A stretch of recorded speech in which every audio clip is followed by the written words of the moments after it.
Good morning, everyone. Welcome to the Trade Ideas Live Trading Room for Friday, April the 24th. My name is Barry Anderson, moderator of your trading room. Can I get can I get a quick sound check, please? Okay, excellent. Okay, looking at a couple of things this morning. Now, I am still who I am, but I am actually looking at this crazy little one, LLEX. After seeing, a couple of people in the room came on yesterday and talked about OAS, and I sort of dismissed it because it was under $1 and all, but man, oh man, I can't believe the move it had afterwards, after hours. Right there, after hours, it had a move, and then all the way up to $1. So a lot of these little crude petroleum and natural gas extraction, these little guys in these in that sector. I'm looking at LLEX. I'm looking at AXS. I can't remember the last time I took a stock under $1, but I'm going to kind of pay attention to a couple of them this morning. One of them being the LLEX, to see how it gets into the 30s. But let's get back to more traditional. MESO, MESO. MESO is big gap up. Virus play, huge gap up for MESO, up 124% right now. Huge volume. And this is, it may not be an all-time high. I don't know if they changed their name back here, but that's the only data we've got right now, back to the 2015. But this is a huge gap up for MESO.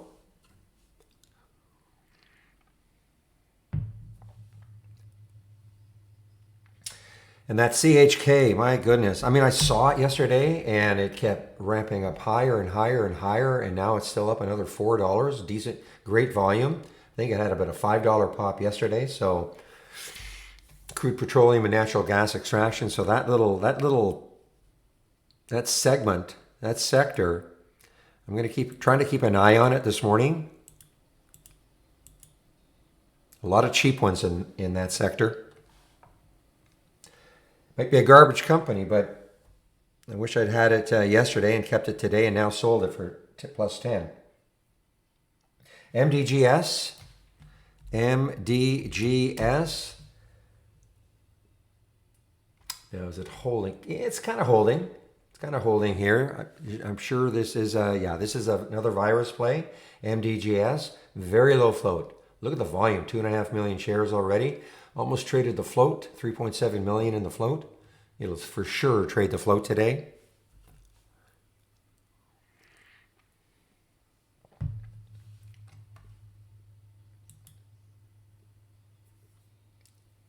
Yeah, next, somebody mentioned Next. Next is popping up on my gap ups right now. NEX. Price alerts, Juma, yes. Price alerts are available in the standard edition. Yes, you just have to. Are you a subscriber? Just have to click on from the toolbar, new price alerts, and the price alerts window will pop up.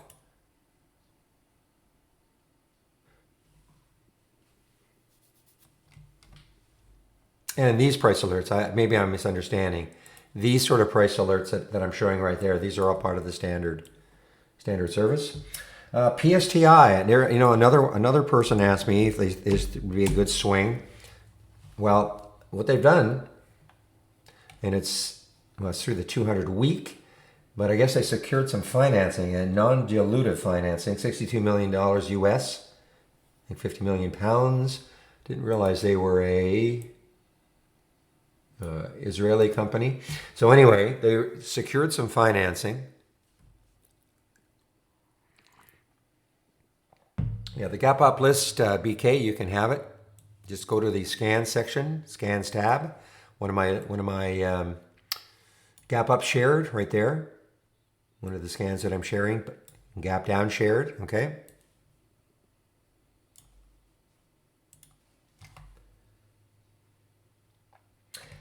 And here's another one, APA.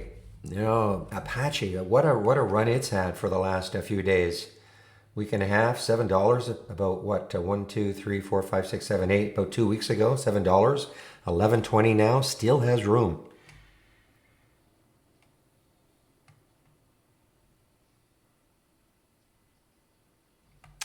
I was going to say, yeah, Intel. I have Intel here.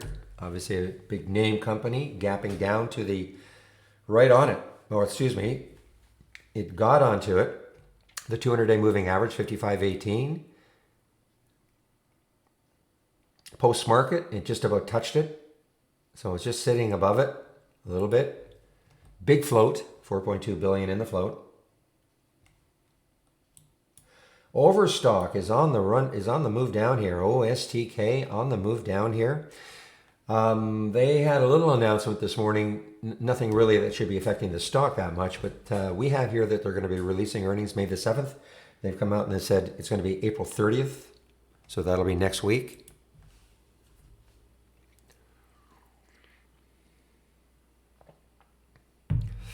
Yeah, we're not marrying them goods for sure.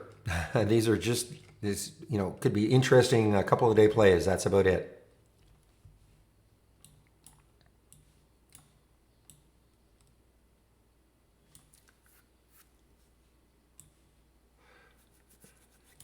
Again, BK, everything that I'm sharing, a lot of scans. All you have to do is just click on the scans tab, and I've listed them all here, one of them being the pre-market actives, okay?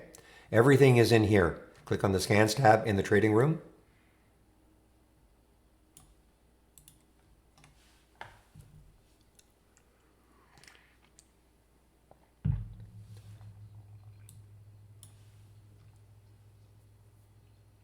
Acre. A few more of these that were romping up here. Acre, another, got to be a virus play, I'm sure. Yep, another virus play, AKER, lots of room. Don't trust these though. I honestly don't trust these to hold. I haven't seen too many, especially in this price range, that have had some great pre-market activity and then just have romped once the market opened. Haven't seen too many like that in the last little while.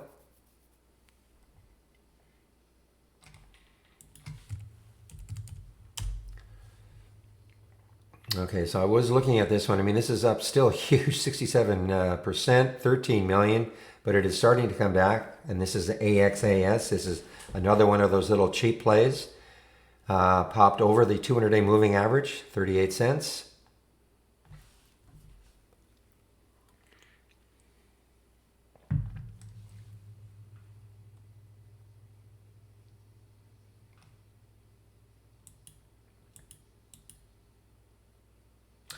And a more expensive one, ALV.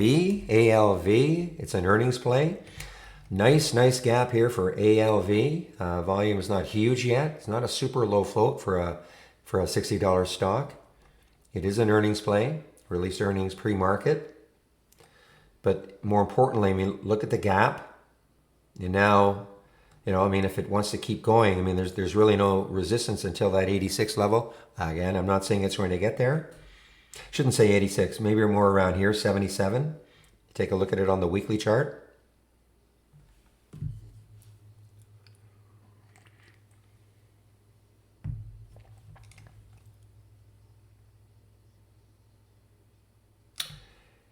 And I think these guys, I'm not sure, I think these guys may be going public today. DraftKings, no sports.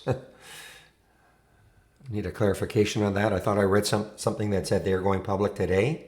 DKNG, probably all-time worst time to go public if you're, if you know what these guys do.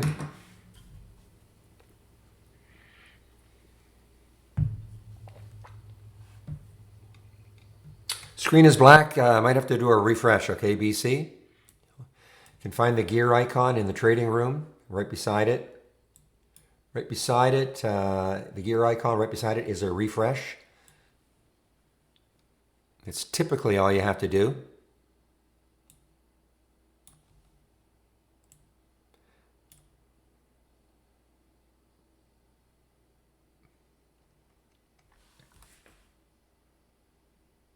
This is another earnings play, CYBE. CYBE is another earnings play. There's no volume yet. But look what's happened. I mean, it's getting up into this area. There's no volume yet. They actually released earnings after hours yesterday. So I just have to see. I mean, I'm sure the volume will pick up, but whether this gap holds, that's another issue. FCX, Freeport. Freeport is an earnings play also. FCX, big float, 1.5 billion in the float. What is the SPY doing? The SPY is modestly positive right now.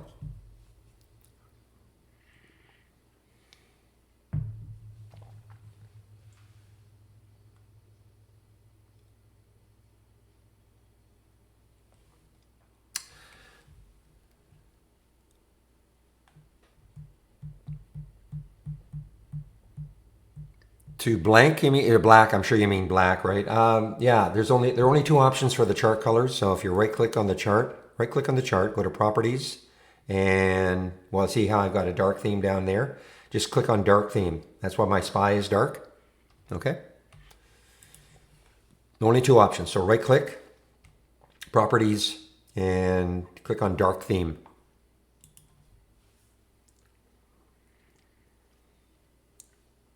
All right, let me just do a quick check to see what sort of upgrades and downgrades we have this morning. That is from briefing.com. See if there are somewhat manageable numbers. So I think I can get most of them in. I'll get the upgrades in right now.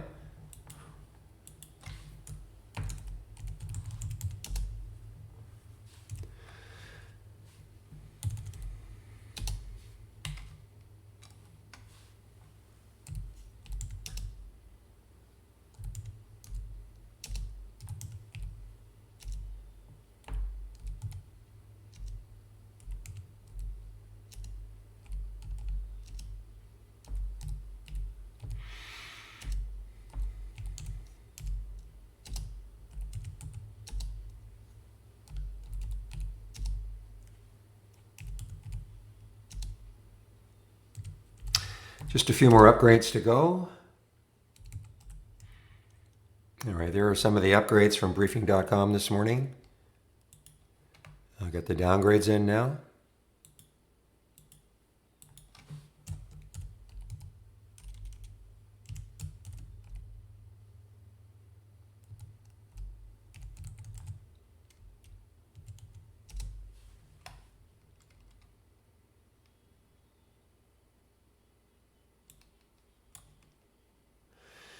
Yeah, a few more downgrades, so I'll have to try to cherry pick a few of them.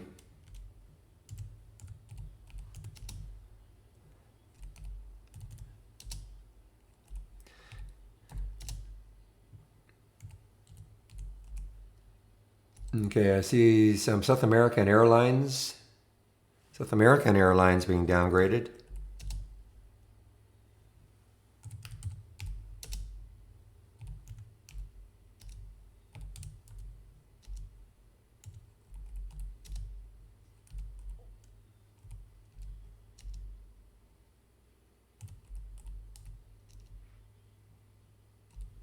Yeah, I just got a few of them in. There's just too many. I'm just going to put a few of them in. So there are some of the upgrades, downgrades from briefing.com this morning.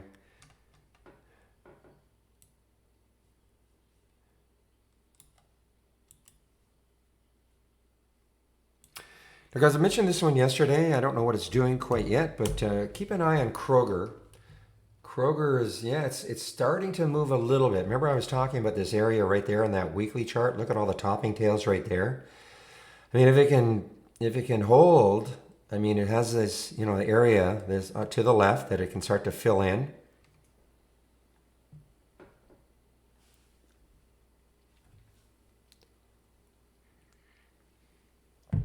Yeah, Zoom news they had 50% more subscribers.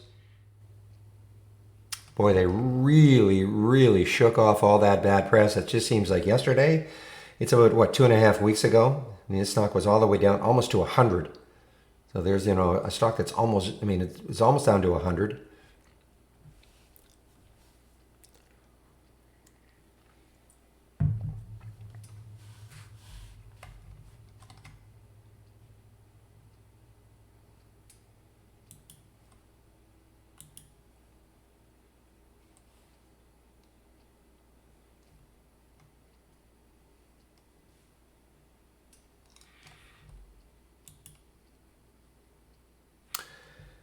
All right, what time is it? 9:20. This is another one, CDEV, another one that's up a lot, lots of volume. Another one of these ones in this little sector.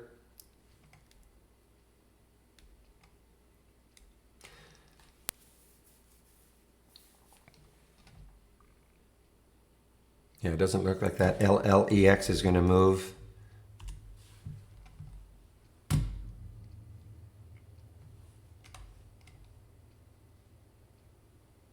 Again, this is out of the ordinary for me to even be looking at things like this, but try to have an open mind.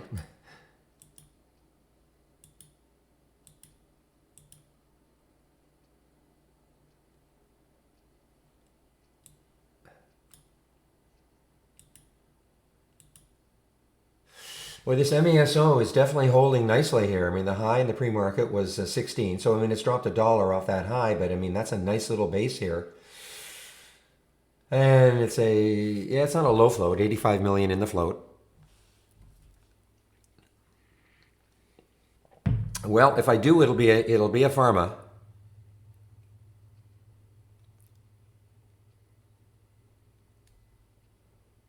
Yeah, so just man, we really can't. I can't make, and nobody else really can make any recommendations on that. You really have to, manage that trade. I mean, I can't tell you. I mean, what if I said yes, you should ride it out and settle at 11, and it's by that time it's dropped 50%. I'm not a financial advisor, number one, so I cannot do any make any comments like that.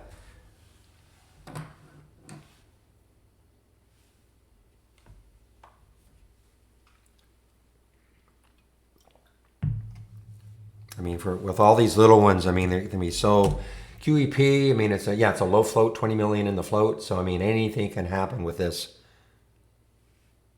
Okay, one moment, please.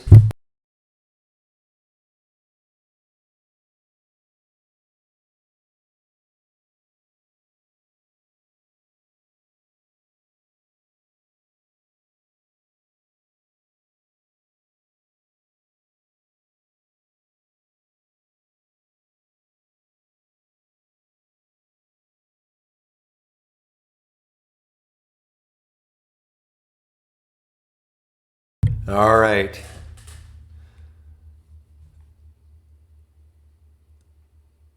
So what time is it? 9:22. Another 8 minutes. Yeah. So Catherine, yeah, the in the trading room, yeah, in the channel bar, it has been only because for some reason people seem to have a tough time logging into the actual what I call the real trading room. I'm answering somebody in YouTube. So if you want the link to get you into the trading room, I'll give it to you. Okay. If you do it from the channel bar, yeah, you'll go to the YouTube feed. But just give me a second. I'll give you the link to get into the actual trading room.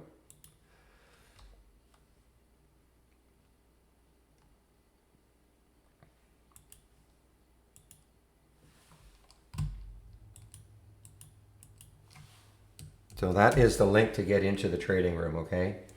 And it's a little confusing. We have a YouTube feed, which is in essence the same. People can see my screen, they can hear me.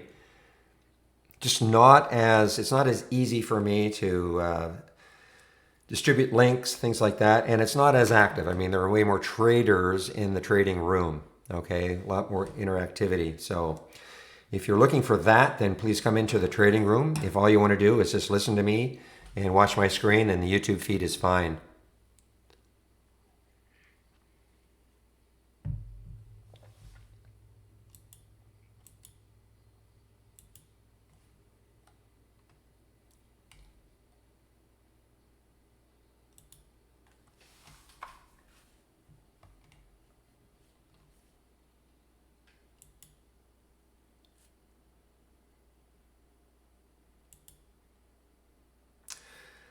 Another little one, XOG.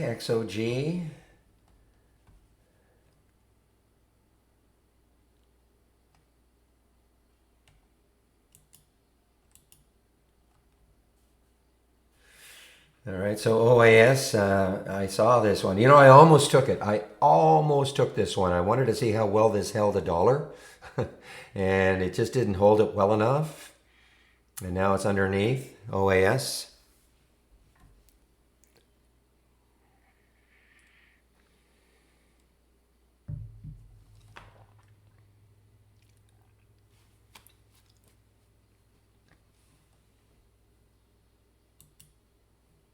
Yeah, I wouldn't say nobody will use it. I will say that obviously usage will decline for Zoom, but I think a lot of people are just getting so used to using it that yes, I mean I think en masse, absolutely. I mean it has, it's not going to have the same sort of usage, but I think it's going to definitely have a niche.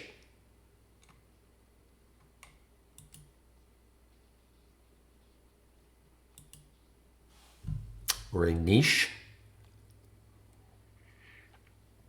Yeah, I know CRC, California,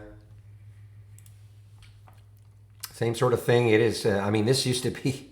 I remember when this was up here, and this is back in 2015. Even here, 2018, a $50 stock. So what I see for CRC, I see a lot of resistance, probably right around that 3 level. Look at that weekly chart.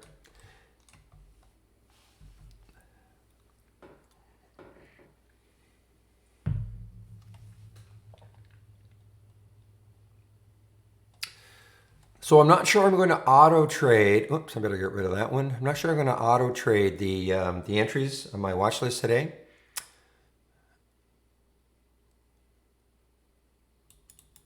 This is from yesterday.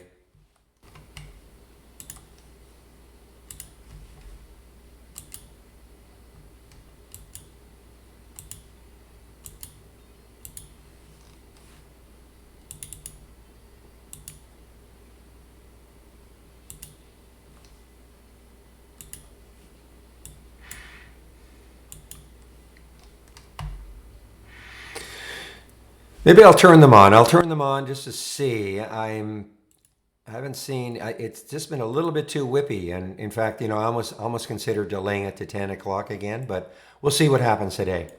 But as a watch list for the day, I still love it.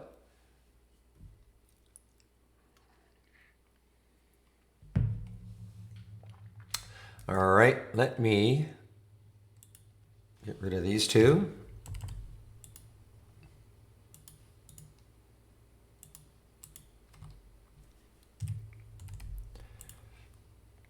And again, if you want to follow my watch list all day long, just from the toolbar, click on New, Channel Bar, and then my windows right there. Remember, you know what I'm going to say. It's a layout, so make sure you save your layout to the cloud first.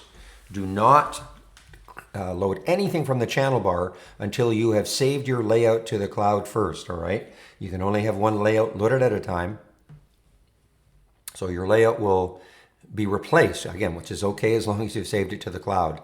But you want to follow this along. Nothing will happen until at least 15 minutes for these two. These are the actual sort of the alerts to follow all day long. You'll start getting alerts right at 9:30 here in this window. But this is really the watch list, both for the upside and for the downside.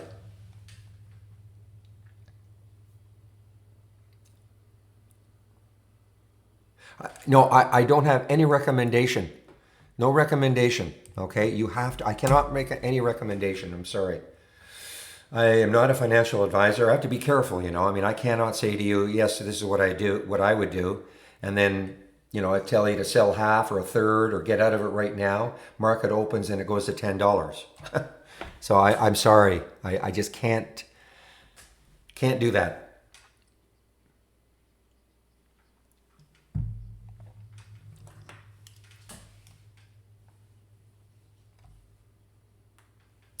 All right, everybody, market is going to open in less than 30 seconds. So let's have a great end to this trading week.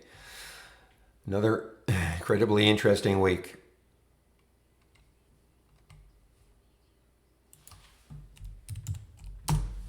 Yeah, MESO looks like it wants to. Again, I don't typically trade in the first 15 minutes, but I'm not saying I'm going to break my rule like I did yesterday, but there's MESO almost at the pre-market high.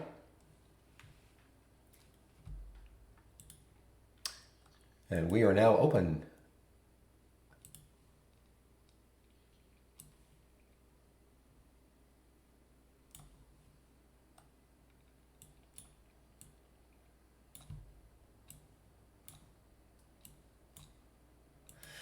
And guys, I mean, it just took off. Absolutely just took off. MESO. Let's see how whippy it gets. MESO.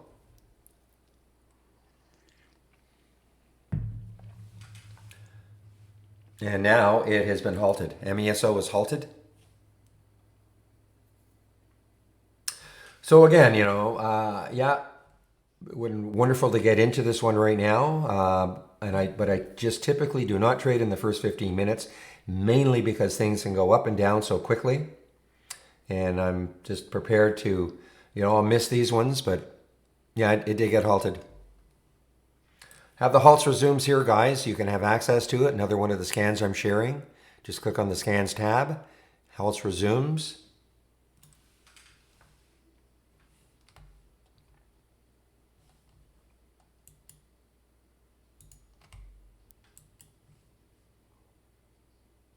So just only two options, Flavio. Right click on the chart. Second here. Just give me one moment. I'll show you how. Just if you right click on the chart, you'll see symbol linking, and you've probably got to check. Just uncheck it.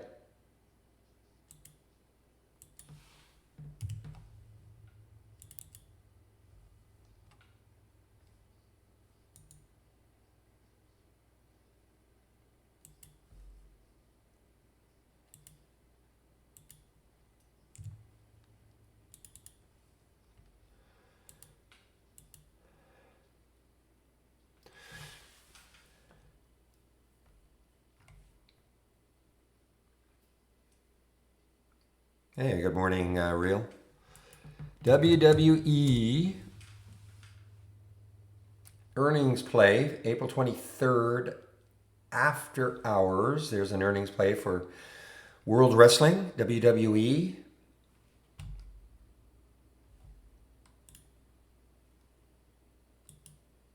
Another one on the move here, Halliburton, HAL, big float.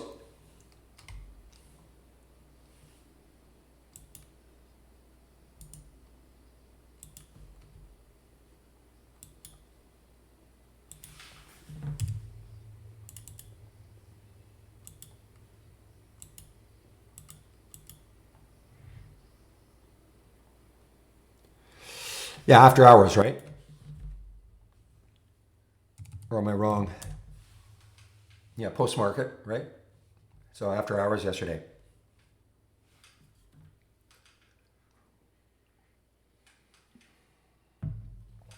Unless they released earlier than that.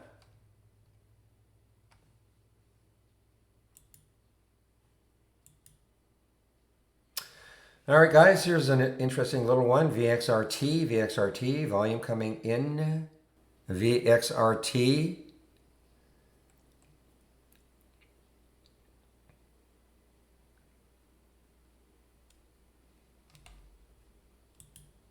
Schlumberger, SLB on the move here. SLB, another one that has room.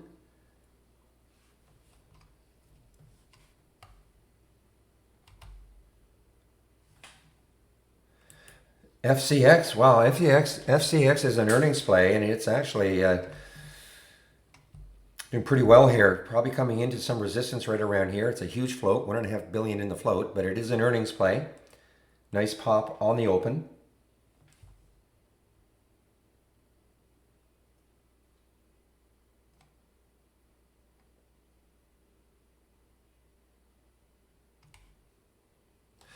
All right, now listen.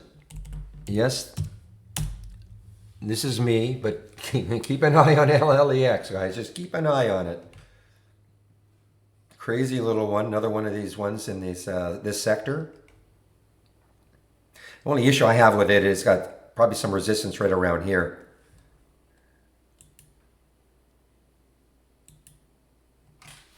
Another one, PTEN. This is another one on the move. Big float, 188 million in the float. But look at the room it's got, PTEN.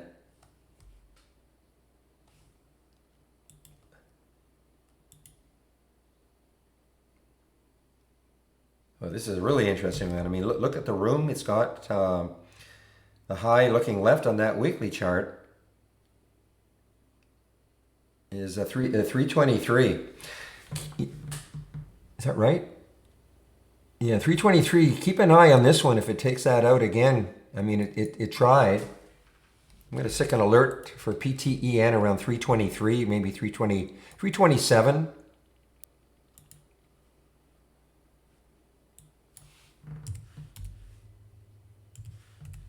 328. Just a real cheap one. But who knows, maybe this will recover like a lot of the other ones. We see a lot of charts that look like this in that energy sector.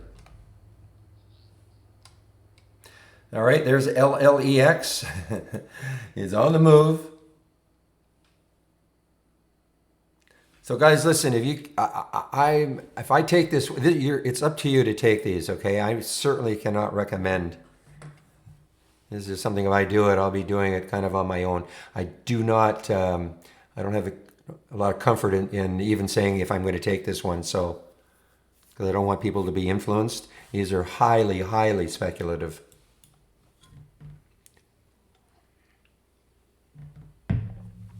MESO resumed.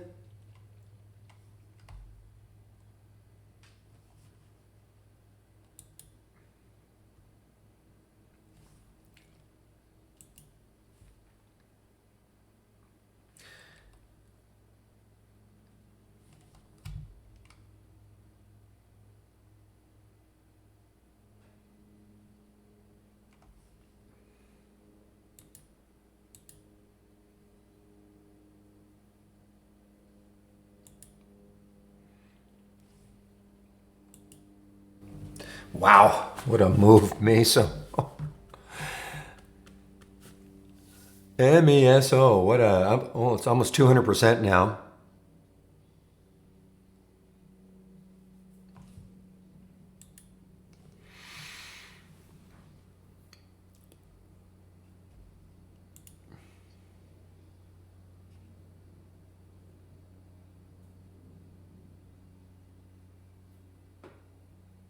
Survival rate in ventilator-dependent COVID-19 patients were treated with its cell product, and it seemed to have a tremendous recovery rate. So that's the reason why this one is just rocketing this morning.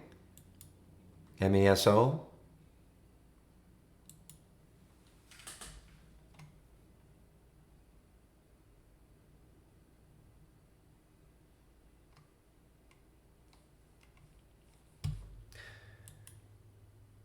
Yeah, unbelievable. CHKA is halted again. Oh, good grief.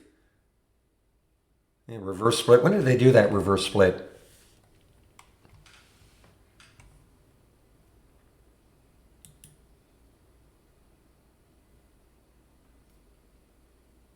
Two weeks ago? Wow.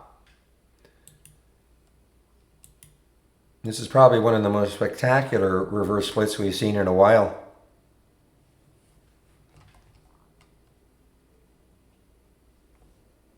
A 1 for 200.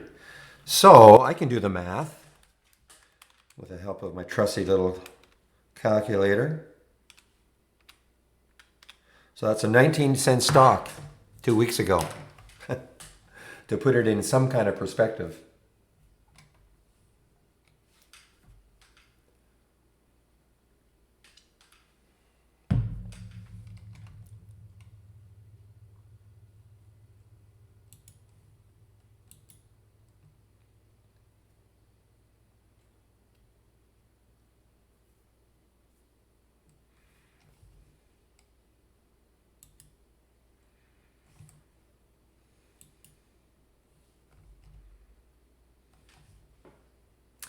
So I'm looking at some of these pharmas.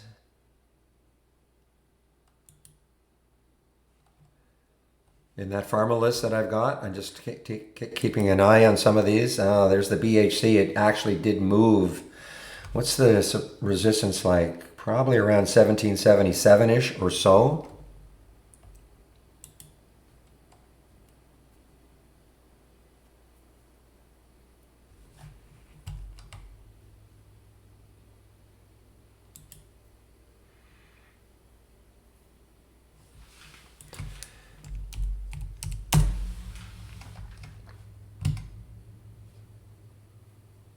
Wow, what a pop. I mean, it held a 200-day moving average, 55.18, got down there yesterday, almost right to the penny.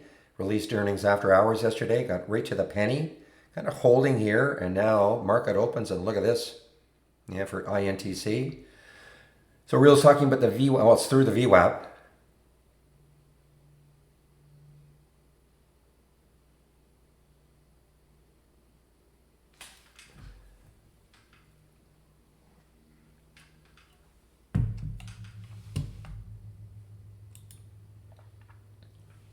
Shoot, I almost took this one early. BHC. Intel is not halted, not that I can see. No, it's not halted.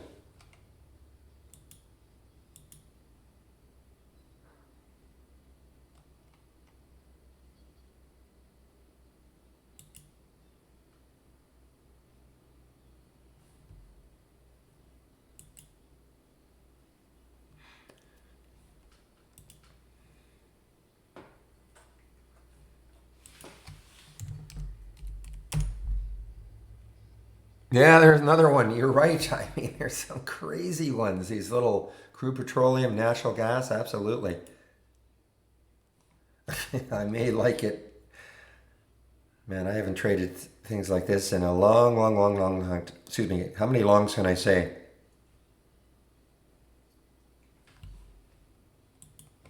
But what a nice break. What a nice break now.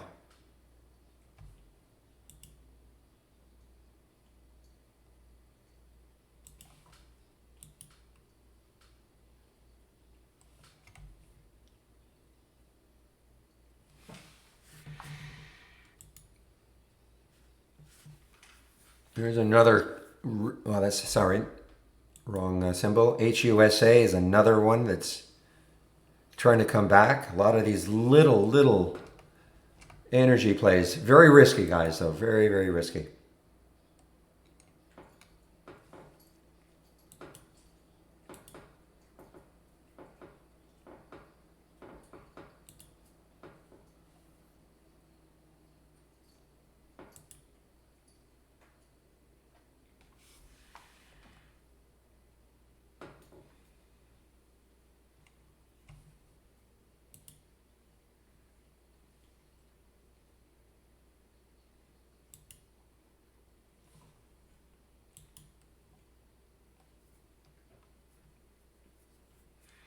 Only difference between like this is such a low float, 14 million in the float, not that much volume. Those other ones were way bigger in the way bigger floats, lots and lots of volume.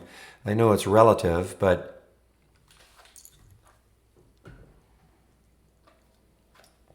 this in this case, this might be just a little too whippy, but.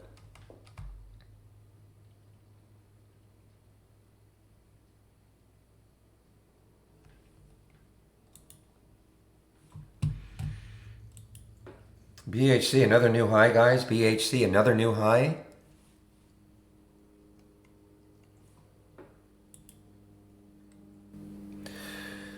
All right, so there goes CHK on the way down. Halted on the way down. Look at the volume of this little LLEX. I'm intrigued if it gets into the 30s. But look at the volume. 3.5 million shares.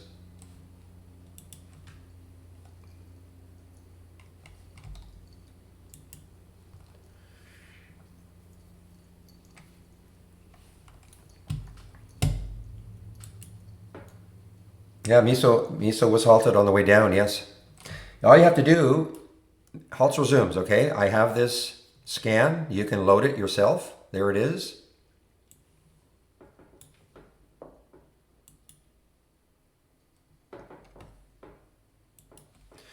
Okay, look at this pop for CEQP. Another one in the sector, not quite exactly the same sector, but in the energy sector, CEQP. Look at the room it has got.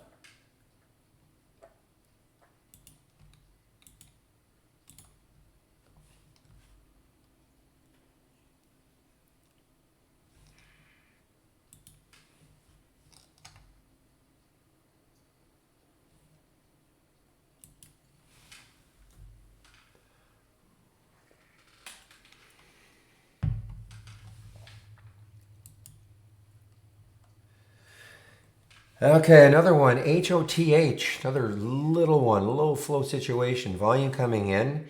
Had a big day a couple of days ago. Yesterday it looked like it wanted to run. Sold right off, coming back. There's the 200 day. That's a dollar away, so might have a go in it.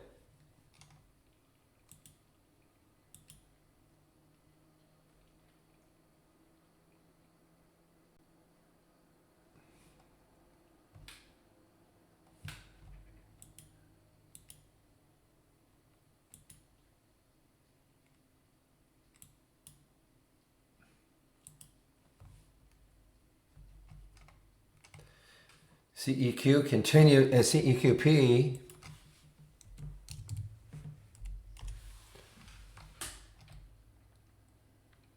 This is a lot of room, guys. So it'd be interesting to see. Oh, it took it. Okay, I see it. I guess I did have the auto trader on. Okay, so this is why it's taken it. I'm going to go over a lot of this around 10:30. Why did it take this trade? How or the mechanics for taking the trade? How did it get that position size of 385 shares? Okay.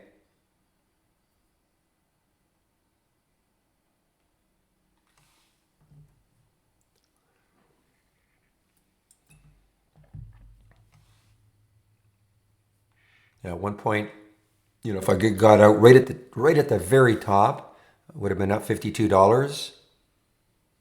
This is the simulator in action, okay? This is not my real account. This is the simulator in action. Again, I'm going to go over all this around 10:30.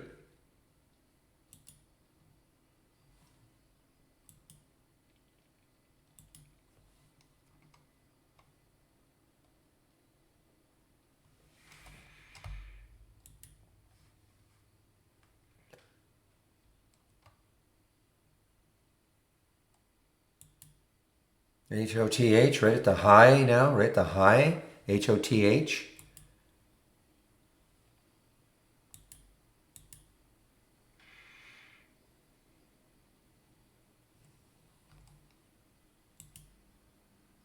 Wow, what a bounce. Yeah, no kidding. I mean, this looked disastrous at the beginning. What a bounce it had. OSTK. Straight up on the 15s and the 5s.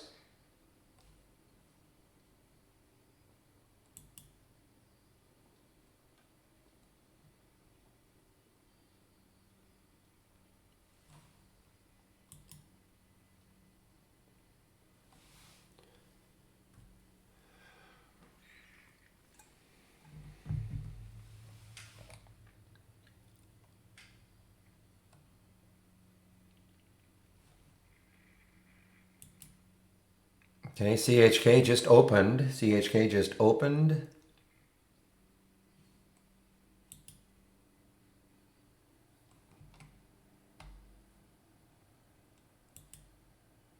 All right, let's see how well the CEQP, it has come back a little bit.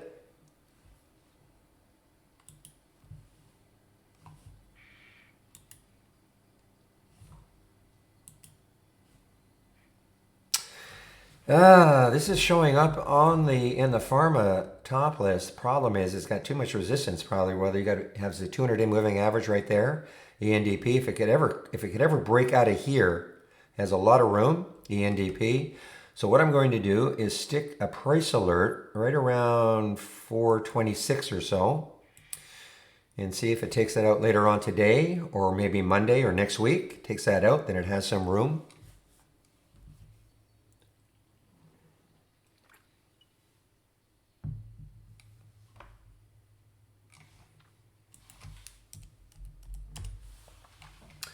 No shares available for me at Interactive Brokers for CHK.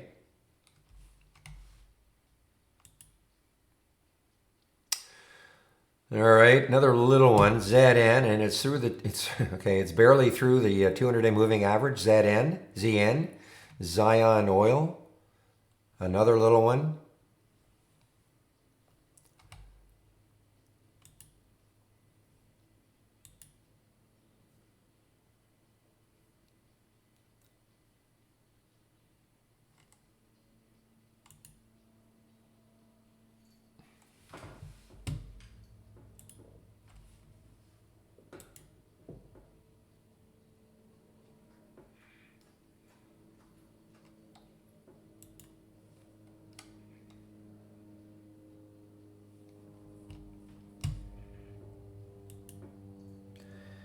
Yeah, Misa resumed. I mean, this is, it's a pretty decent press release. You can believe exactly what they're saying. It's a great press release.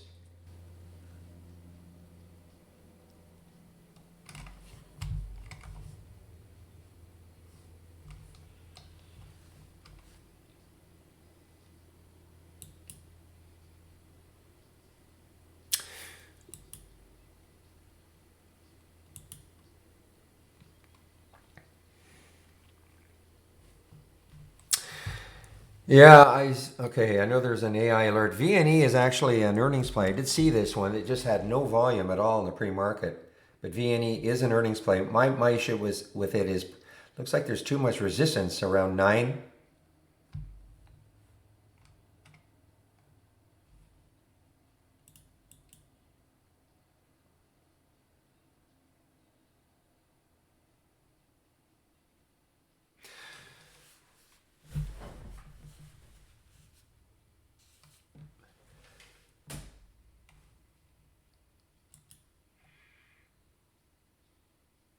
So you see what's happening here. This is in the simulator. There's a stop, 942. If I let it go to 942, it'll stop me out. Can always raise the stop if I want, right on the chart. Some market is starting to drift down a little bit.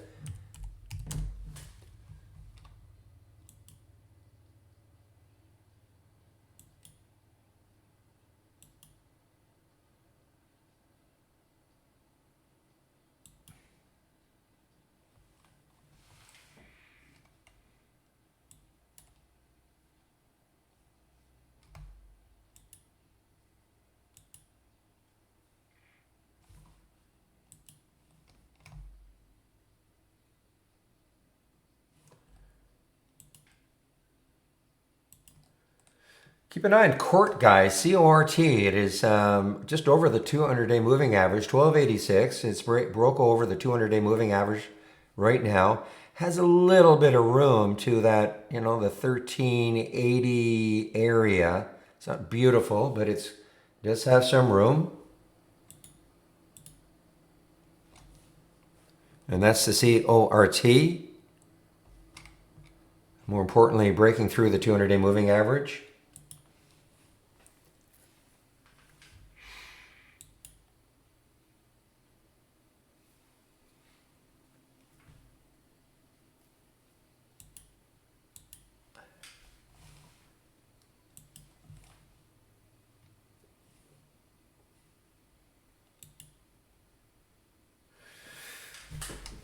Okay, so the problem with this one, the CEQP, and there are a couple of topping tails right now on that 5-minute chart.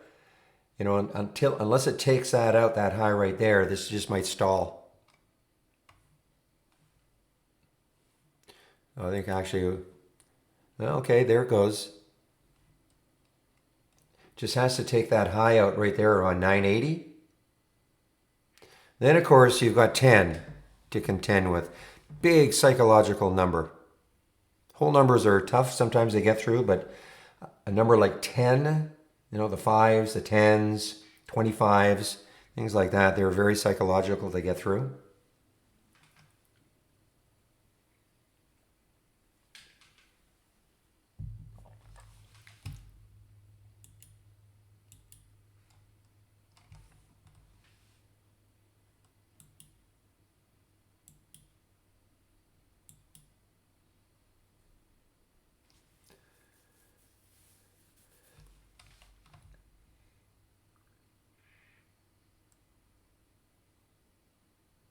Now listen, guys. I mean that VNE. I know I don't usually talk about the AI alerts, but I mean, right there. I mean, if it can keep going, I mean, this could be an interesting multi-day hold because if it takes out that 950 area,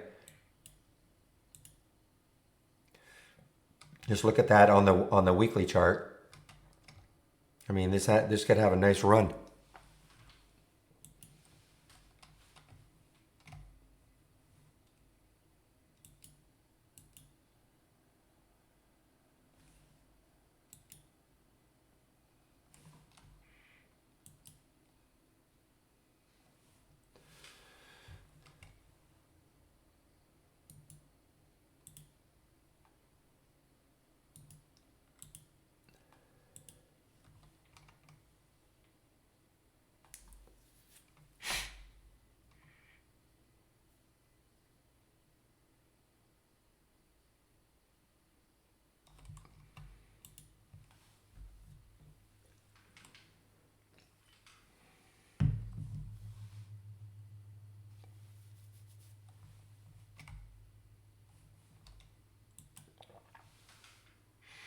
Boy, this is not dead yet. CHK is not completely dead yet.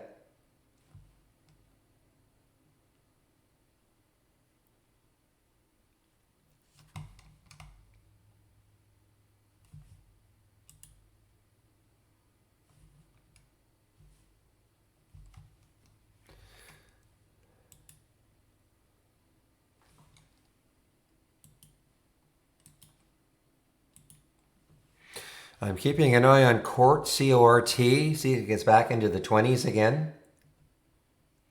I like the idea that it's broke through the 200-day moving average this morning.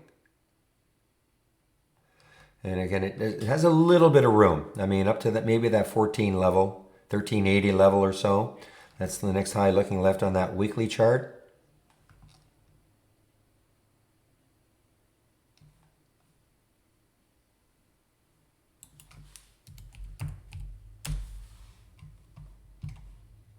And where I'm getting this from is, this topless window that I created for this sector.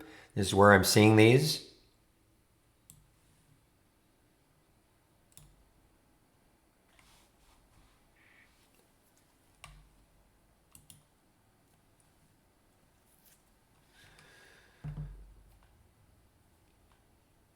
Well, yeah, it was a 1 for 200 reverse split.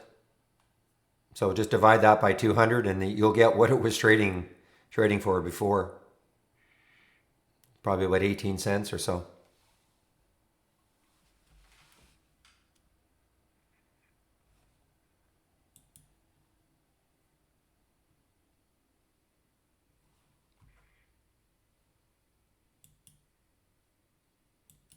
Well, big area now for CEQP to try to get through. Again, 10, just tough to get through.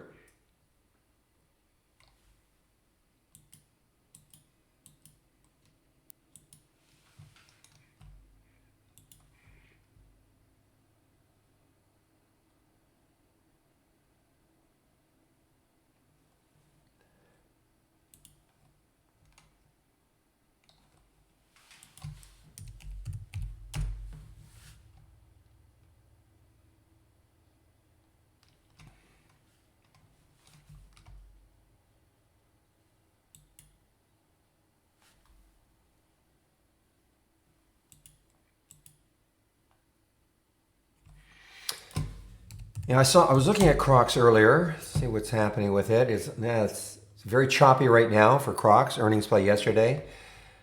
Just basically a steady. Once the market opened after this point, basically straight down, kind of straight down, a little bit choppy, but definitely earnings play that could have had continuation. It's on the watch list because of the potential continuation down, not happening yet.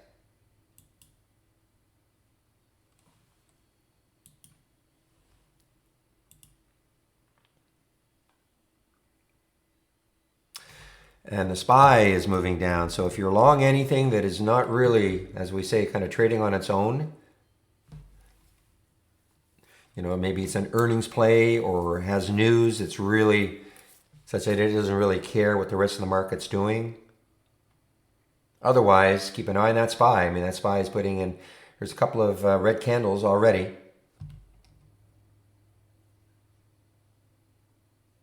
Yeah, we're just slightly negative.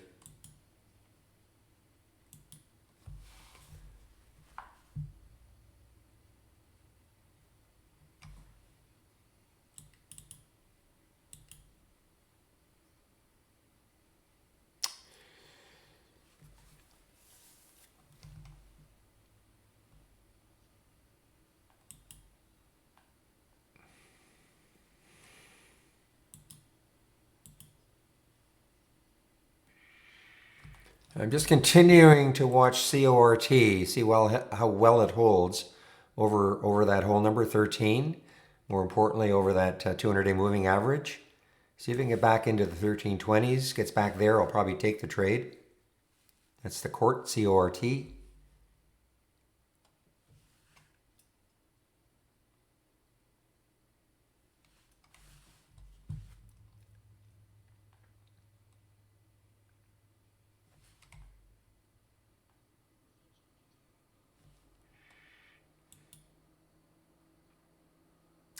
I'm going to flatten out of this. Just have my doubts that it's going to get through 10, the CEQP.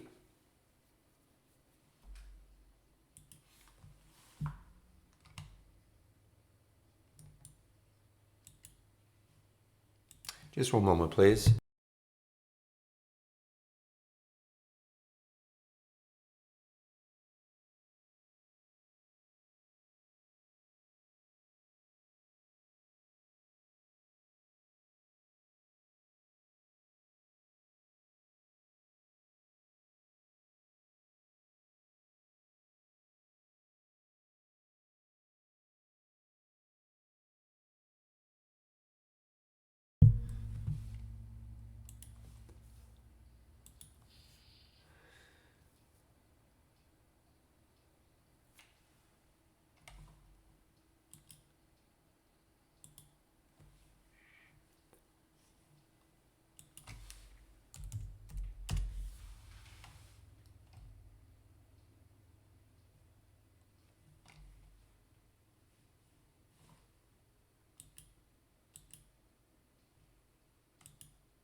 All right, guys, I'm just kind of waiting. There's the miso, so on the way down. This is, yeah, it's not shortable for me, but I tell you, this could really, depends how well it holds this area. I think if it got back up to say what did it get up to? Got up to 20 something? Wow. Maybe if it takes out the high of that candle, the body of that candle up to 16, that could get it rocking again.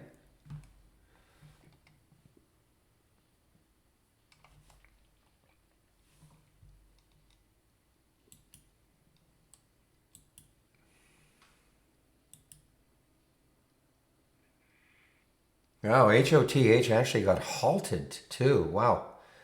Popped all the way up to 4, and then it has come right back down.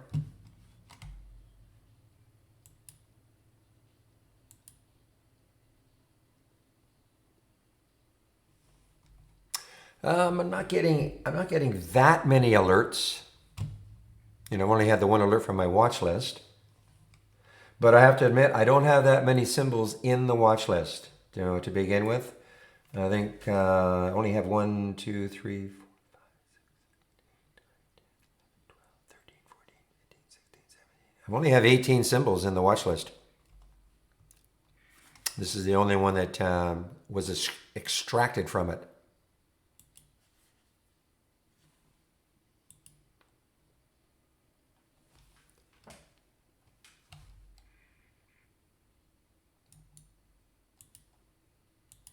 My focus right now is on that court, just to see if I can get back up into the 1320s. I just like the fact that it took out that 200-day. Not very much volume yet. Well, I may be wrong on the CEQP. This could just break right through. So you see where it says distance from exit price? So right now, I mean, okay, there's the court, okay.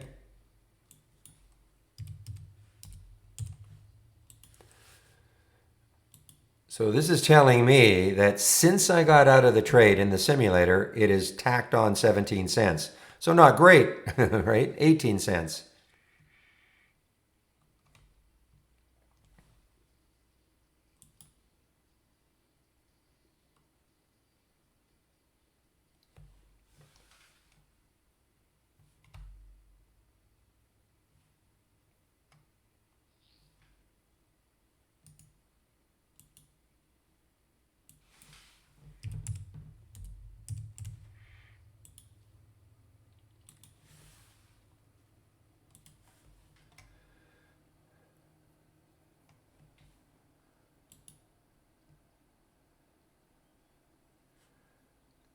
Very interested to see what this does at 10.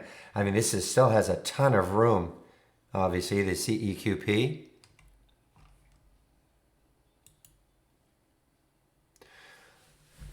Another one that's on here, another small pharma guy, CLDX, and it's at a mute. So let me make sure you guys can hear me.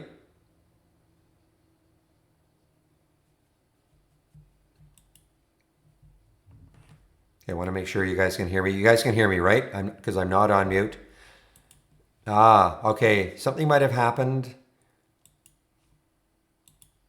Okay, guys, can you hear me now? Okay, how about the screen sharing? Can you see the screen? I noticed that this went off. In fact, this went off briefly and that went off briefly without my touching it. So you can see, okay, good.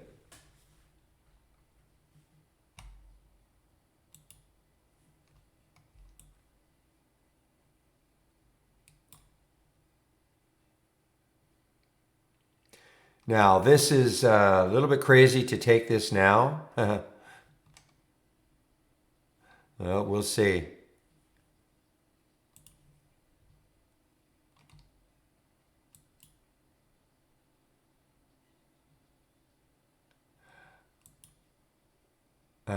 Just to be on the prudent side, I'm flattening this thing, this CHK. Anything could happen.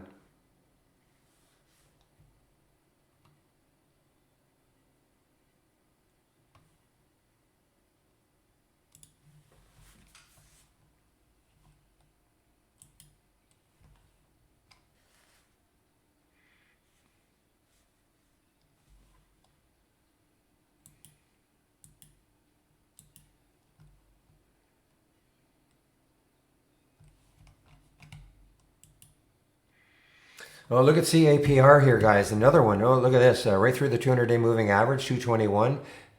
CAPR through the 200-day moving average and on the move here. CAPR.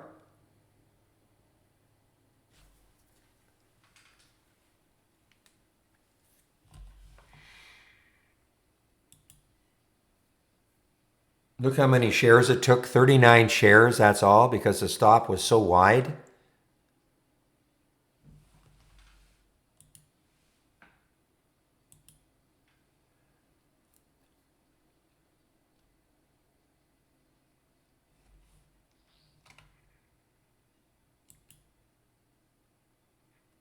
Okay, there's the miso again. What's the spread like on this? It's not terrible for a stock that is that crazy.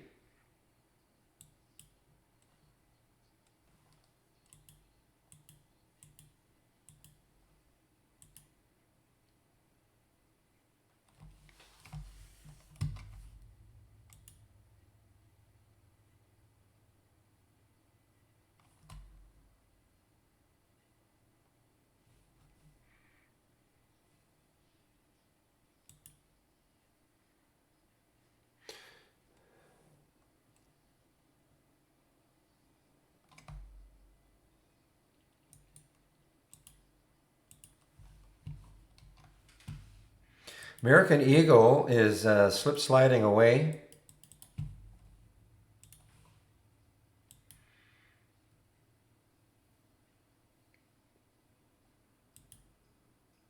Look at American Eagle. I mean, getting back to that area, I mean, underneath that, this is probably an all-time low. If it's not an all-time low, I don't know where that is, but 658 or so, all-time low.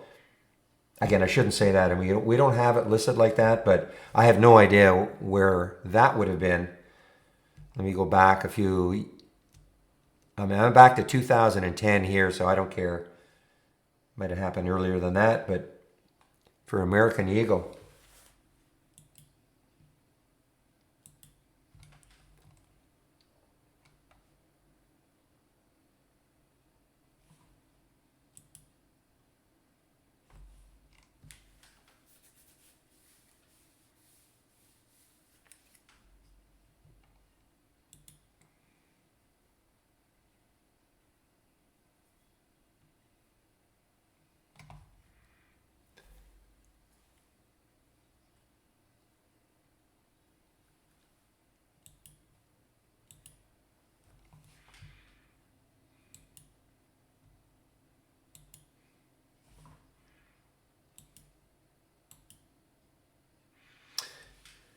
Well, this one, it's so extended, but Celdex, next high looking left, so a little bit of resistance maybe right there, 335-ish or so, so I'm not as interested in this little bio.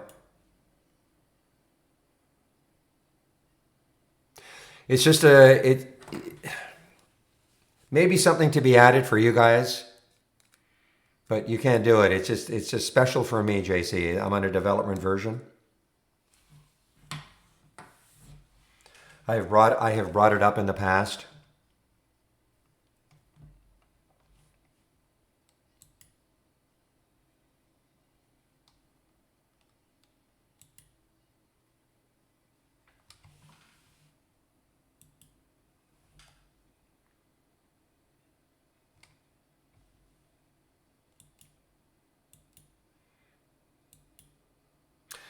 Okay, so in looking at this now, so there was that. Remember, I was saying I really didn't think that it would. I thought it would be really tough for this one to get through 10, and that's exactly what happened. So now on the flip side here, so that exit right now was a good exit because it's 43 cents underneath where I exited. And this one is $1.53 underneath where I exited. So, it's good to keep an eye on this distant from the exit column.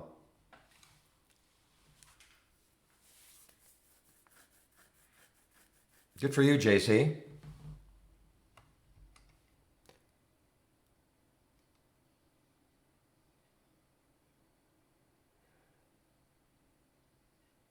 An error tone when I press. So when you say an error tone, what do you mean by that exactly? You mean like a beep or something like that? You might have, sometimes that happens to me. For instance, if I want to put a price alert, go to a chart, and see this window is open. Now all of a sudden, if I've forgotten or I've done this and it's hidden behind something, and I start clicking, nothing will happen. I start clicking on, yeah, it's a beep. You might have okay, all I can suggest is that down on your taskbar, if you hover over, hopefully you've got it down there, you'll see all the windows that are open. One of them might be the create price alert window. Okay. The only thing I can think of is then also just load them all, show all the windows that you've got. Show all, and then you'll see.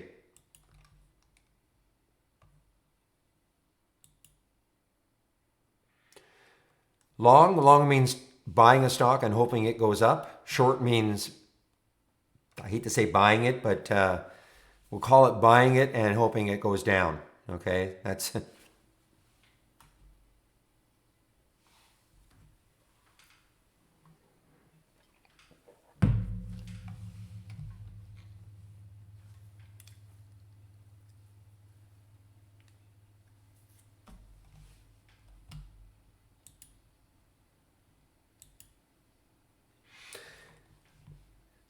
SYBX, another interesting one. There's the 200-day way up there. I know these are just little pharmas on the move. SYBX.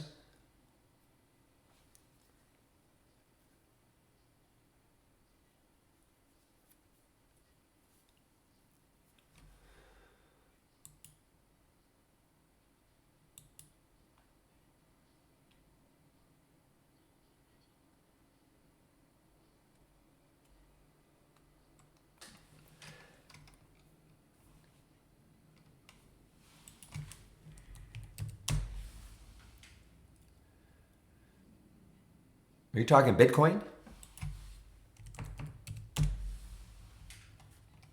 Yeah, I have no idea. I don't follow Bitcoin at all.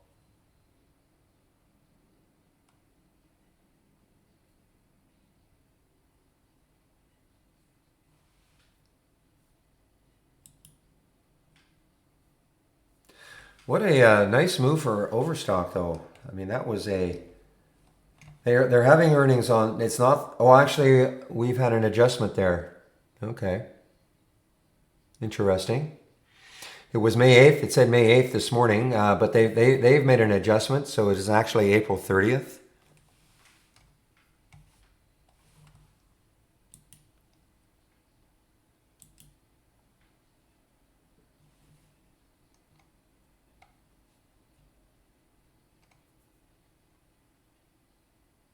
All right, I'm just going to forget about all these stupid little petroleum plays.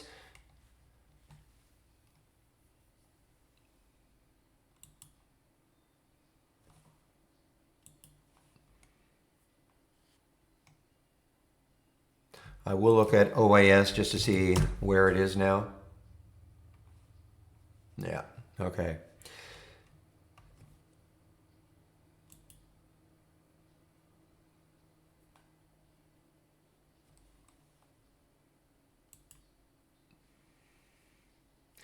So the market is really not doing too much right now. I mean, it's barely positive on all the indices, barely.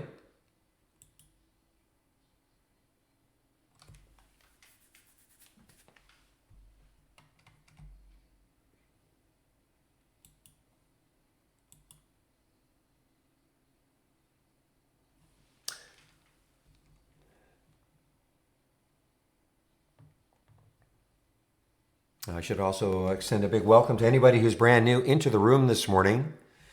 This is the format, Monday to Friday, from noon to 3 Eastern Time, sharing my screen live on the mic.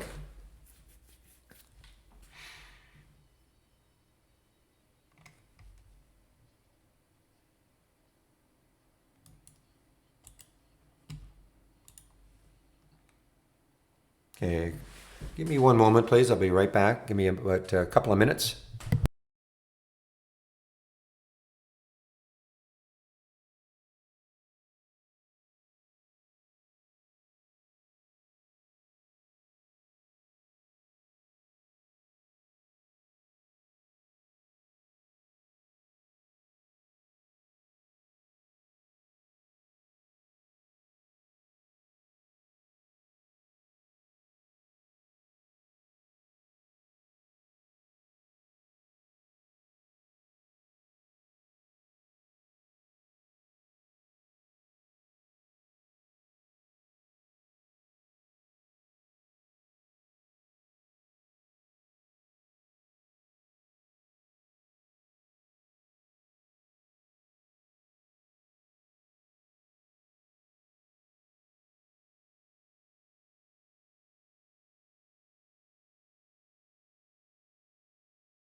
All right, guys, I am back, and yeah, I don't mind talking about it now. I had my doubts that it's going to take this out, but it might. I mean, the VNE, it's an earnings play from the AI.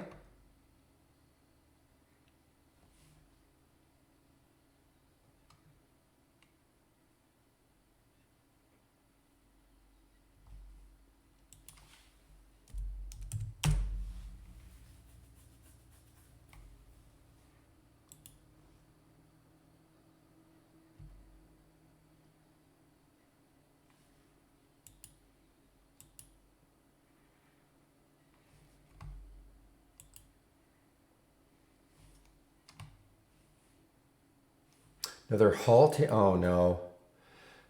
I hate to put this one up here, guys, but anyway, here's the halt for LTRPB. This is the insane one from last week. Yeah, your eyes are not deceiving you. $134. Untradeable, basically. I mean, you've got a $3 spread.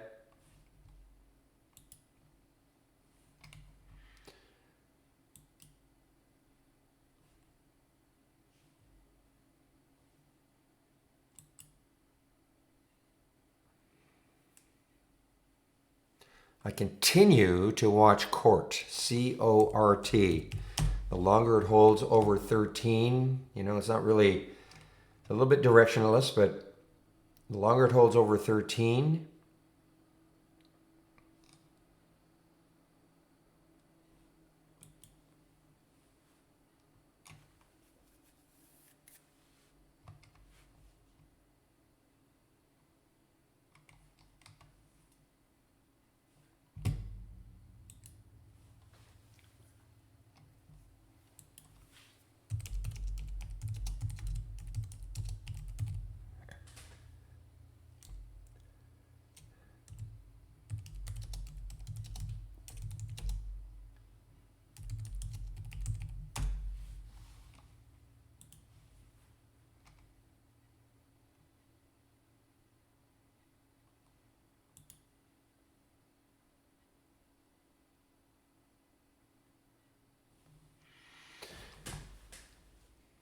MDGS, this was active in the pre-market. I believe it. Yeah, it's a virus play. MDGS now, after that pullback.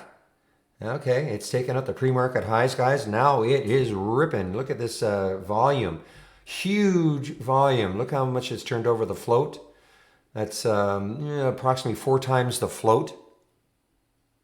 A little more than 4 times the float it's turned over. And now it is on absolute rip mode here. MDGS.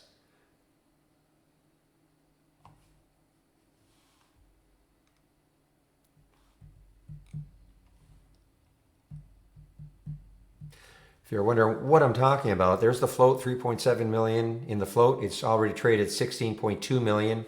Just divide 16.2 by 3.77. That's what we're talking about, turning over the float.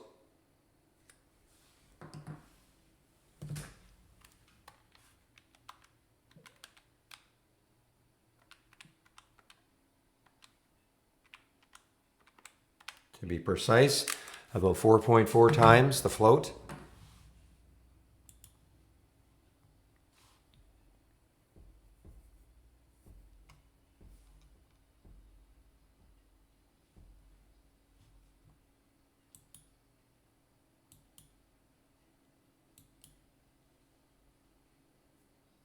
PSTI has been a very whippy one. So the news I had, guess it was this morning, is that they basically get $62 million US, and it's non-dilutive financing.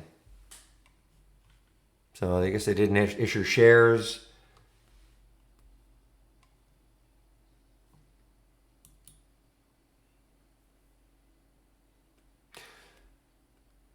Well, I definitely was wrong in the VNE. I thought it might stall a little bit more.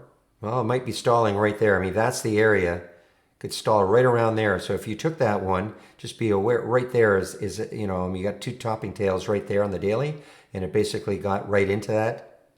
Now, as I say, if it takes this out right there, I mean, then this could be a multi-day hold. People ask all the time, is the AI only good for day trading? I mean, it's up to you. Obviously, if you like the way this trades, and this trades, you know, at the end of the day, and it's taken this out, I mean, then you look left, and there's a lot of room on the weekly chart. You know, it's up to you whether or not you want to hold it, but at least the look, it has a good look right now. And it's an earnings play, so could have a couple of days.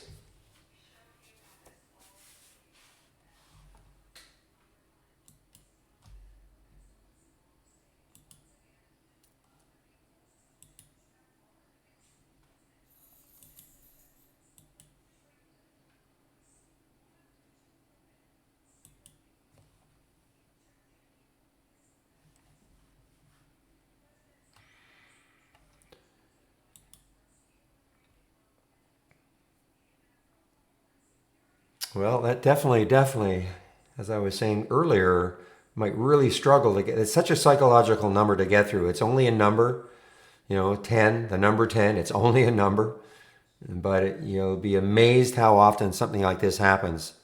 Stock tries to get through like a 10 or a 20 or 25.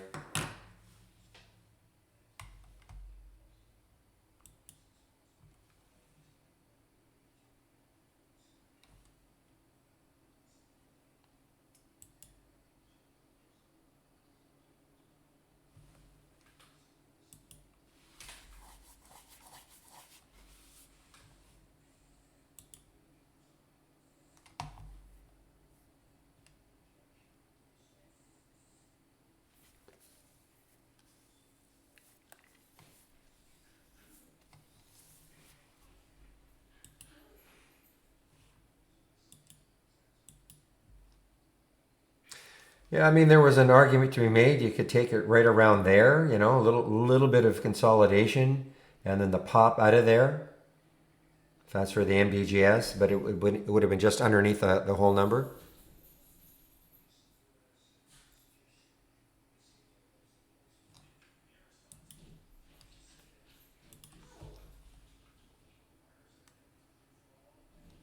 Yeah, right. Maybe for me, it would have been maybe a little later, right around here, 270 ish.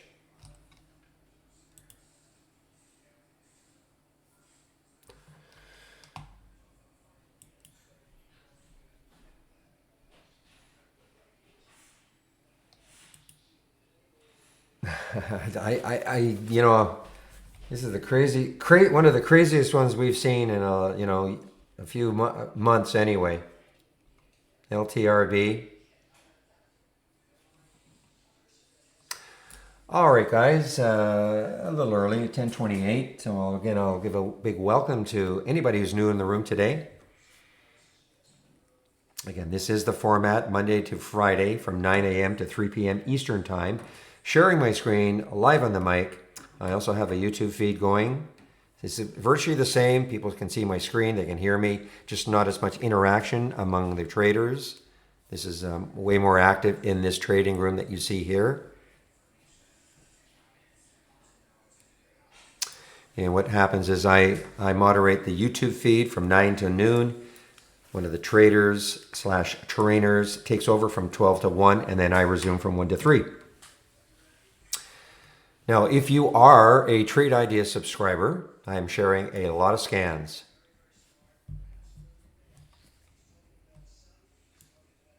Okay, court. Yeah, I will. Buy and sell the same day. Yes.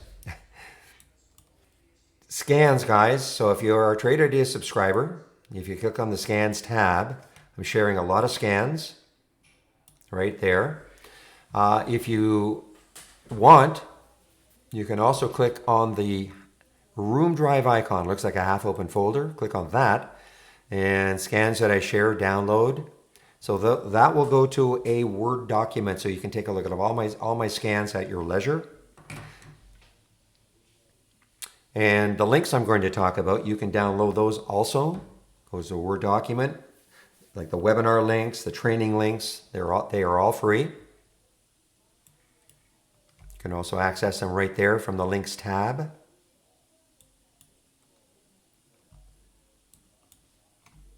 So I'm going to talk about some of these links. I'm going to talk more at length about the AI and also Brokerage Plus, what it is all about. For right now, I'll just talk about some of the training. I mentioned that the training in the YouTube room from 12 to 1, Monday to Fridays. Webinars, Monday to Thursday at 5 o'clock Eastern. They are all archived. You should have the latest beta, all right? You'll know if you don't. If you have the single stock window open and you don't have that similar tab, it means you don't have the latest beta. Also, the buy and the short buttons right on the chart. So I encourage you to download the latest beta. Click on that link. And you just have to scroll down a little bit where it says the beta, okay? I do a video between 1:15 and 1:45 every day. You can sign up for them right there. Trade of the Week is sent to you before the market opens every Monday morning. Test drive. Okay, I'm going to go over the test drive right now. If you click on the test drive link, I say this every day, but it's true. The most often asked question, court guys, C-O-R-T, the most often asked question is, do you have free trials? And we do not have free trials, but this is about as close as you're going to get. We do this 4 times a year. It starts on May the 11th. Now that's a Monday, but you'll actually have access to the program on the Friday, which I guess is the 8th. Yeah, the 8th. About an hour or two after the market closes on Friday, so that you can play around with it on the weekend before. So you'll actually have 2 weekends, and then from May the 11th to the 22nd is 10 trading days. It'll cost you $8.99, and you'll have access to the full premium service. Also open to those of you who are standard subscribers and want to try premium for those 10 trading days. So when you click on this link, basically what you're doing is, you are pre-registering. So please, you will not get any data until the 11th. You might get some kind of strange looking messages, but just kind of disregard. Do not inundate our poor support people about, hey, I've just signed up, where's my data? Okay? So that's the test drive. So I really encourage you. You want to find out what we're all about? Of course, I'll be demonstrating those 2 weeks. Not that much different from what I do, every day, but maybe a little more involved. Probably have newer people trying the program out. Subscriptions. You want to take out a subscription right now. You click on the subscription link. At the bottom here, we do have 4 ebooks. The bottom 3 are swing trading setups, and the top one, the earnings season, is an interesting take on earnings season. All these books are Trade Ideas books. These are not third parties. I always say that because, well, I think you know why. Anyway, then they're all free. I do have a Twitter account. This is a stocks only Twitter account, nothing else, at @bbrun44. Already talked about the test drive. A subscription link. So before you click on that, if you do want to take out a subscription right now, there is a promo code you can use, Barry4Alpha, all in capital letters. Instant 15% savings off the first month only, or the entire year. This is how much a Trade Ideas subscription will cost. Basically, we have 4 plans. The premium yearly and the standard yearly, $22.68 a year, that's the big guy, minus 15%, or the standard, $10.68 a year minus the 15%. The big difference between premium and standard is the AI, plus if you want to auto trade anything, you need our premium service. I'm going to go over that a little more detail. Now, of course, you do not have to start off with an annual plan, even a premium plan. You can always try us out for a month. This is not a contract, just month to month, cancel anytime. $118 a month, less the 15%, or $228, less the 15%. And again, if you take out a subscription within 30 days, you want to upgrade, you can do so, and we'll honor the 15% promo code. Okay, so that takes care of subscriptions.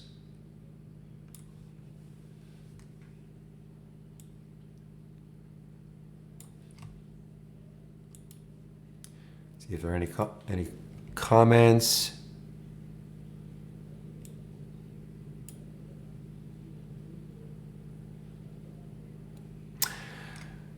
Okay. Oh, sorry. The promo code. I'll pop it in the room for you. Okay, Flavio.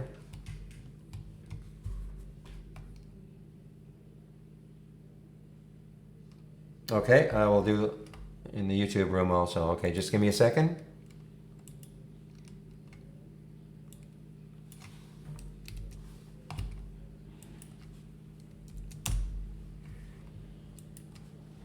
Okay. There you go.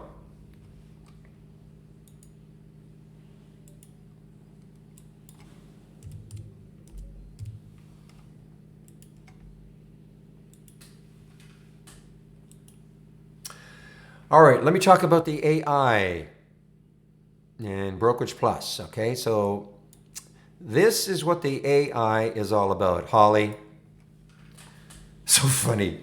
Somebody said, hey, you guys don't know how to spell, because we call it the Holy Grail. And, obviously a take on Holy Grail. And they said, you guys don't know how to spell. Well, obviously it's a bit of a pun, or it's a take on it. Everybody's looking for the Holy Grail of trading. So we called her Holly. Nothing is, but we try to get it as close as possible. Anyway, I digress. So what happens is that we wait for the market to close. So the AI has access to the latest market data, and then runs through an optimization routine through what we call our 50 baseline strategies. This is not one of the baseline strategies, but if it were, basically, the AI looks at all the filters that are in place, maybe makes adjustments to the values, maybe takes a filter out, adds one in, goes through this optimization procedure, I don't know how long it takes actually, but obviously to run through 50 of them, there's no way in the world you and I could do it.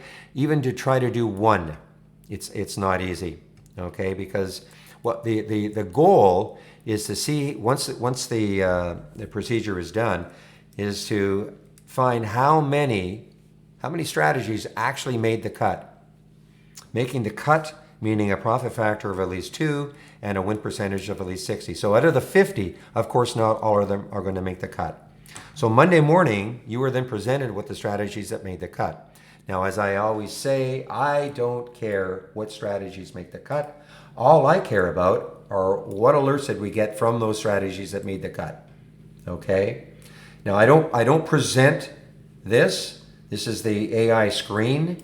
It's not fair to those who pay for premium if I'm going to do that. But well, look at I know, guys, again, what a whippy one. But I mean, I know lots and lots of people following this one. There's the high yesterday. So it is a little pop there, lots of volume again.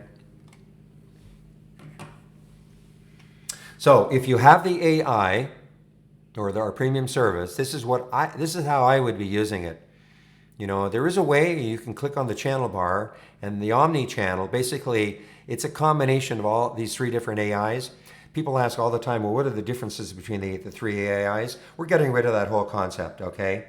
You know, in a nutshell, Neo is a little more aggressive than Holly 2.0. Holly 2.0 a little more aggressive than the original one, that's all. Personally, I don't care. You know, all I care about is where are the alerts coming from.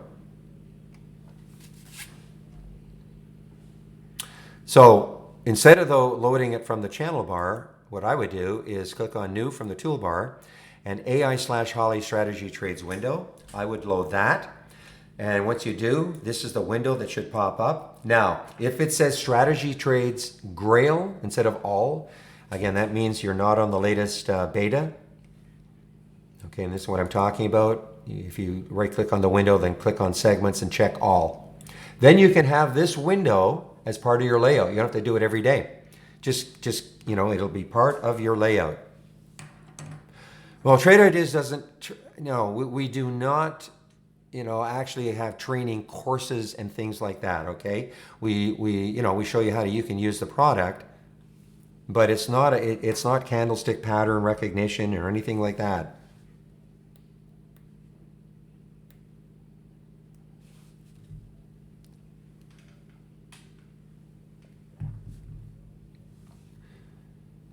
So that is basically what the AI goes through every day. And so you get the alerts. How I use it as a watch list, okay?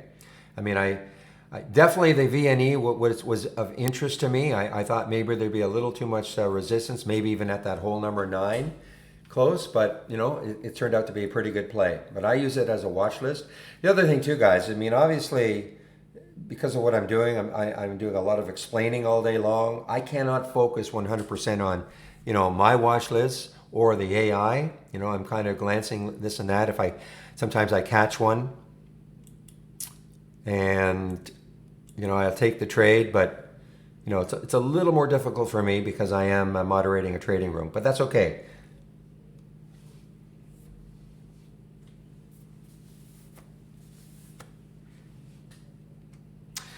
Now, Brokerage Plus.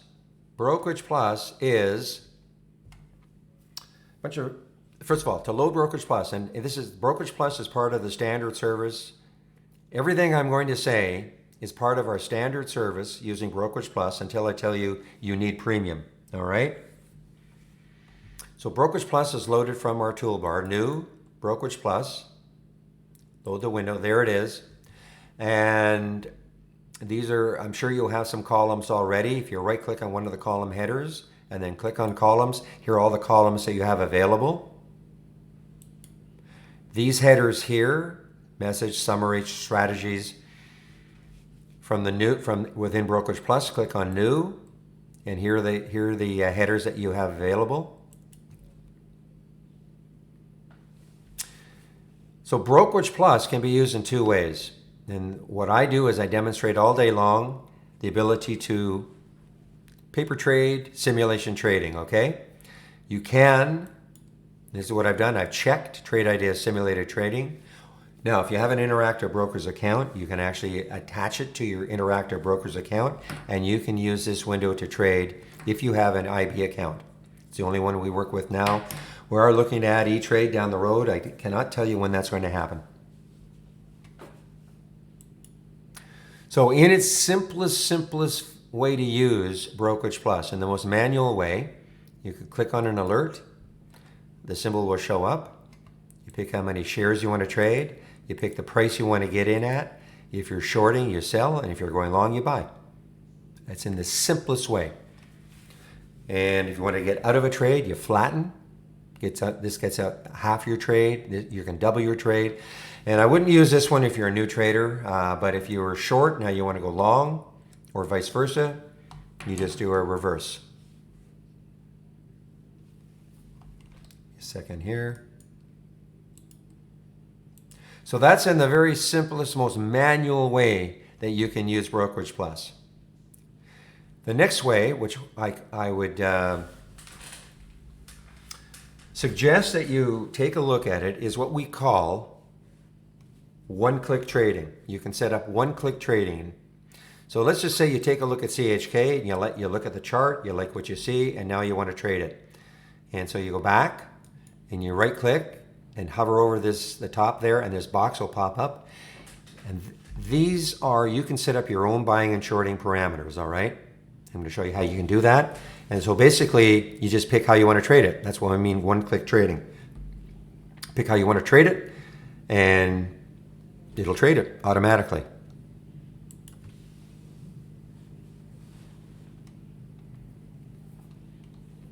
So how do you do that?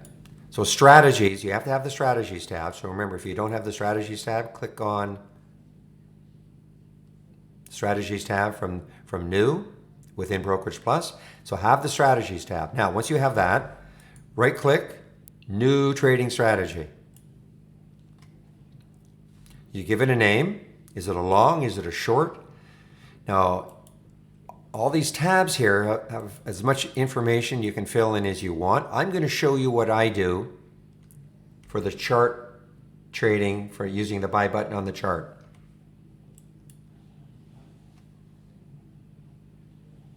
Just looking at the VNE here. Okay, so notice here when I hover over the trade, these are the buy and short. This is why you see some are long, some are short. I've already, loaded these before, just like you can do the same thing. New trading strategy, create your own. Now, once you've got it up here, now you have to say, okay, how do I want to trade it if I click on that? So, edit trading strategy. You right click on it, edit trade. If you were starting from scratch and create new, then you would start filling this in right away. I just want to show you what I'm doing for the chart long $100 risk, and I'll explain all that. So I don't have an entry time. Okay, if I showed you this one, you'd see my entry time was delayed for 15 minutes. This slider would be over at 9:45. I just put a hold. I don't want to see anything in this, in this window until 9:45. Just want to let the market settle down a little bit. But in this particular case, I don't need to do that. Order details and risk management work hand in hand. I would encourage you to start thinking of the idea that, you know what, not every trade is going to work. So if you're going to get into a trade, I want to encourage you to start thinking of a stop loss. This is a drop-down menu, stop loss. Start thinking, okay, how much do I want to risk per trade in dollars? So in the simulator, what I'm doing is I'm risking $100 a trade in the simulator. Now, how much you risk is going to be, it will have a correlation, of course, to your account size. If you have a $5,000 account, you're not going to risk $1,000 a trade, okay?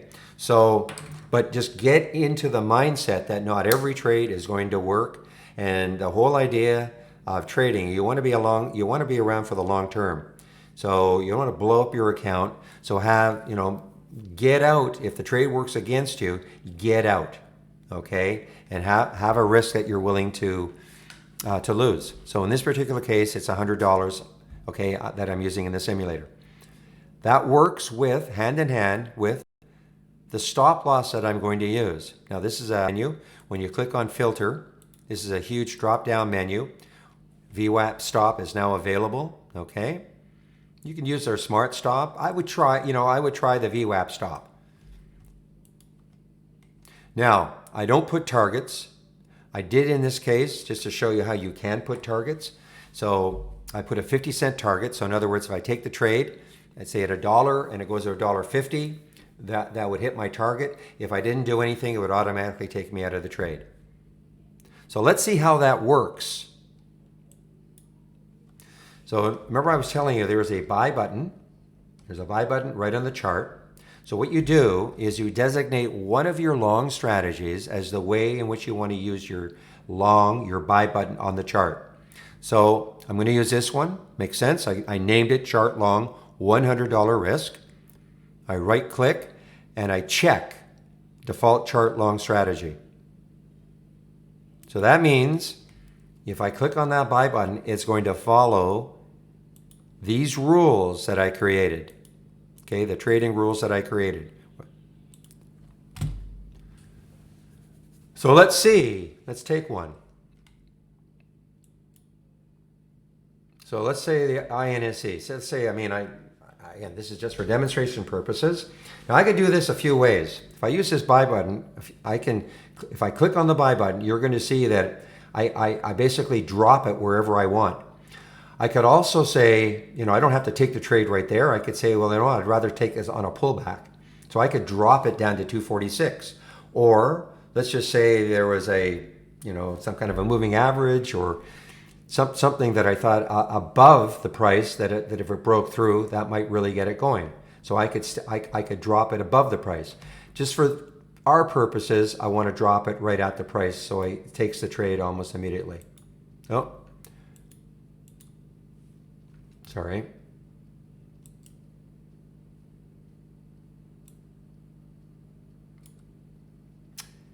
And it's not working. Why?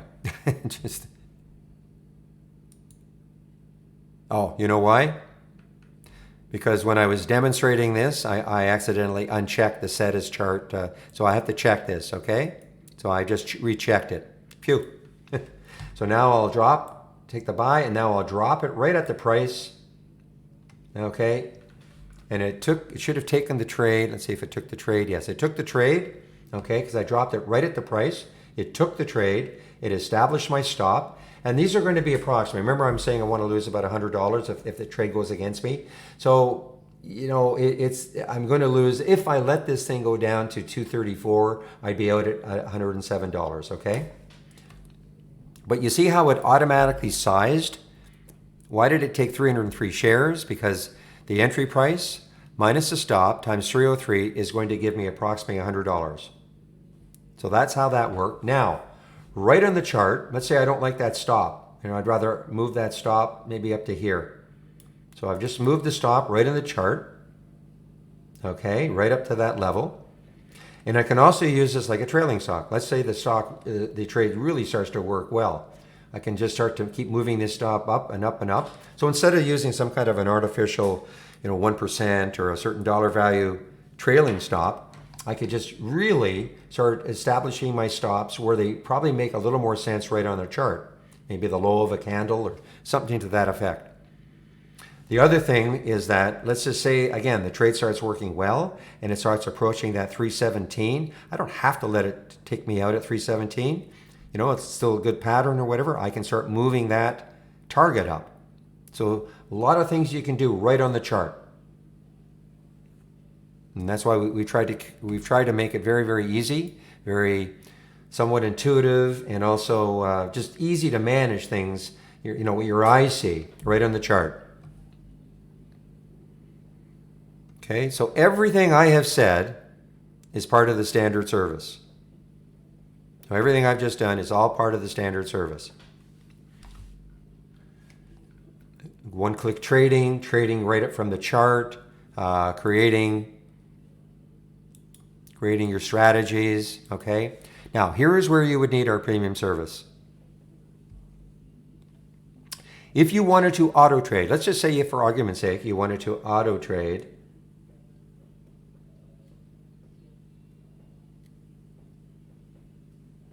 Okay, Uriel, I'll try to help you in a second, okay, from the YouTube channel. If you wanted to auto trade, say you created your own alert window, or you wanted to auto trade my windows. Remember to have these windows, click on new channel bar, and then my windows. Okay, then you'll get these 3 windows plus a couple of charts. Remember though, this is a layout. So before you do that, make sure you save your layout to the cloud first. But let's just say, it doesn't have to be my alert windows. So let's say you create an alert window and you wanted to auto trade. So the first thing you have to do is you have to save your window to the cloud. Save it to the cloud. And then right click, load from cloud. And you'll see it right there. Momo down, no repeat. You would load it. Okay, and I'll do it actually. I'll show you how that works. Load from cloud, Momo down, load, add to existing strategies, and there it is. Now the next step is you'd have to create, your trading strategy. I can't tell you what you're going to do, but go through all this and create how you actually want to trade it. Okay, I'm going to get rid of this. So the next step, if you do want to auto trade, then once you've created your long or your short strategy, then you turn the strategy on. So you right click, strategy enabled, click to disable. This is just a toggle on and off. Now it's off. Now you turn it on.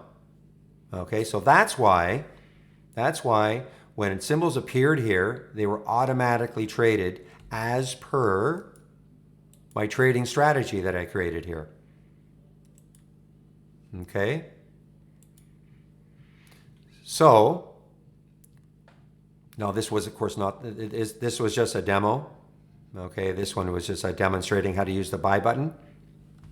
Not part of that auto trading. So if you do want to auto trade, you need our premium service.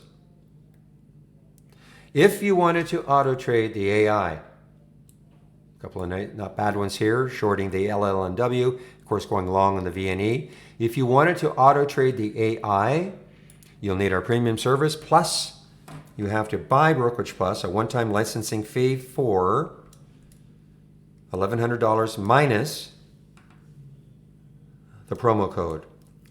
It's a one-time fee. What I mean by that is that if you decide that you want to stop trading for a while, you can do so, unsubscribe from us, and if you come back, Brokerage Plus is still waiting for you.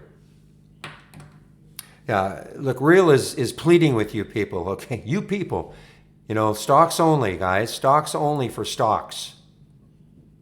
Okay? Off topic, everything else is off topic, or tech support if I can help in tech support. Okay, this is just for stocks. That's why we label these or name them. Okay, so I just really want to just summarize, Brokerage Plus. If you do not care about auto trading, then all you need is our standard service. You can set up one-click trading. You can create the way in which you want to trade using the buy or the short button on the chart. Okay, so if you don't care about auto trading, that's all. You just need our standard service. You can use Brokerage Plus to either practice simulation trading, or you can connect it to your Interactive Brokers account. If you want to auto trade your own alert windows, you need our premium service. And if you want to auto trade the AI, you need our premium service, plus you have to buy Brokerage Plus.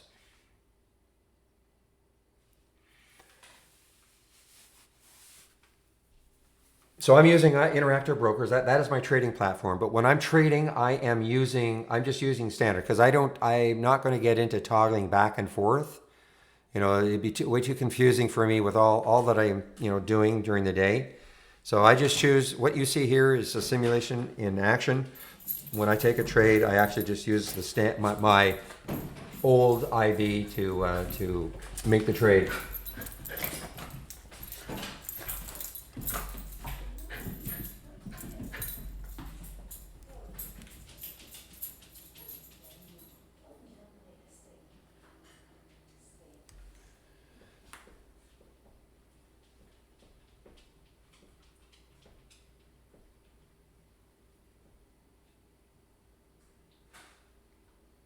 Okay, what is the URL? Okay, this is the YouTube feed. How do you enable the 200-day moving average in the browser version?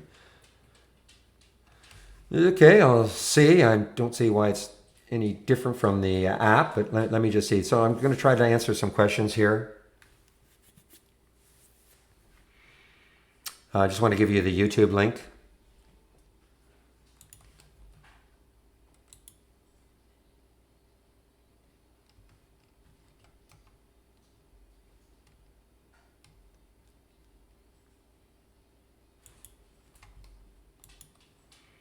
Okay, so here's our YouTube channel feed. Okay, it's the same, virtually the same as what you're listening to.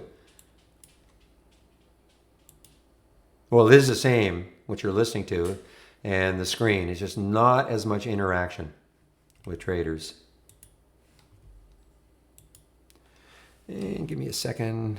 Again, this Bluetooth, I don't understand why it does this, but it's not a big deal.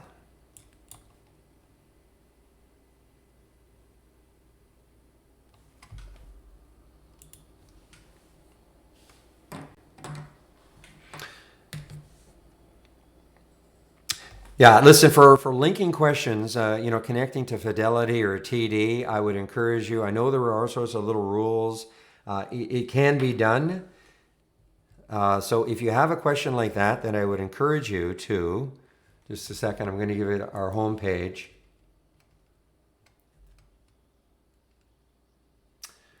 Just got to find the home page. So if you click on the homepage link and then start a live chat, and Bill is there. He's our linking expert for all that sort of stuff, okay?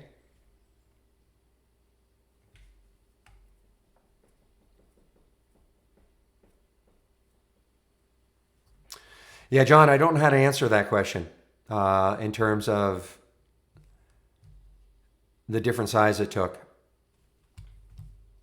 You might have to go also to the homepage, and I think Michael is there. He'll probably be able to answer it better than I can. Okay, I just can't answer that question.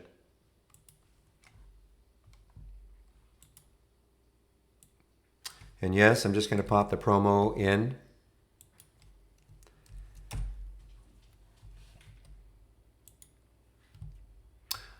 Okay, so am I all caught up? I know something about the 200-day on the web-based version.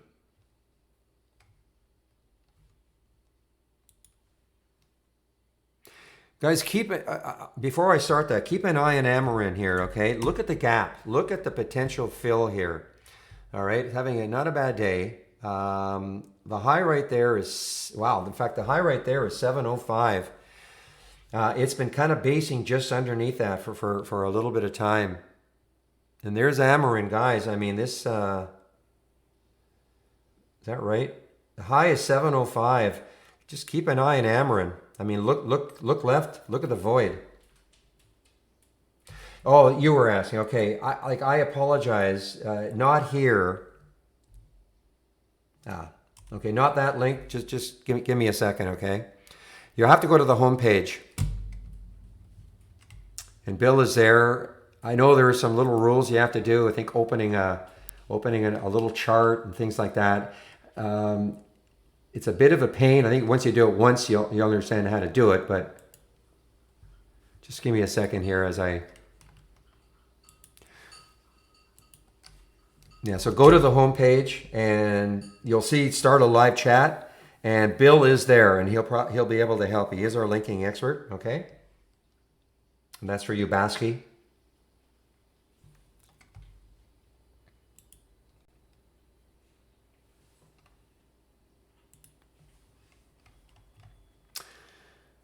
Okay, let me try to get to this question about the 200-day moving average.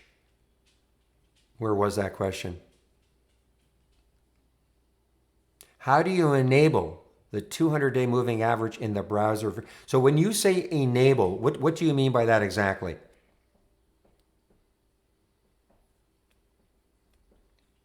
Are you talking about on the chart? How do you put it on the chart? Yeah, okay. Unfortunately, in the web-based version, no indicators available yet. It's something they are working on, okay? At least I don't think so. Before I talk, because I know it's the web-based version. You know, there are some. I mean, it's pretty good, but you know, there are some limitations. There's no Brokerage Plus. And let me just see. I'm just going to get the web-based version up.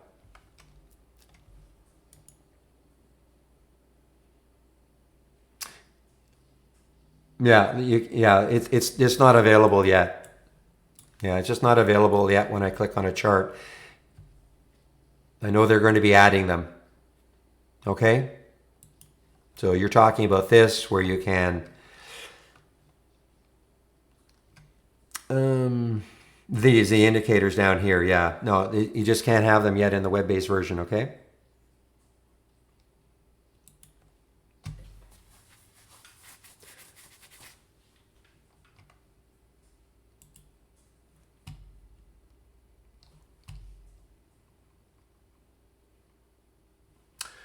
All right, guys, am I caught up? Am I caught up to all the questions?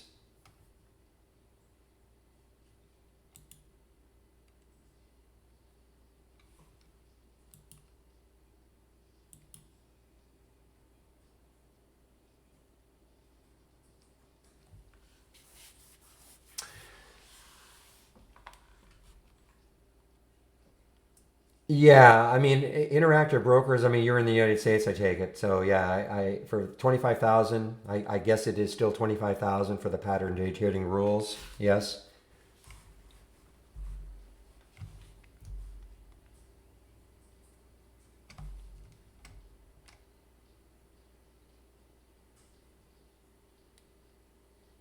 Well, I have a 5 and a 15, but I'm always looking at the daily, weekly, and monthly chart because again,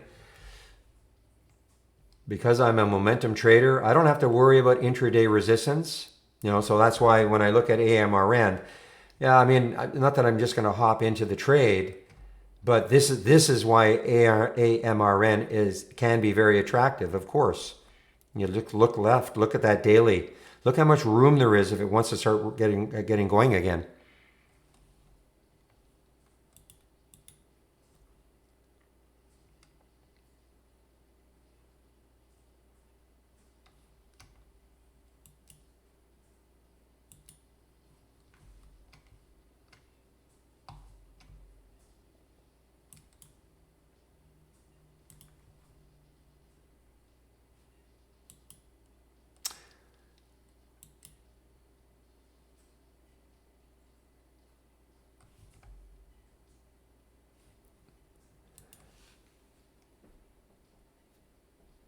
Yeah, I guess if you just want to go margin, I'm assuming that that is correct. So I mean, I guess if you had 10,000 share or $10,000 and you never exceeded that, so if you bought 1,000 shares of a 50-cent stock, so that's 5,000, and you did that, you could do that. I guess you could do that, and you got out of it during the day. You could do that all day long. I'm assuming. Oh, real is saying yes, you are. So, I'm out of because I'm a Canadian. We've never, ever, ever had that problem, that issue. So, real is saying you are. So I'm wrong, right? So, well, okay, you have to wait for the trades to clear. So consequently, and that's what 3 days in the cash account. That's 3 days, 2 days, 2 or 3. Why don't you guys just move to Canada and you have to worry about all this? Okay, guys, just give me a second. I just want to grab some water.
All right, guys, I'm now back.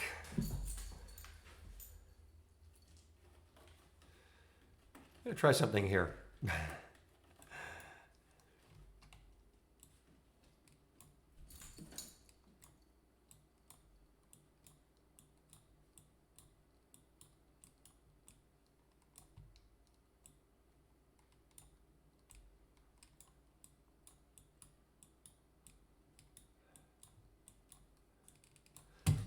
How's that?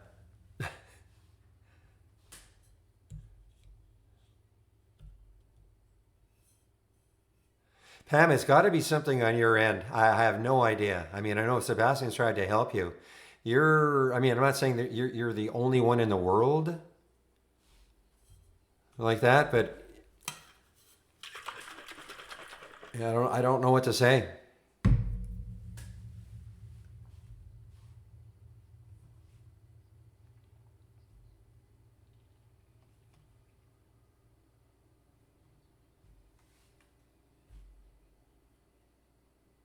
I did find a new toy last night.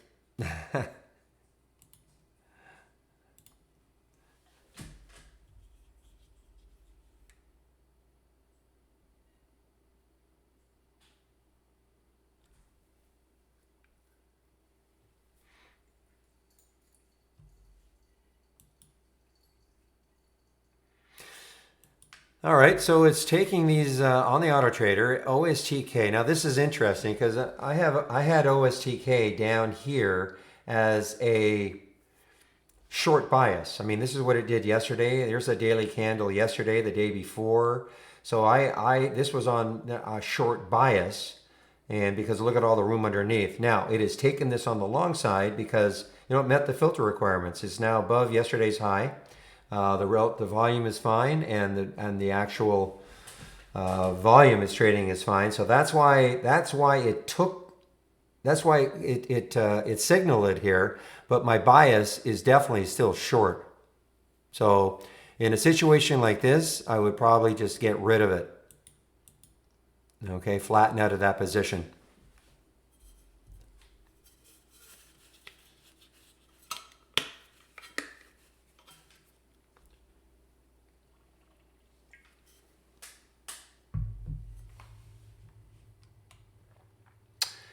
Okay, open your own channel, name position and range by Uriel. Ah, man, it's something I just don't do. So let's see if I can try to figure it out in the channel bar without screwing things up.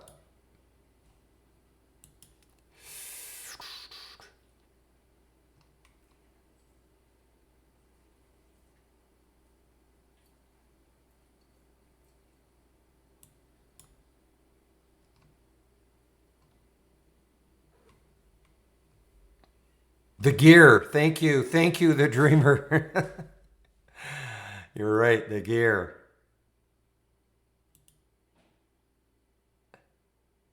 Okay. So do you see what I'm doing, Uriel? So there's that little gear beside, just to the left of the text, the channel bar text. You see that little gear? You click on that, edit channels, and I guess here, add a channel. You can input the name of your channel, and I guess you load the link and give it a name, and that's so here. So right down here, enter the cloud code for your layout. Put it there, or you can select from the cloud. Say OK, give it a name, and that should be it. It was the gear.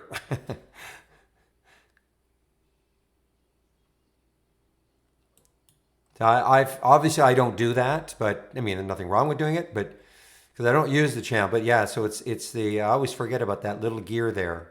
So is that okay? Yeah, you can write your name. Add a channel. So input the name of your channel below. So you can give it any name, right? When you say again, what are you meaning? So I mean, if I type in Barry, I'm pretty sure. Or right name. Oh, I see what you mean. So right name. Oh, I see. There it is. Okay.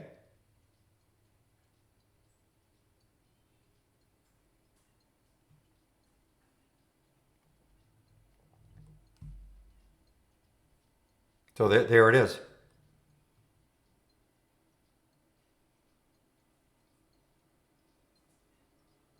Let me answer your question, Bill, okay?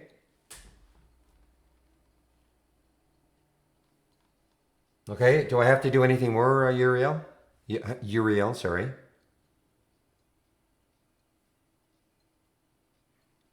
I think it just matters just following the steps. Upload an image. I guess you can have a different image. I mean, I just don't get into all that stuff, but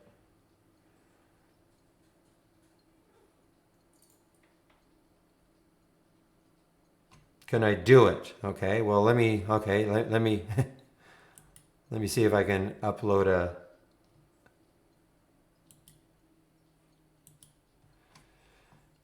um,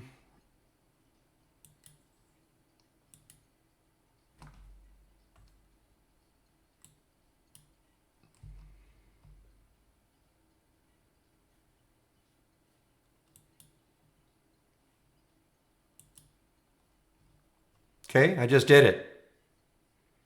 I mean, I just did it. I don't want to load it because it's a layout. You know, I don't want it, but I just basically did it.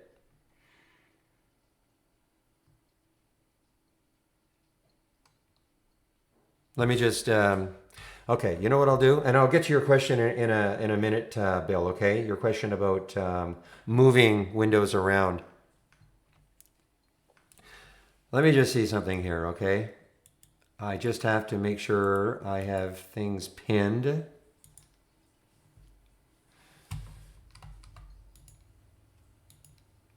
Pinned, pinned, pinned.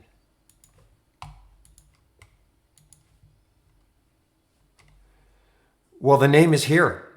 So you click on the gear, edit channels, and add a channel, and there's your name. Put the name in here, write the name, and it'll... Like, I'm not sure how else I can show you.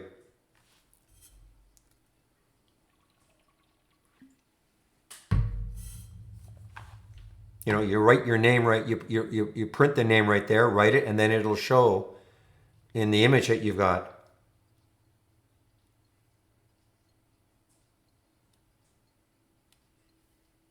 So you have to, again, you have to start off. You have to start off with that gear. You see the gear, right, Uriel? You do see the gear? Ah, good. Okay. Yay! You know. All right. Now, Bill, are you? Can you hear me? And are you? Can you see my screen? I'm going to answer your question.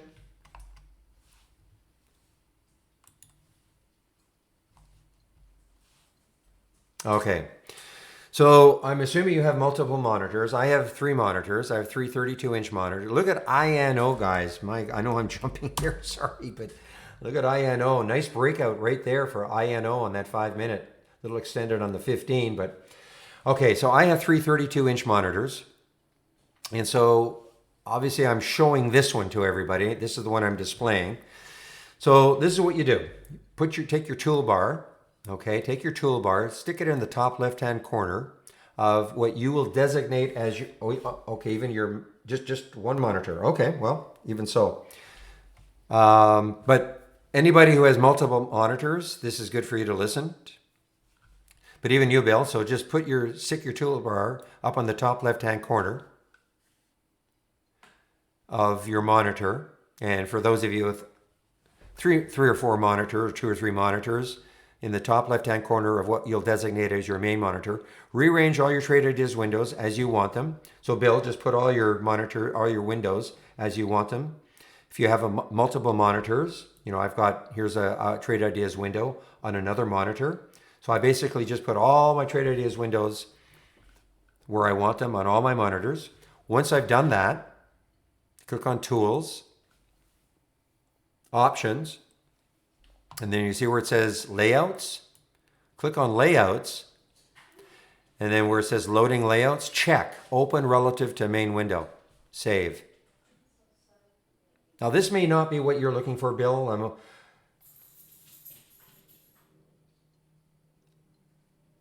But I'm going to keep going. I think I know what you're looking for. So open relative to main window and save it. And then when you exit trade ideas, when you re-enter trade, when you load trade ideas again, all of your trade ideas windows are where they're supposed to be on all your monitors. Okay?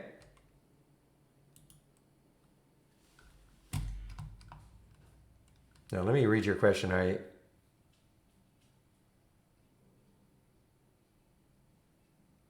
Yeah, on that one, I see what you're saying, Bill. I'm sorry, I misread your question. Yeah, I'm not sure how you do that. If you go to the homepage, I think either Bill or William, one goes by Bill, one goes by William, they may be able to help you there. I think there's some kind of a trick. I'm just not aware of it, okay?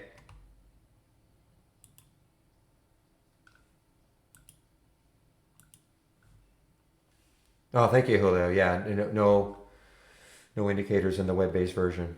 Let me just give you the homepage link.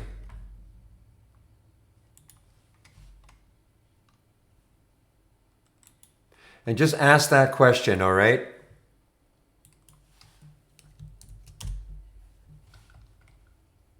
You'll see a pop-up and and you just start a live discussion. Ask that question. You basically just copy and paste that, okay? And somebody should be able to help you.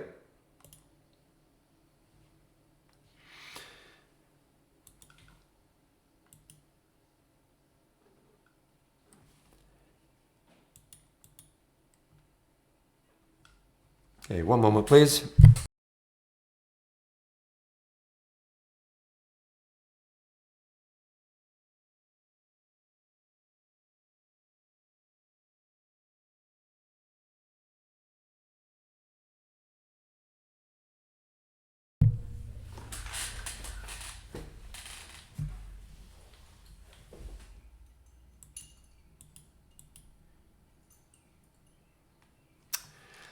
All right, am I caught up? I'm just trying to go back. If I've missed a question, I apologize. Maybe just repost it in the off topic.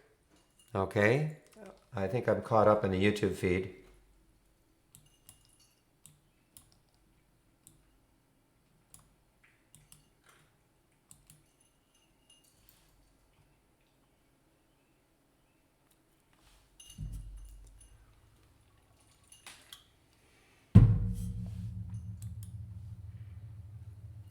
I missed this one. I was watching this one earlier. ARCT. Basing. It's a bit of a tough spread, but I was watching this one basing, and then look at this. It's, wow, 2183 to 2321. This came from listen, I mean, when things get a little bit slow, well, there's nothing really always slow, but I mean, this is a very, very interesting pharmaceutical preparation, this top list that I created. I'm going to show you how I'm using the similar stock window and how you can pop things out to create top lists and drill down into the sectors you might want to follow, okay? I think it's very powerful. So if you do not have the similar tab, first of all, I think you should have the single stock window. If you don't have that up, then click on single stock window. At a glance, you get a lot of information, okay? You can put, these are the filter or the columns that I'm using, but you can put whatever, some people like to see cash flow or earnings per share, things like that. You can design it as you want. This is what I like to see. But the similar tab, now if you don't have that similar tab, you have to have the latest beta. Julio, when is that going to be a production version? So I don't have to keep telling people they need the beta. But to get the beta, click on subscriptions in the trading room, and where it says download TI Pro or beta, click on that. and you'll come to the download page, scroll down until you see the beta.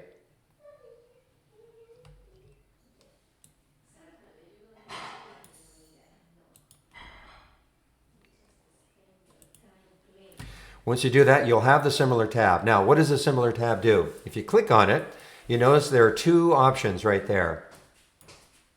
One is competitors and one is price action. I'm not using price action at all. I'm only using competitors. Price action, I think, needs a little more work in terms of filters and things like that. But the theory behind price action is that you see a stock moving in a certain way, and you like to find other stocks kind of doing the same thing in terms of price action. Okay, these will both get better as we go along. But right now, I'm just using the competitors tab. So what happens when I do that? So I click on the competitors tab, and then I've duplicated the window, duplicate, and I've duplicated it twice. That's why we see these two here. And what I've done is I have sorted on the change from the close percent.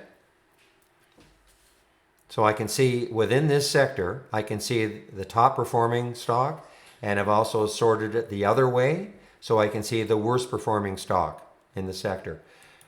Problem is, right now, still, we need to have a minimum volume in this, and that, you know, I've been asking for it. I guess, it'll happen. I don't know exactly technically what has to happen, but I guess it's not as easy as I thought it would be to do it. But anyway, but this is how I'm using it now. So this pharmaceutical preparation manufacturing sector. No, this sector is always going to be hot. I mean, yes, it's hotter now because of what's happening with the virus, but this sector is always going to be hot in terms of a lot of action, a lot of interesting potential trades. So what I do now is now that I have this, I pop it out. I right click and I pop it out. Okay, notice now it's a topless window. Now, at this point, I can trade it like any other topless window. I can add filters that I want. I can add, a minimum, a price range that I want. I can add a minimum volume that I want. I can do, so I can really start to tighten it up. And that is what I did here. I took this, and what I did was here's the price range I'm looking at. I added a current volume, so I wanted anything in there to be trading at least twice as much as normal. Now, what I do, because I do want to see this in the pre-market, I have to get rid of that filter. Okay, now if you're using the relative volume filter in the pre-market, you'll get no data. So what I do is I take that filter out, and then I add it once the market starts, and a minimum volume of 100,000 shares. But what I also do is I've added this column, the position in the day's range column, because as you know, I like to sort on that column. So when I sort on that column,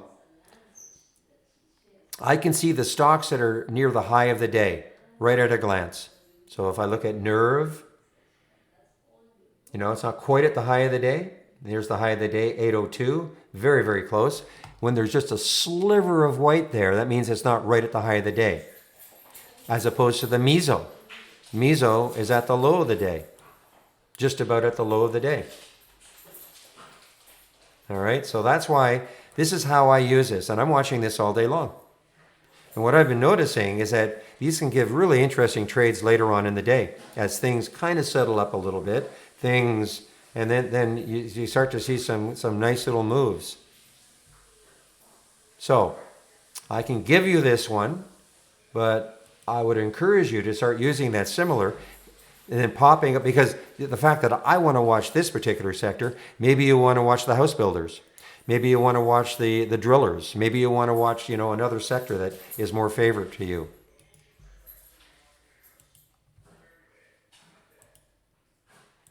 So I'll pop it into the room and, want to use it, there it is.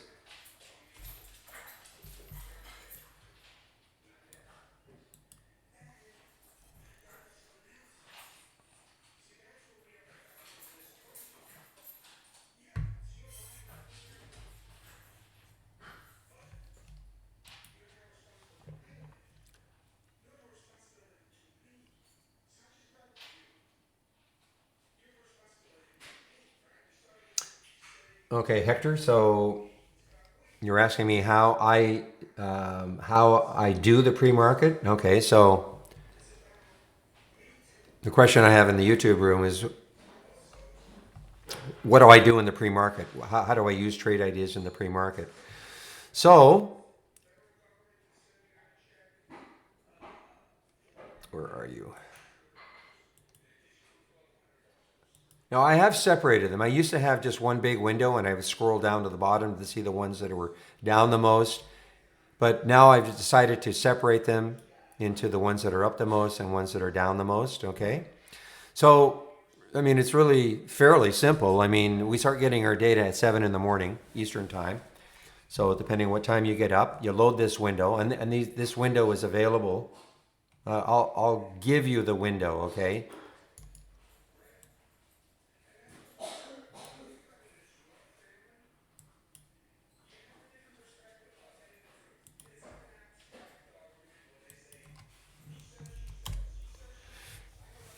So really, all I do is this. I mean, the obvious thing to sort on at the beginning, this is why I have all these columns. Remember, in a topless window, all these columns are sortable. So the first thing I do, of course, is sort on which ones are up the most from yesterday's close in the pre-market. So obviously my eyes are drawn, your eyes are usually drawn to the ones that are up the most. I mean, that's why, we saw miso. It was obviously up the most right here. So I basically go through all this. I check to see what sort of news there is. Miso obviously had some news. Next week we'll be in the middle of, well, really the big start of earnings season. Probably have 1,000 companies releasing earnings next week. In my pre-market actives up and down, you will see a ton of earnings plays. Stocks can get very, very active, of course, the day they release earnings. Not just the day of. I mean, my earnings plays are made up of stocks that release after hours. So let's just say it's Monday. So on Tuesday, the stocks that will, or let's say it's Tuesday, the stocks that will be active are those that released after hours on Monday and, of course, Tuesday morning before the market opens. Those are the active earnings plays. So we'll see a lot of those. So when I click on it, I'll immediately look to see, was this an earnings play? I have my single stock window open. Was this an earnings play? I also have my earnings date here, which I will sort on. I'll sort on that date. And, when I see 0.25 or minus 0.25, I know those are earnings plays. You'll see next week, this will be absolutely full of earnings plays. So again, you can sort on any column. So the obvious one, again, is the change from the close. Then, of course, I do my earnings date because, you could see, because there could be a lot of symbols in here. I may miss one that's down there. My eye is not drawn to it because, I'm concentrating on the ones that are up the most. But maybe it's an earnings play and maybe there's decent volume. So I do want to follow it. Or next thing I do is this is a great filter to use in the pre-market. The volume to day percent. I don't use it once the market's open, but so what this is telling me, let's just say, it said 100%. I mean, this says 284%. I mean, everything is this is still running. The market, it's still running. I could freeze it, once the market opens at 9:30, but this is still running. But when I'm looking at this before the market opens, let's just say it said 235%. That means that stock has traded in the pre-market 2.3 times what it would normally do all day long. Obviously, pretty impressive. If that were the case, if I saw numbers like that in the pre-market. Rarely do we see that in the pre-market, but even something that's trading 25 or 50% or 75% of what it would trade all day long is pretty impressive. So I will also sort on that column. I'll sort on the float column. Again, maybe I'm missing something that's down there, but it's a really, really low float situation, and I want to see it. I'll sort. This is up to you guys. This is what I do. I'll sort on the short float percent to see if there's anything that has a high short float percent that I might be missing. So that's the exercise I go through every day.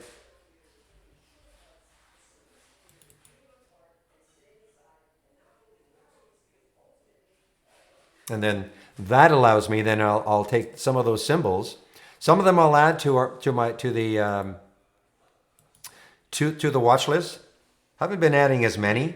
Some of them I will add though, and some I'll thumbnail just to sort of keep an eye on them. But just because something is super active in the pre-market doesn't mean, well, you just buy it and it's going to keep going once the market opens. I wish it were that simple.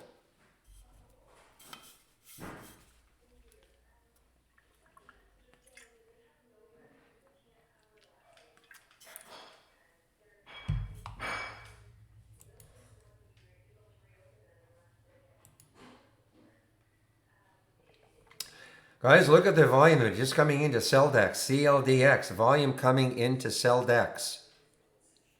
So I'm going long and William's going short. Haha, I'm not going.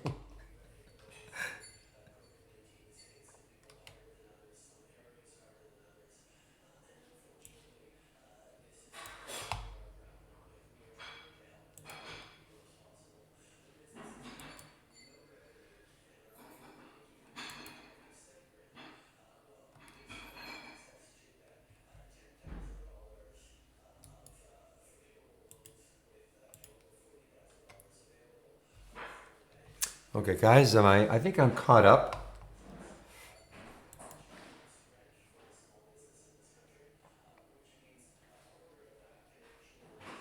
Okay, this is an earnings play. Boom is an earnings play. It's actually still down for the day, but it's at the high of the day.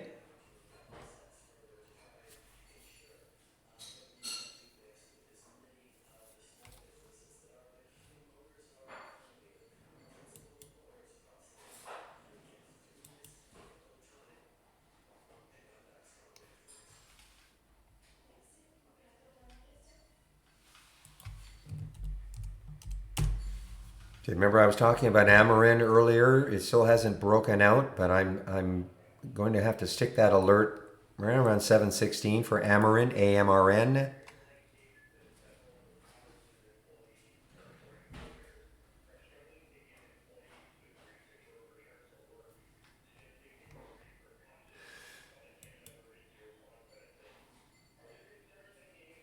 So I think what I'm going to do on this one, I'm going to raise that. I'm going to right on the chart. I'm going to put the stop,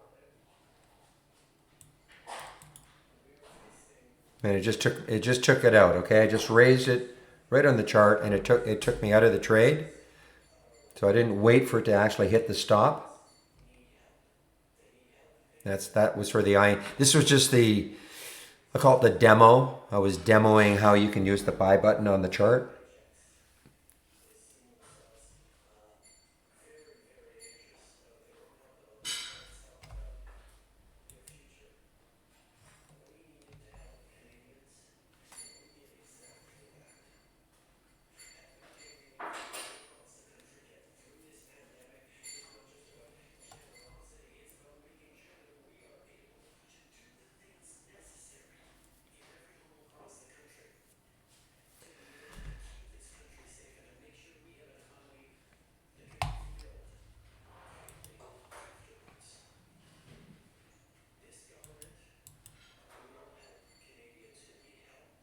So again, guys, what I'm finding is that a lot of these, can do this for a long time. And then in the last couple of hours, some of them gain some life. You have to look at the daily and the weekly and the monthly and all that to see what sort of room they have. I'm not saying this is going to, but this is what I've been finding over the last 3 days since I've really been kind of looking at that pharmaceutical preparation top list.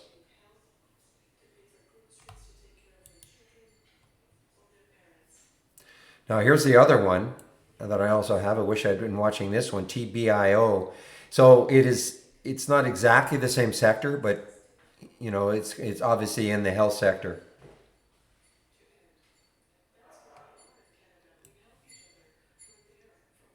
Yeah, these are, well, when you say to trade, okay, they're ideas. Everything, it's just an idea, Hector. It doesn't mean you take the trade automatically, but these are ideas, yes. So when you load it, you won't see everything. If you load it right now, you'll see probably the last symbols, but they're ideas. I don't want to say to you, yeah, when you get an alert, just take the trade. These are ideas, but you'll notice that there are very few. It's a manageable number of things to watch during the day. That's the whole idea of it.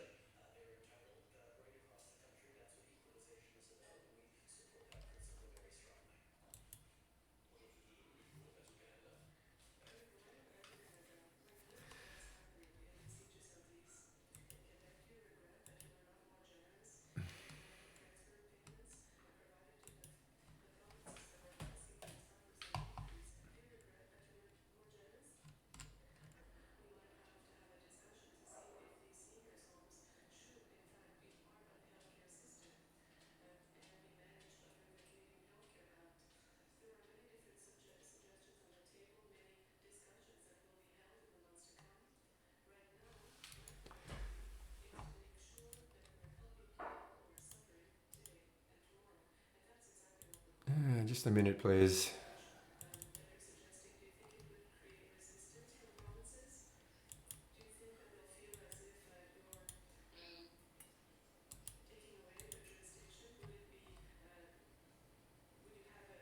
Shoot, I had an alert set. I'm running. There was a blog that we did yesterday, or a podcast that we did yesterday. For those of you who are on Macs, and we don't have a Mac version of the product.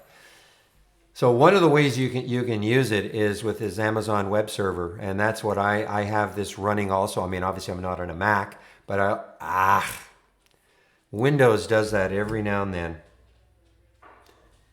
Second.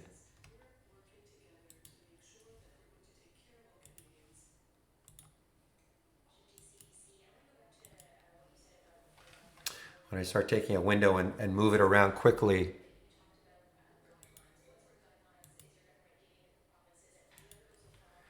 Just a second, I have to rearrange stuff on my other monitors now.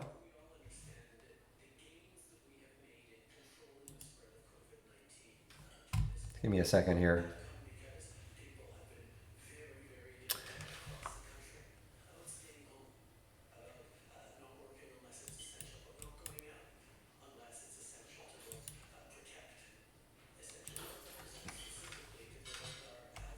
And where are you guys?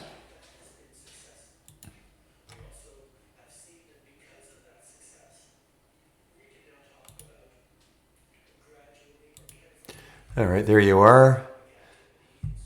Okay, just a couple more things I have to do.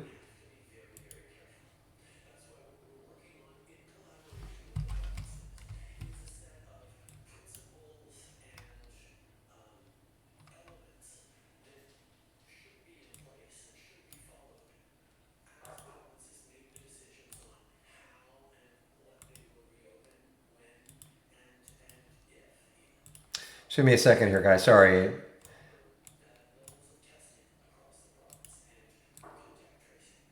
Okay, I think I'm back to normal here. Yeah, so what I was going to show you is that, yeah, for those of you who are Mac users, I mean, I'm sure a lot of you are aware you can use an emulator like Parallels. You can also, if you want, you can try this Amazon Web Service. Basically, I think it's about $30 a month or something like that.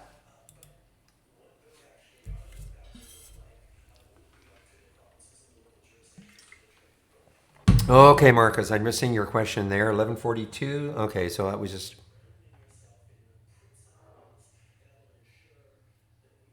Okay, so the buy signals on those are AIs. Okay, so you have to have the AI. Do you have? Oh, you've got TI Premium. Okay, I wonder how I can see the AI. Okay, the strategy it's based on. I think the strategy is there, isn't it? Um, Give me an example of something that has a buy signal. Oh, here's one. Yeah, so if you hover over it,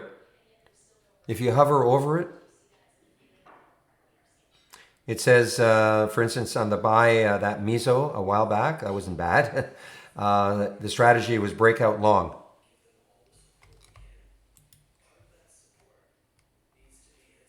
Yeah, it's just a matter of hovering over that icon. Okay, hover over it. You see, and it says the last one says strategy pull back long.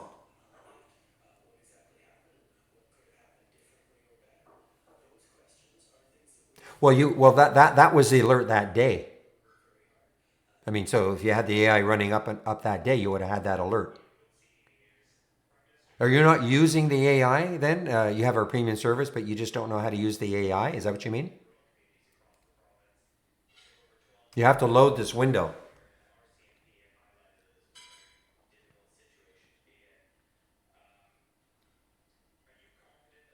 Well, I don't know. I'm not sure I understand what you mean. I mean, this is an alert that happened.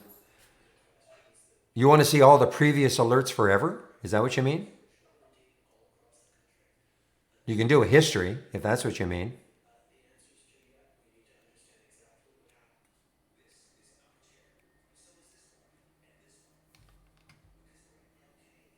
You don't mean how do you get that alert on that day?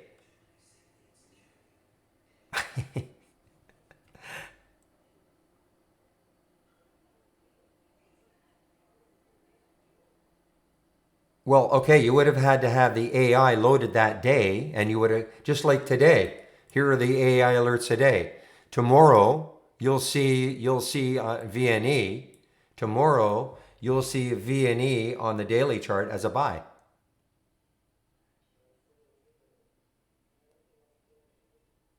So again, I'm not understanding. Do you not have your AI window open? That's where you see the real-time alerts for today.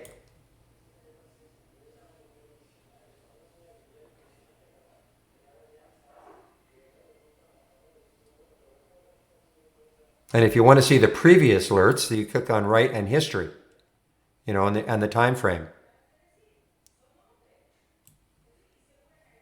I may not be understanding.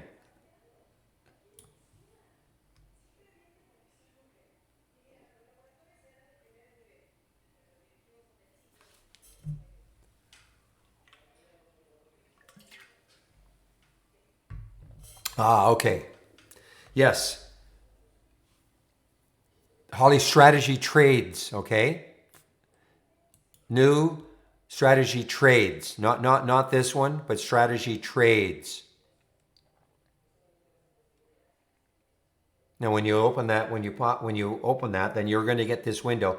Now, if it says at the top, strategy trades Grail in brackets instead of all, then right click on the window and go down where it says segments and check all. Okay?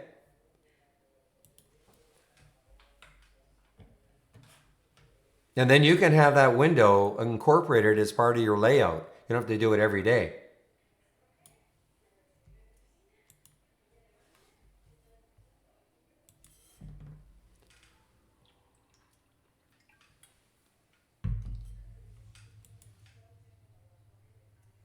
Yeah, exactly. If you've had premium, yeah, you should, yeah, absolutely. I mean, it's real time. There are the alerts today. The stops are all in place. You just have to have that window up. The minute you get an alert, you can put a sound alert on it. Actions. Put a sound alert on it. And I suppose we just have to wait for them to happen. It doesn't. No, no, no. It's like this. It's like saying in this one, Momo up, no repeat. Okay. So each one of the AI strategies has filters in place, and then some kind of a trigger. I'm not saying it's a new high, but some kind of a trigger. So if all these filters are met and the trigger happens, then you see the symbol. Okay, we don't know what's going to happen. It's just like I would have no idea, before the market opens, is Avco going to show up? I have no idea. It's an event. If the event happens, then you see the symbol. If all the filters are met, and so it's not a matter of Well, here are the symbols that the AI is going to be looking at today. It just doesn't know what symbols are going to trigger. Every day it's different. Make sense? And when it gives you real time, I mean, again, it's laid out. There's the entry, there's the price, there's the stop. So all that happens automatically. Nothing for you to do.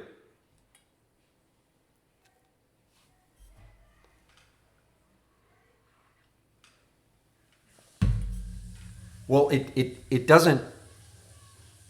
You don't see the symbols. It's looking at the okay. It's looking at the entire market. How's that? It's looking at the entire market.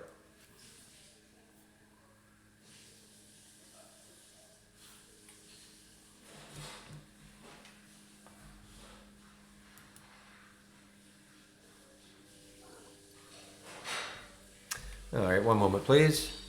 I'll do.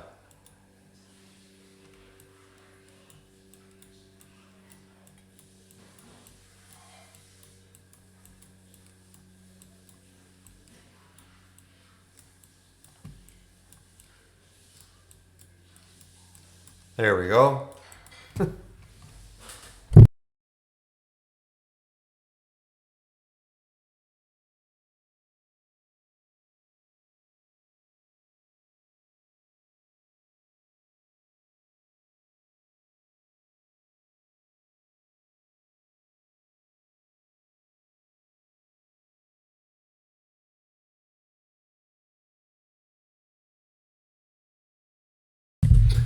Is auto trade a good idea?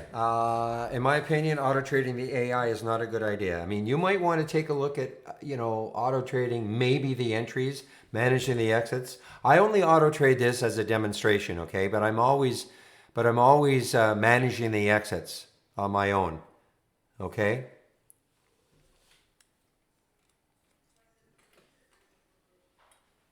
But just to let it go automatically, I wouldn't recommend it. No.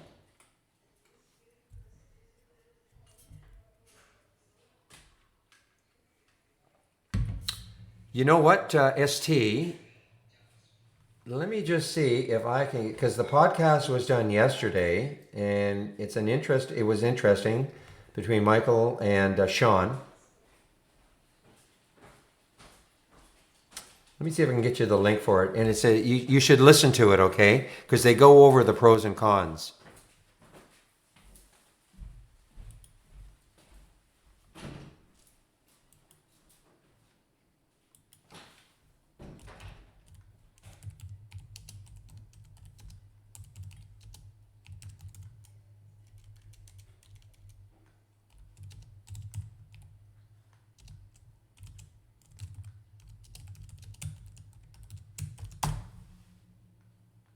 I'm just going to get you it, okay?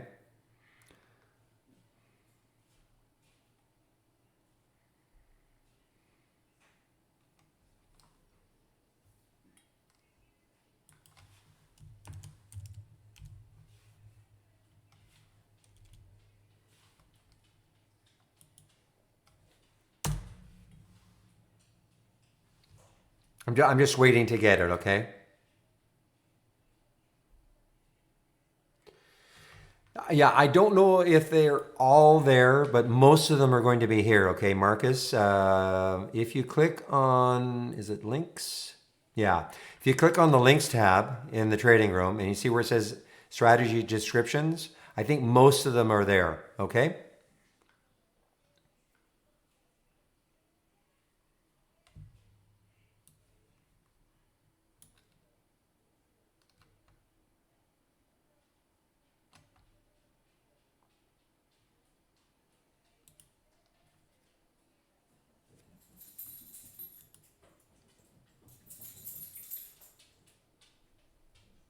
Okay, I'm just getting, they're just going to give me the link for the podcast, yesterday's podcast.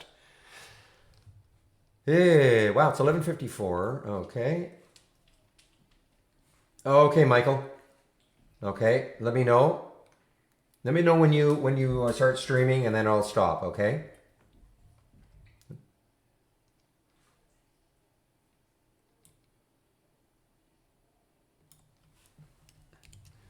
So So who asked that question? Okay, ST. This is for, well, anybody else who has a Mac. And here are some options in order to run. You know, I mean, the web-based version is okay, but it doesn't have Brokerage Plus. You can't put indicators on charts yet.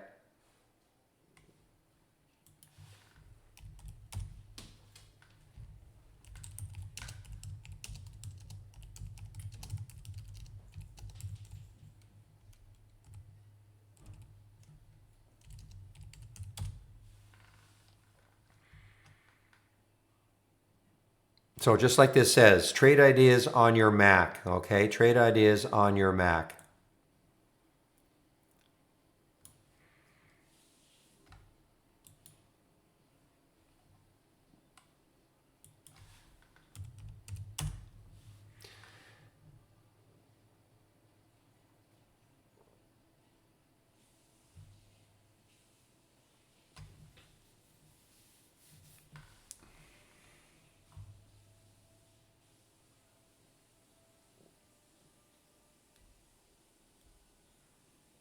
We don't have Hector, so no, we don't have, but here, I'm going to pop this in here.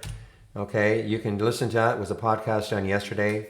Good for you, Mac users. We don't have, no, we don't, the only app is for a PC. A downloadable version is for the PC, okay? For a PC. So no app version. Yeah, you can, yeah, the columns here, you know, there's the entry column. Just double click left a couple of times, okay? On any column, and that'll sort it.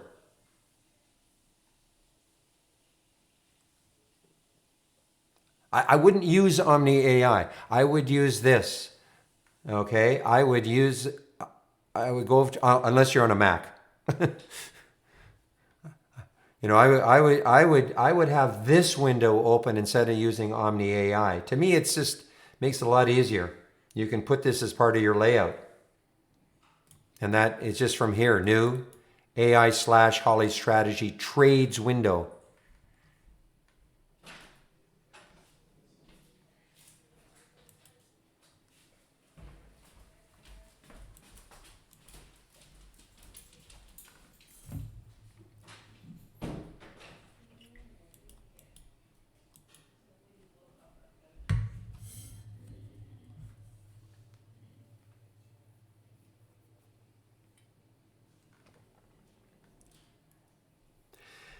Wow, look at INO.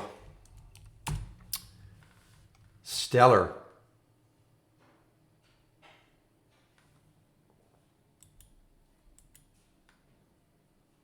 Even nerve is starting to just move up. It's a little bit of a, it's not much. In fact, I don't even have volume. Oh, here's the volume. I'm still watching court, guys. I want to see if it gets back into the 20s. And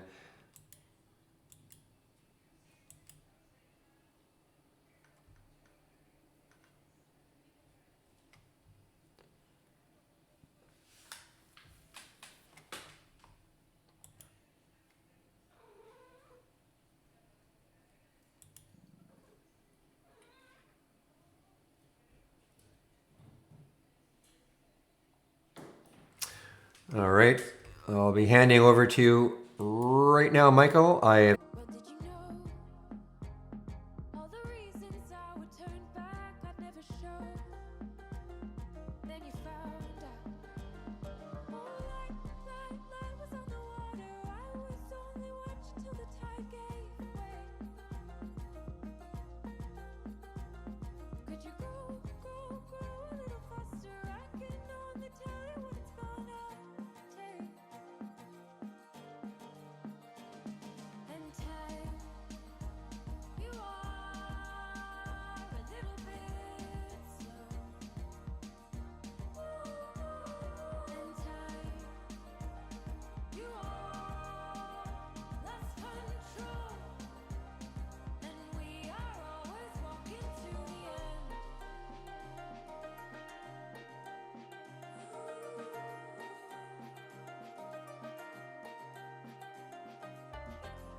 Hello everyone, and welcome back to the live Q&A. So everyone can let me know if I'm coming through okay. Let me switch over to the support screen here. So you can just get a little hi guys. Much clearer here than in YouTube live window.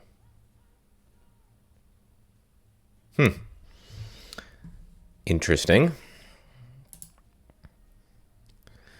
Take a look. I got one stock that I'm stocking here, HJIN. I'm gonna keep on this list, and I am good, thank you. So again, welcome everyone. What we do here every single day is we pop on for an hour, give Barry a much needed break, and a different trader from within Trade Ideas comes in daily and just is here to answer your questions about trading, about trade ideas, life, love, whatever you want to talk about. So one cool thing is you get a different trader every day. So we have all different focus and aspects of trading and what we do with Trade Ideas. Myself, if you don't know me, name is Michael Noss, Bonpara on all the social medias. And my focus and what I do for Trade Ideas is a lot of building of the automated style systems. I'm a automated semi-quant trader, I think is probably the best way to do it. I still believe and use technical analysis very heavily, but everything I do has some sort of statistical basis behind it. I really don't enter a trade unless I know that there's some sort of historical significance to that I can prove with some sort of back testing or whatever. And that's just my methodology personally. Let me fix this layout a bit. It's all messed up here. So again, this is your guys' time for questions. If you're someone who, let's just pin.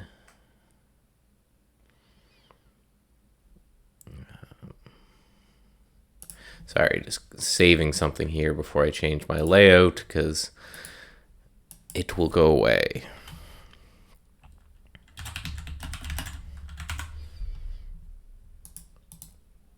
Always got new algorithms and everything on the go. So I am the one essentially who builds a lot of Holly's base algorithms. And go. There we go. Great questions. Awesome. So again, thank you for when you ask questions. The reason for that is, Peloton actually looks interesting here. We don't really prepare too much when we come in. Anyone you see talking here is a trader and trades first and trades for at least part of some of their income. So, this is noon. So basically between 10:30 and noon, most of what everyone is doing in Trade Ideas is supporting clients and trading. And then in the afternoon is when all the kind of development and everything works. So that's why we love questions. And I see there, Corona, and fire them away, and I'll get to them in order. So is there any swings trading strategies built into the system? The beauty of this is that Trade Ideas does a great job in saying, I'm going to scan for whatever it is that you like to look for as a trader. Now we have some pre-built swing trading strategies right here in this swing channel. And these are different strategies. This one's a resistance cross one. It's looking for a kind of a breakout of a daily resistance point. Here's the same kind of algorithm, but it's refined a little bit. This is stocks hitting new 52 weeks high that have heavy short interest in them. And then the buy the friggin' dip scan is for basically days that the market's selling off and it thinks that there's areas that are buying opportunities. But it's important to note that these are scans that our traders have built for you guys. But the point of trade ideas, above and beyond the typical scanning that you can do and the AI and all that, is to be able to build whatever is on your trading list. So yes, I am primarily a swing trader. What you're looking at, this is just a demo account where I test some new things for the AI and everything. But when it comes to my own personal trading, I would say I'm 90% swing, 10% day trading at this point. And I use trade ideas for all of that. So there is for sure. And if you wanted to talk a little bit about what your trading plan is, I can give you a little bit of better idea if we can scan for it. But it's all going to be based on your plan. And then sometimes people come back and say, well, I don't have a plan. And I say, please get a plan. When I'm making a watch list, what am I looking for? Steve Gomez, Michael Noss used to be a day trader, but then we showed him the light. I don't know if it's age or if I don't know it's the change in the markets or what it is, Steve, but I'm with you now that I focus pretty much entirely on the swing mind frame, other than maybe some gap algorithms that I currently run. It's just, I don't want to say easier, but it just, the risk reward profile on the swing side, I think, is what makes the difference. I can still be, my regular, slightly better than 50% accuracy, but I can let things go. Really looking at this Peloton right here. I tried this one yesterday and got hit on it. Maybe if it gets above this hammer today, I'll take a look. Take another shot at that. Okay, so another question. When I'm building a watch list, what am I looking for? Let's go to my nighttime scan here. I am a bit of a candlestick guy myself. I like dojis and hammer candles and things like that. So I have some scans that looks for dojis. You can see Yelp right now today is forming a doji. I don't think there's any power behind them, but I do like the indecision that they cause, and then I can wait for the resolution of that indecision one way or the other. I want to join. Well, let me get a link for you, sir, because we'd love to have you. But this is my own style. This is what I like to look at. I like the concept of these type of indecision candles that I call them. And then I look at that in kind of the concept of the entire trend and what that trend is. So for Yelp, I've got my eyes on this one for a short.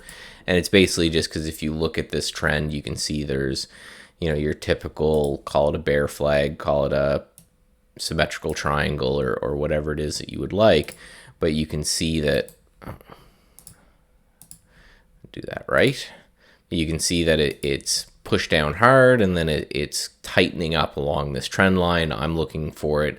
We have a kind of a fat spinning top yesterday, and if we have this doji spinning top here today, then I'll put this on a list for Monday to break down. So that's kind of a bit of my thought process. Is first, it always starts with an optimized scan, right? Everything I do has some sort of a statistical backing from it. It's just my way of making sure I'm not over trading or I'm not doing anything that's, just based off of a gut feel.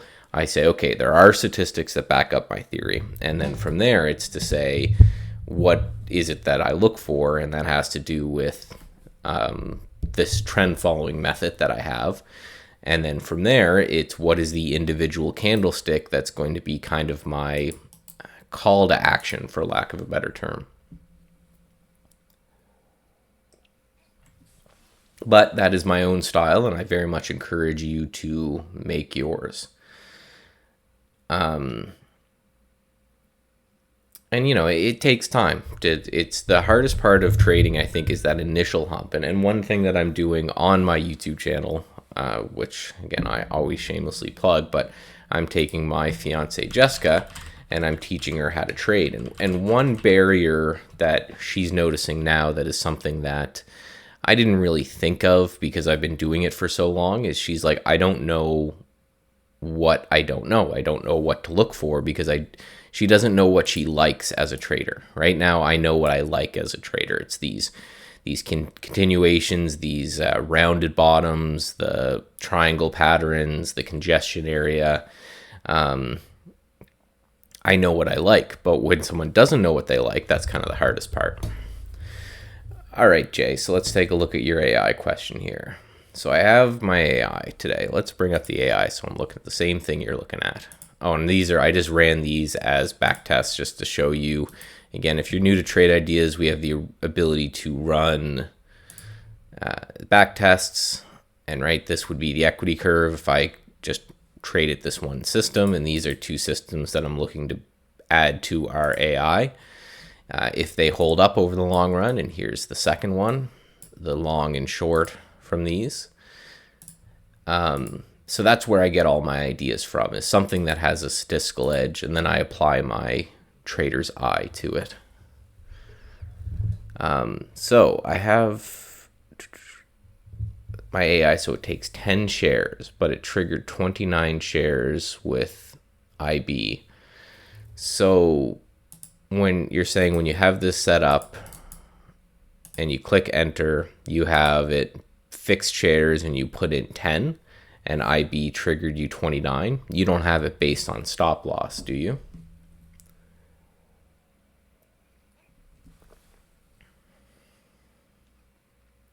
Because yeah, if you have it based off stop loss and you have either 10 or 30 there, then the share size is going to adjust.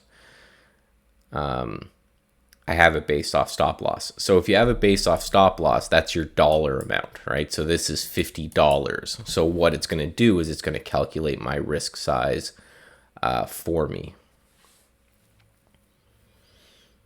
Right, so don't worry about the risk size. So basically what it will do, so say Holly triggers a strategy and the stop is $1 away. Since I have it to risk $50 a share, it's going to do that number and it's going to say, okay, I'm going to buy Michael 50 shares and away I go. And then if you get stopped out, plus or minus slippage on the way in, right? It's the market. It's never going to be exact. You're going to lose around that area.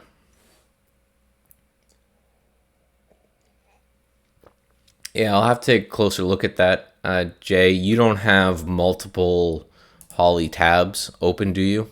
You don't have your reentries on or off. And make sure this is risk per trade, not total risk. But if you have multiple Brokerage Plus windows or multiple Holly tabs open, then it's possible that it's triggering 3 times because you have, it's doing it once per tab or something. But if you're on the latest beta, this isn't really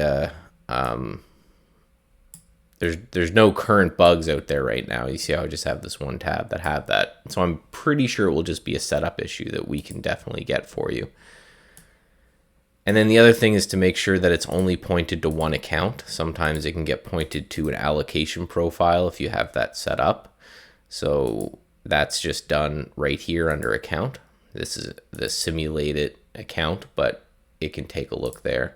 I don't know, Jay, if you don't have the setup videos, let me know and I can give those to you right now. We put together a little playlist. It's going to be more of my voice droning on at you, but it's like a 7-part series. Each video is only a few minutes long, and it goes through setup and use when it comes to the auto trader and all that. The other thing is if you're trading through IB, keep in mind that you need their live data plan. Unfortunately, IB actually delays their data by default, and we use IB's data for a lot of things within Brokerage Plus. So if their data is delayed and our data is in real time, it can cause a lot of problems. I think their data plan's like $10 a month, and if you trade enough, which isn't very much, they actually rebate that back to you. Again, it sucks, but that's one thing that's outside of our control. I don't know why they do that. It's 2020, but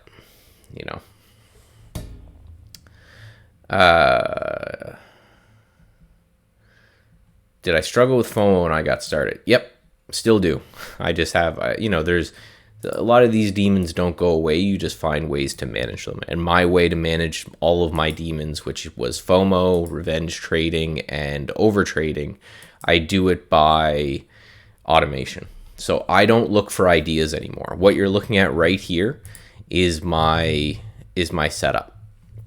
And you'll notice there's really not much in the way of scans here, because I know myself, if I'm out there hunting for trades and I spend 10, 20 minutes hunting for trades and I don't find one, I will take a trade that I shouldn't have taken. It just shouldn't have, because, I'll convince myself it's a good trade.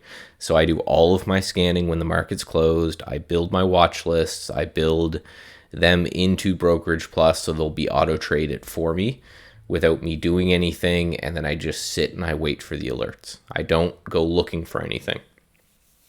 And that's how I deal with FOMO. It means that I miss, anything that just comes out of the blue, but for me, I'll take the slow, steady grind over that any day of the week. Yes, I do watch Jessica videos. Very interesting and valid question. Good for someone who's new to trading. Yeah, that's the one thing I really like about teaching her and having her ask me questions as someone who's a new trader, is there's things, I've been doing it for 12, 14 years now, I guess. There's things that I think are, not to sound like condescending or anything, but like standard or basic, because I've done it for so long. And so sometimes I'll just, drop something that I think is understand lingo or terminology, and she'll stop me and go, wait a second, that doesn't make any sense to me. And I love that, because if it doesn't make sense to her, then it doesn't make sense to the audience that we're trying to educate. And with this series, we're trying to educate everybody, because we know there's so many people that are stuck at home right now and they want to learn a new skill. And managing your own money is a great skill to learn while you're stuck at home. There's a question, any chance we'll get the 10 SMA as a filter? We already have the 10 SMA as a filter. Just added a month or so ago. But you can see we have the 10 SMA for the daily chart, 2 minute, 5 minute, 15, and 60 minute, which is great. I know Steve is a massive fan of this, but we have it there as well.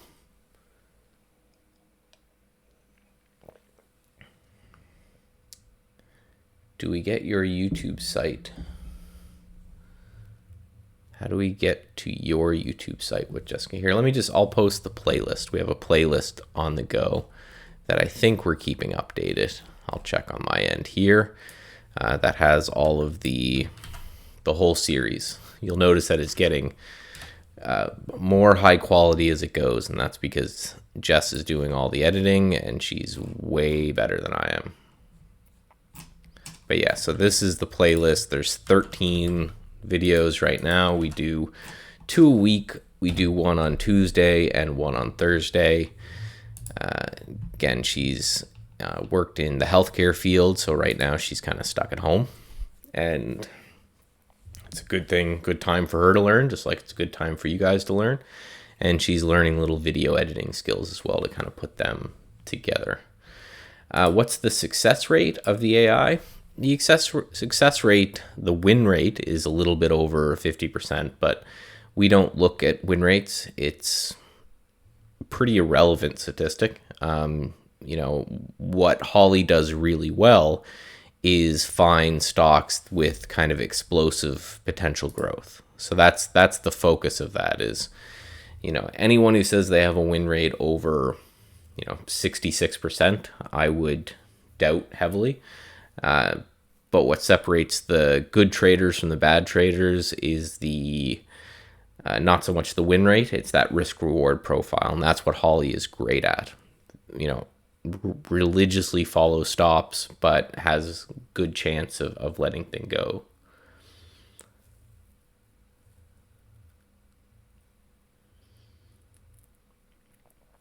So got a question in Brokerage Plus. Can I set up Holly to auto trade X dollars per trade, but limit the risk to 1% of the trade?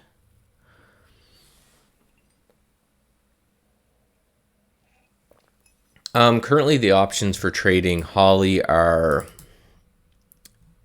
dollars and dollars, shares, and risk per trade. So it looks like you're trying to do a combination of the both, but the problem with that is then you would completely be destroying the statistics of Holly's trading. Because if you think about it, if you say I want to take, $1,000 on any trade, but I want to only risk 1%, then you're saying you're going to risk 1% regardless of the value of the stock. And that doesn't really make sense. And let me give you this example with Hoth right here. If you said I wanted to short $10,000 worth of that, and I want to only risk 1%, then you're saying I want to risk 3 cents on this trade. You would have gotten stopped out instantly and would have lost money. When this trade, even though it's down now, still has pretty good potential just by looking at the chart. This one does look like it could go. So then you're basically not trading Holly's ideas, you're trading yours. So what I would do is I would say, and this is how I trade personally on all of my accounts, day trading, swing trading, my algorithms, everything is I take the value of that particular account. I've got 3 accounts right now. I've got one that's I'm trading with a couple of the boys from Trade Ideas. I've got one that's my own swing trading and one my own day trading, and then one that's my own swing trading, which is like my retirement account. And with all of them, I apply the same methodology where I take the value of that account, say it's $100,000, and then I take the percentage of that account that I'm willing to risk on any trade, say it's 0.5% to make the math easy for me. That would be $500 per trade on a swing trade. So then I can go in here and I can just type, I want to risk $500. And that's a kind of a way to back into the percentage of my account per trade, which is how we suggest that everybody trade, so that your losses, you know what they are, you've accepted them, and they're consistent. You're not blowing yourself out.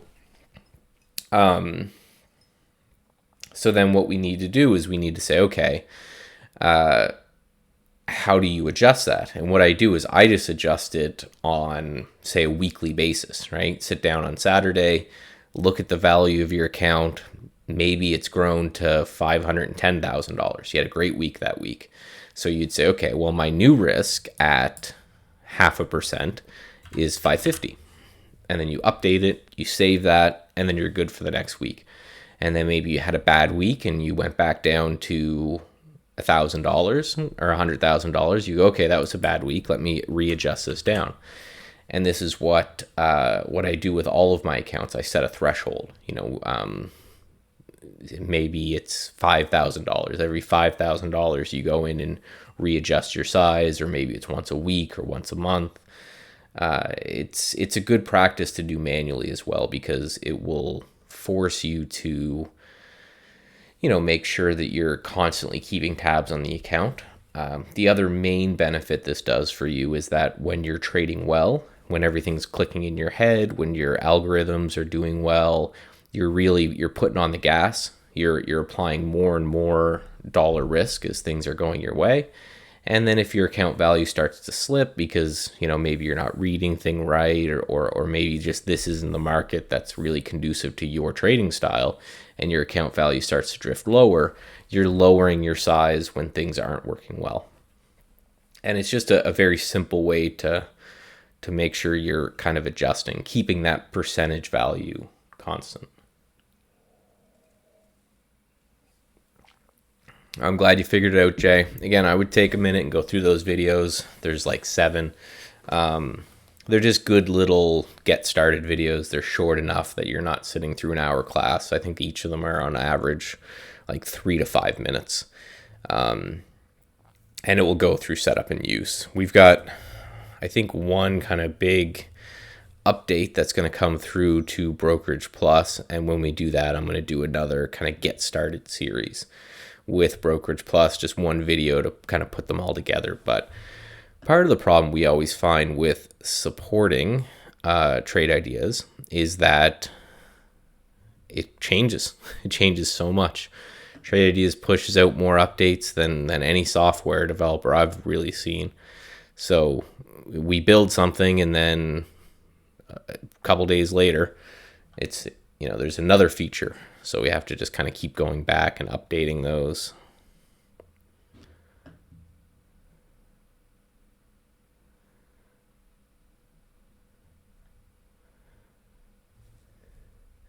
So again, more questions, let me know. I need to take a look. Where's HAIN? So here's what I'm looking at it. HAIN, these ones here. 2 more questions. I love questions, so don't say 2 more. But yeah, what I'm looking at in HIN is basically this. We had this strong push up that got us above the short-term moving average. We've been basing sideways here against, and as the moving average is kind of catching up and pushing higher here, that's looking kind of interesting. So it looks like we could kind of break out here. Again, we know where we were wrong, and it would be just kind of pretty much in this area here. Again, not a trade recommendation. It's not what we do here, but this is just what I'm looking at. And then if you look on the weekly chart, you can see we have this kind of ascending triangle, I guess you could call it. But if we zoom a little bit closer on the weekly chart, we can see the pronounced bull flag again, right? Big, strong, kind of crazy push up here, and then just basing sideways real tight at a prior resistance area. So I think if it gets above that, it could get interesting. And then again, zooming in, where would we put our stop? Most recent area low here after pushing up. So I've got this on watch just to see if we can break out of that area. And that might be a nice little trade. And again, if you're interested and you don't know too much about trade ideas, we have this window here as well that I love, which is called a single stock window. And here we've got all the information we can add. This is what I like to look at, but you can add or remove whatever you want. Short float, 12% is okay. 83 million shares in the float, that's fine. Earnings date, I've got all the way till May 7th to make this trade. So I've got about 2 weeks, right? And it looks like I'm going to be risking about 50 cents. So I've got 2 weeks to see if I could get like $1.50 for a 3-to-1 risk reward. Things like beta, right? It moves slower than the market, but that's fine. Average daily volume looks good. Here's how close the 10 and the 20 period are to crossing, but I'm playing with this right now, so don't pay a lot of attention. And then if you want to say, okay, well, what do these guys do, right? It manufactures, distributes organic natural products. So it's a food manufacturer. I think they make tea and things like that. Plant-based beverages. So, so then you kind of know the story and whether or not it's going to hold okay in this market. And then you can go click on this tab and go to news and just see any news that has referenced this in the last little bit. And another cool tab is this insider tabs. And you can see that most of the insiders here are buying. There's been a lot of purchases here from insiders. And that's just kind of a cool thing to look at to say, okay, the people who know stuff, are they selling the stock? Is there something that I should be worried about? If you brought up Facebook, for example, and then clicked that button and you saw that Zuckerberg's just dumping shares, and you may know that he knows something that you don't, you might want to stay out. 2 more questions. So AI trade mode, what's the best of conservative and moderate? So we have 3 modes when auto trading the AI, and I'll have one suggestion for you at the end of this. We have moderate, conservative, and best of both. And let's go back to the AI channel just to show you some examples of the differences. So conservative mode essentially means that you're following Holly's tight risk management trailing stop. So if we take a look at VNE here, and you look at this shaded green area that starts there and ends there, this area here, it means that in conservative mode, Holly bought this stock here and saw it run up, and then it did this sharp pullback, and she said, no, that's it, I'm out. So she bought here and she sold here. And that's conservative mode, is whether or not you take these kind of recommended early exits. Now, if you're more like me and you want to manage the exits yourself, we have moderate mode. What moderate mode does is it enters the stock, it puts out your stop loss, and then it says, I'm going to hold it until right, until the end of the day or the stocks hit.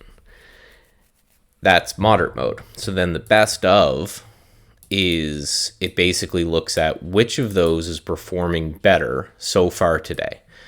And then on the next trade, it will take whichever one is performing better. So essentially, if we're in a trending market and the market's trending and the first 2 or 3 trades Holly put out are working way better in moderate mode, then that next trade, it will go into moderate mode. But then say the market gets really choppy, and then it takes another look and it says, okay, no, conservative mode is working better right now. Then the next trade that it takes, it will take in conservative mode. So note that it's not going to change it. It's not going to change it mid-trade. It won't adjust the trades you're already in. It's just for whatever trade is next. Myself and the recommendation is to trade in moderate mode and manage the exits yourself.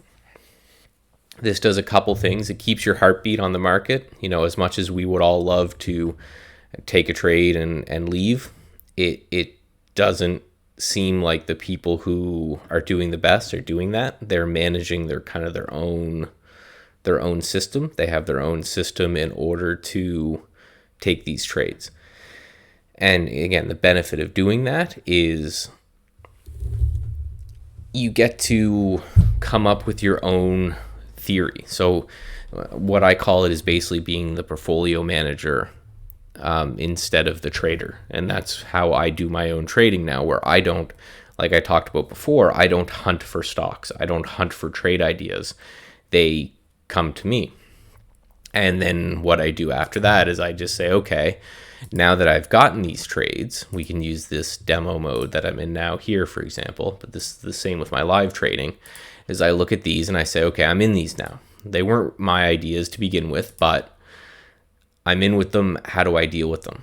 So I would look at something like HOS and say, okay, if this, the stop's right here, maybe that doesn't make the most sense. Let me just pull that down to above this high. I'll manage that. I'll take a look at the SPY and I'll say, okay, we're sideways in the SPY. So if we're sideways in the SPY, that means I should probably just look to take profits when I see them. If the SPY was trending today higher, maybe I would be really tight with my short trades, but let my long trades run.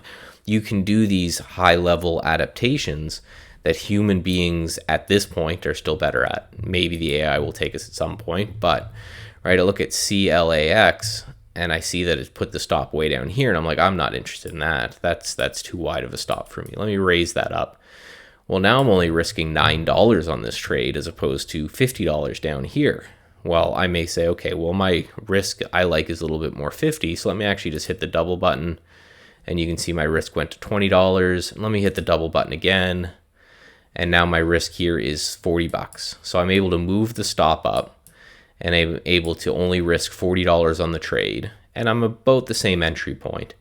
So again, you can see that I'm just doing some basic trading around these positions.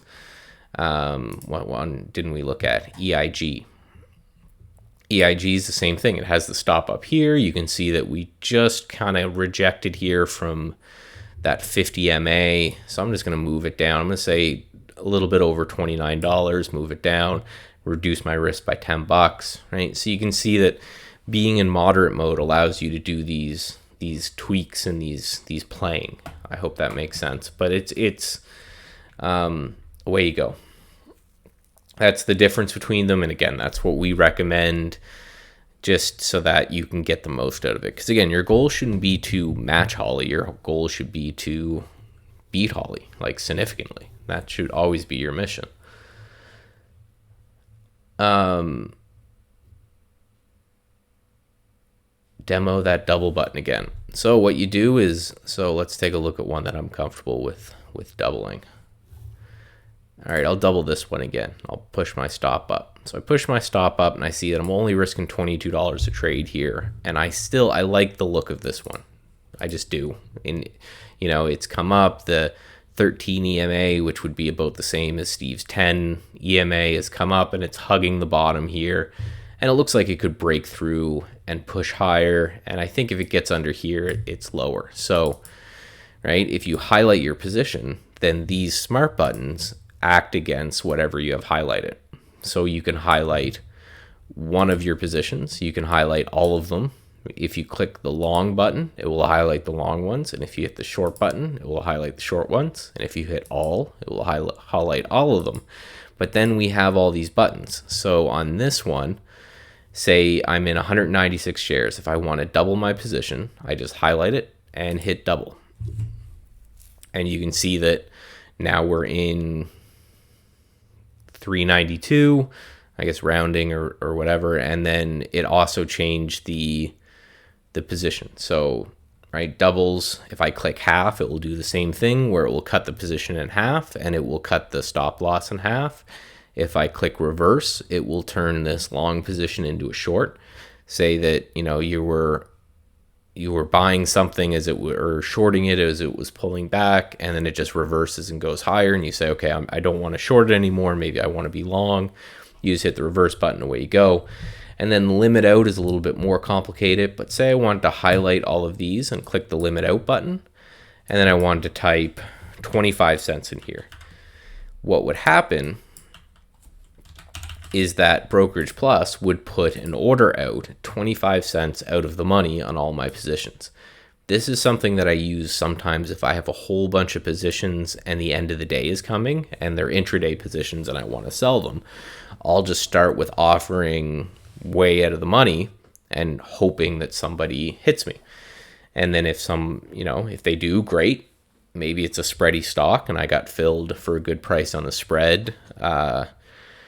Maybe I just want to put out some limit orders and then go for a walk and then come back. And if they get hit, great. And if not, I'll just adjust them. That's what that one does. But these buttons are great.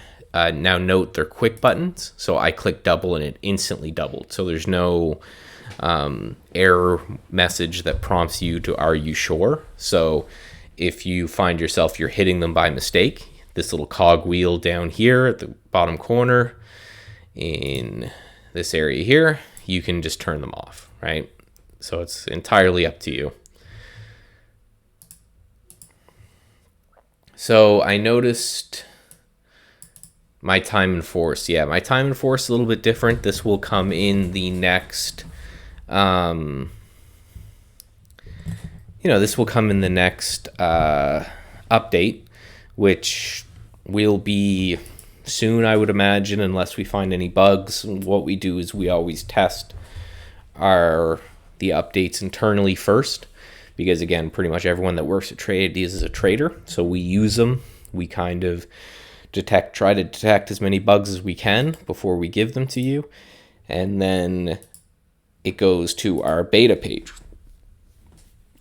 And if you want to enroll in the beta, you just check in on Traderz.com where the products are, and you scroll down below the release product and there's a beta download, and you can update to that. So the main change here is that we have good till day. So this is 2 minutes, for example, but then we've also added in good to cancel orders. So if you wanted to place out, for example, I wanted to buy, I think I used this last time, but I wanted to buy Zoom or short Zoom if it broke under this area. I could click that button. You could see that it put out an order to short, and it automatically calculated the stop, and it calculated my risk size, all that for me just with one click, and it will leave this order out until I cancel it. That's what a good to cancel order does. So in theory, you could sit down, do all your scanning at night, put out all your stop limit orders with connected stops, and then you're done. Again, more and more how I am trading myself, to be honest. I just find I think better when it's not, when the market's not open. I do all my best work when the market's closed. It's, I think, a general, I forget its name, but his famous general quote where he says, "No one gets smarter in the heat of battle," which I think makes sense. My single stock window,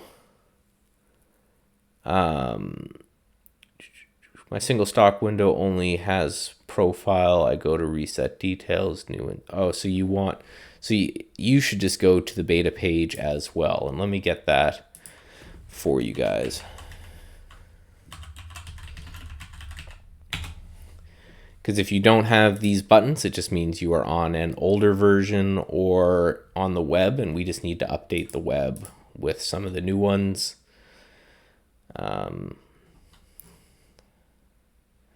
So yeah, if you go here,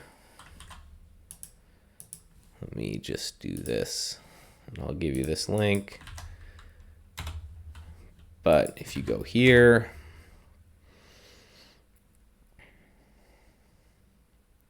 so you can see that this download is the production version, and the production version is something that's been tested by us, but it's also been tested by all you guys, right? It's made it through that beta phase. It came out the other side alive. So that's all well and good. And then, oh, I just got a message that this has been updated. So your question about when you get the change in the account, that happened right now. It just popped up on my other monitor. So you can see that it's beta 14.8. So if you download this, then you'll have all the new features. So this is actually the same version that I am on right now. So I guess it got its final approval to get sent to you guys. So that's a brand new, it's a brand new beta. So help, and then about, yeah, I'm on 14.8 as well. So you guys can go download this right now. It just got updated as we were talking. So go check that out. You'll get all the new cool features. Another good one, if you're sim trading, that's an update, is that it's made some changes to the way the orders work, where it's added this option here. Use last place as reference for exit orders. Essentially what this means, and if there's any of the internal guys here, it's good for you guys to learn this as well. Right now, without this checked, what Trade Ideas will do is it will say, okay, you're buying a $4 stock and you're okay losing 10 cents on the way in. And that's with your limit offset. That's right here. Right, I have 2 cents, but say I have 10 cents. So what the simulator was going to do is assume that you got filled at 410 and then calculate your stop accordingly.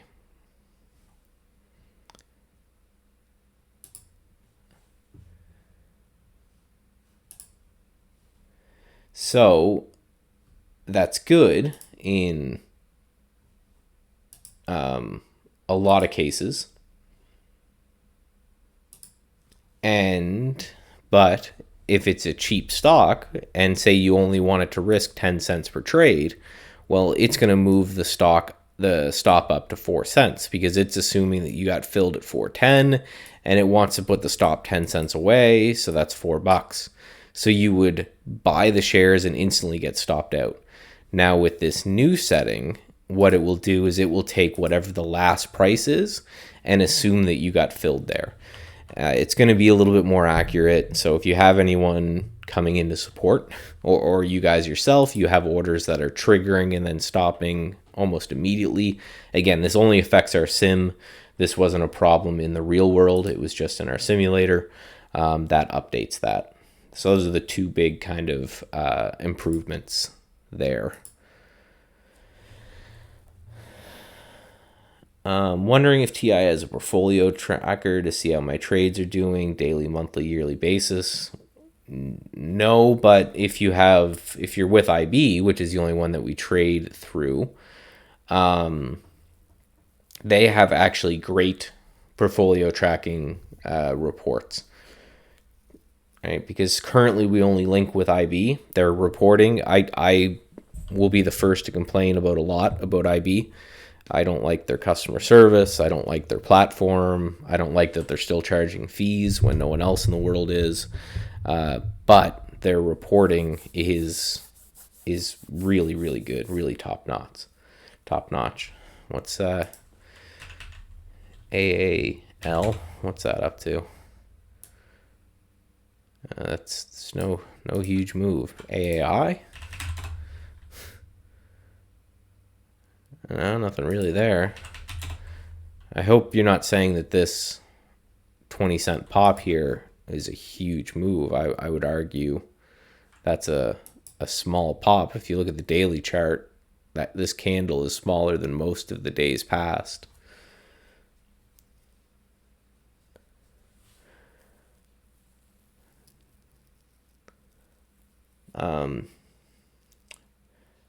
Jessica is lucky having you do everything for her, but I'm not though. She's gonna be doing all her own trading. I set up a little layout that she likes. That's everything else she's just doing herself. I'm just teaching, and you guys are able to watch the teaching process. So, away you go. You get the same advantages. And this, we're planning on, I don't expect she worked in healthcare. I don't expect her to go back to work. Okay. As a healthcare worker, I don't see her going back to work quickly. So I wouldn't be shocked if that series goes on for a very long time. Hell, maybe she becomes an amazing Trade Ideas affiliate. She can stay home.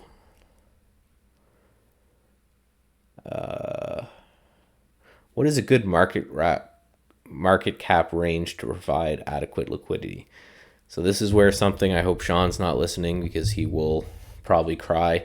I think market cap and float are irrelevant to liquidity. So liquidity, I look for things like spread, which we actually have a filter just called spread, which will just give you the spread of the stock, and volume, right? And I like to look at volume today instead of average volume because I only care about the volume that's happening today.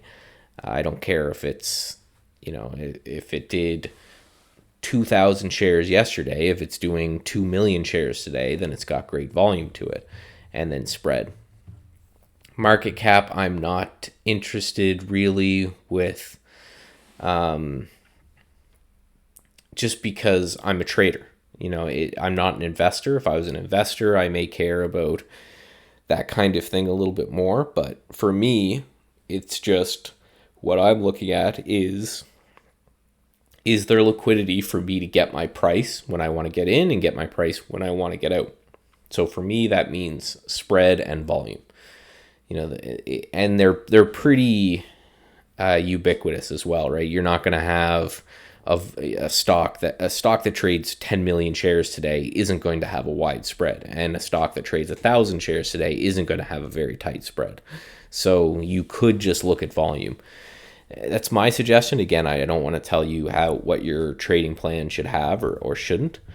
What it should have. Okay, now AAL. So I kind of dismissed it as a weak move when it was down here, but now that it's up here, it's getting interesting. Again, the candle size is still relatively small.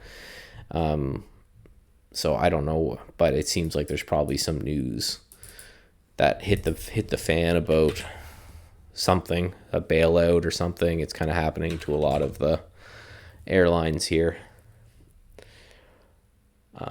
But yeah, that's how I do it. Again, different people will say, I know every time Holly trades something with a small market cap, Sean cries himself to sleep.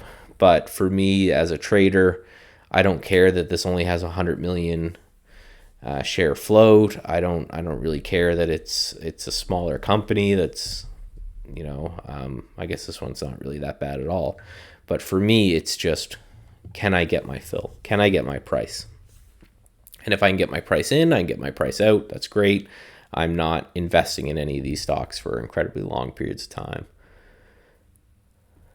Downloaded the update and it worked. Great. Awesome. Jay says, stepped away for a bit. Come back. You've answered this, but is there any way to set limits for Brokerage Plus? There are ways to set limits for your own strategies, but not currently with Holly. Now, in the works, there is, well, no, don't be shy and embarrassed. It's always just my opinion on things. But yeah, there is a Holly in the works that's under $20. Currently, it's not performing like I would like, so I'm continuing to work on that. I've got a big update plan for this weekend, and I'll test that into next week. But we are working on an AI that will focus on stocks under $20.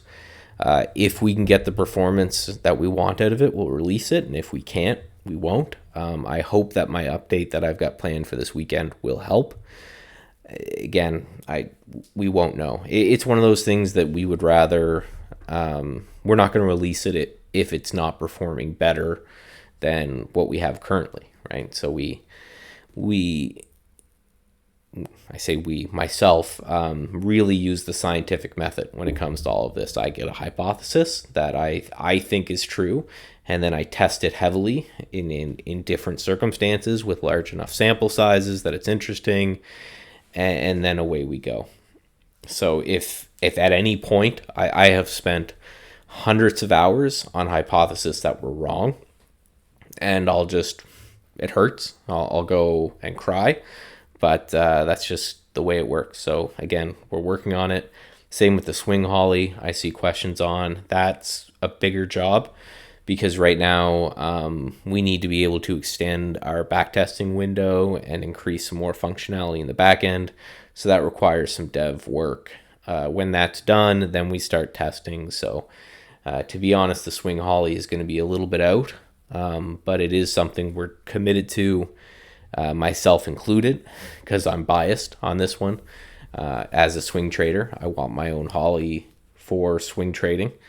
We're building systems basically from the ground up to do it. We just want to make sure that we can do it the best that we possibly can.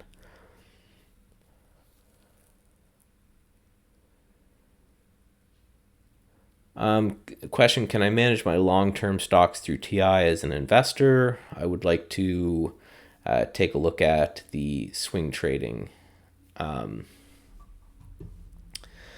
So you can, basically any stock that's available in IB will show up in Brokerage Plus.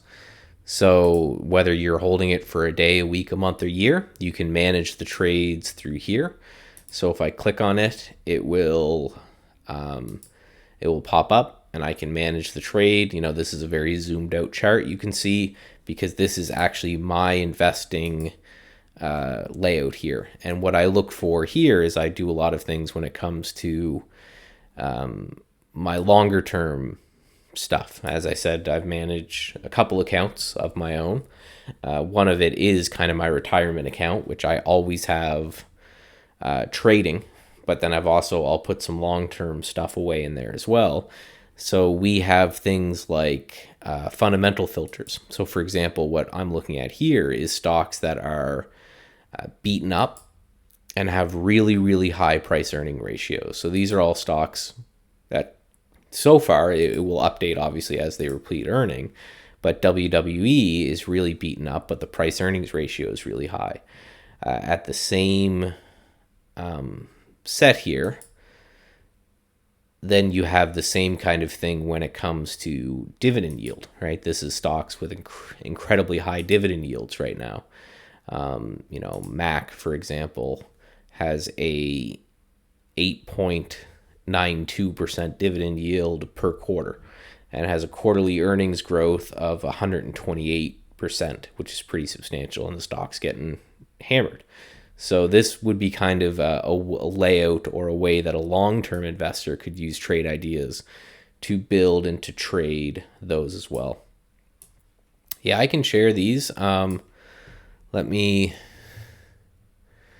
just going to close. I think I can I don't know. So the dividend yield requires a custom formula, so that may not work for you. I can show you how to make that one, but here is the entire layout for you guys. Warning, I always give this. That is a layout, so it will overwrite your current layout. So if you're looking at something right now and you open that up, it will overwrite that. So you can save that for later, maybe look at it when the market's closed, but that is this layout here. And then what I do is I use my like. You can see I have Peloton, Apron, Blue Apron, and this PTLA, because what I'll do is I'll click through these charts and I'll just click my liked button, which is right here. And once that heart gets filled, that means it will add it to this list in, 30 seconds or so. It will show up in here. And that's what I do when it comes to managing kind of this long-term investing approach, is I want to find things. And then you'll notice at the bottom, I'm looking at news. I'm looking at the insiders. I've got profiles set up here. I'm looking at things like short floats and market caps and current debt and cash and revenue. These are things that you noticed aren't on my day trading accounts because I don't, this isn't for day trading, right? So I want a completely different data set for me. So this basically I look at maybe once a week, maybe once a month, and I come up with some longer term trades. It's always still trades, but these are things, you'll notice that these have a completely different set of, there we go. Completely different set of parameters in, because these, right, I'm looking more at float and short float and stock relative activities, days to cover, when's the next earning date, right? And the beauty of trade ideas is that you can just adapt it to whatever hat you're wearing at the time. This is my nighttime scanning hat, and then I've got my pre-market hat. That's looking for, this is all pre-market activity, so it's up gappers and down gappers, and then I've got the AI trades. What I'll do with this is I scan the AI trades from yesterday with this, just to see what's going on. Is there anything that I think that the AI picked that could be a good swing trade? And then this is actually a pre-market mover list. So when I have this open in the pre-market, this will be filling with data. You can see it's doing it right now, but that's just because it's making a new pre-market or a new high or low, but I don't look at this intraday. And then, I go over to my MacBook trade, because this is, the resolution is the exact same size as the MacBook. That's why you guys have stuff cut off at the top and bottom, is because I've changed the resolution. And then I've got docked trade, and this is when I have my MacBook plugged into my big computer monitor in like a desktop mode. So again, I love that I can move things around as I see fit, and I switch through these throughout the day, kind of what's going on. Still don't understand what I'm looking for stock, how to know if it's okay to trade for entry and exit prices. That's part of the game, John. It's going to be up to you. Again, if you're looking for not getting hit with bad fills, then it's all volume, right? Pick a volume number. Pick 500,000 shares. Say the stock had to have traded 500,000 shares today and you're not interested. And then play with that for a while. And if you're noticing you're getting a lot of bad fills and stuff, then push it up. If you notice that all the fills you're getting are great, then drop it down. Just a good starting place, 500,000 shares. I would say anything under 100,000 shares, certainly avoid. Anything, in the 10 million range, you're obviously going to be fine, but note that the stock's probably not going to move that much, right? It's a game, you have to play, right? There are no, if there was a definitive answer, we would give it to you, but there's not. It really is, there's 1,000 ways to skin the cat, and there's 1,000 ways to skin the cat wrong. So just kind of be careful from there. I am going to check just to see.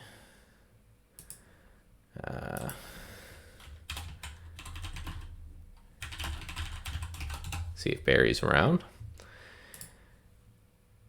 I see a thank you for the answers. No problem at all. Again, if you guys, there's the guy who usually reminds me and he's not here today. Click the thumbs up under the link. Even if you're here every day, if you give it a little click every day, it helps the algorithm get our word out to more and more people. We like coming here and chatting with you guys. Again, Barry definitely deserves this hour off. And we'll be here every single day. So come by. If you've got like a whole bunch of questions, if you're going through the software and it seems confusing, you have a whole bunch of questions, write them all down.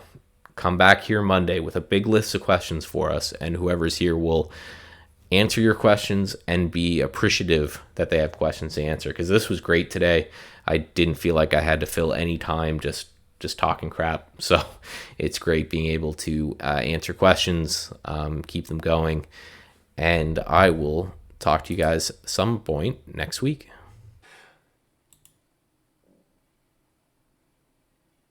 Yeah, I've only actually taken one trade today, and I haven't put it up there. It's done nothing. It was something I just did on my own. I'm waiting on a couple that I might take.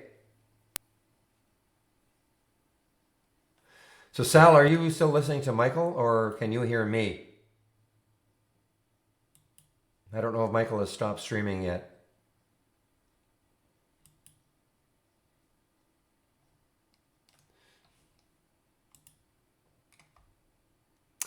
Sage is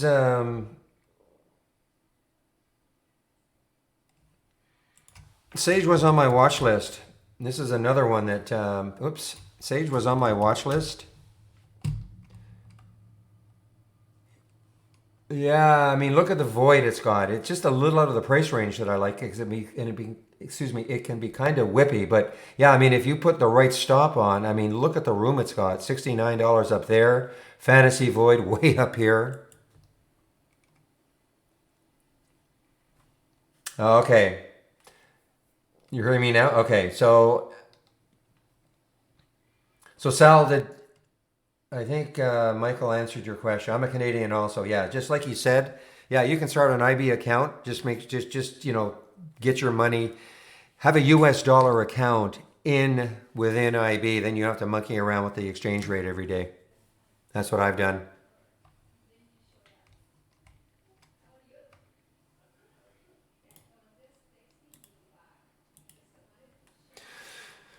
So guys, I was talking about Amarin, AMRN. So this is one. This is for the benefit of the YouTube people. This is one I may swing. Depends how it closes. I don't want to see it close underneath 7, but look at that void. Look at the gap. Look at the room it's got. Looking left. Okay. It's one that what I don't want to happen is for it to just collapse under 7. Do anything like that. For me to swing this, I want it to close relatively near the high of the day. It doesn't have to be right at the penny. But, it wouldn't bother me if it just sort of sat there for a while. And then by the end of the day, and I may take it. I mean, there's just too much room here. And my stop would have to be probably, maybe just a little under 6. There's a low right there. 5... Where is it now? 591. There's a low right there of 591. So, I probably have to put, because it's a swing, you have to put a wider stop. But, the potential for it to maybe start filling up to that 13, 14 area, boy, it looks really good. So that's what I might do. I'm not telling anybody to do it. Just going to, just kind of mapping it out. You can kind of see what I'm looking at.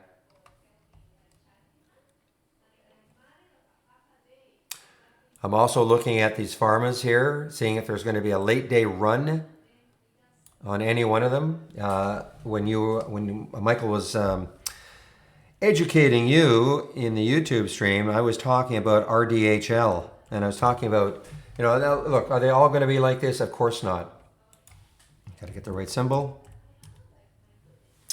But I saw this one yesterday from this Pharma Prep top list. And, it just did this. It was beautiful.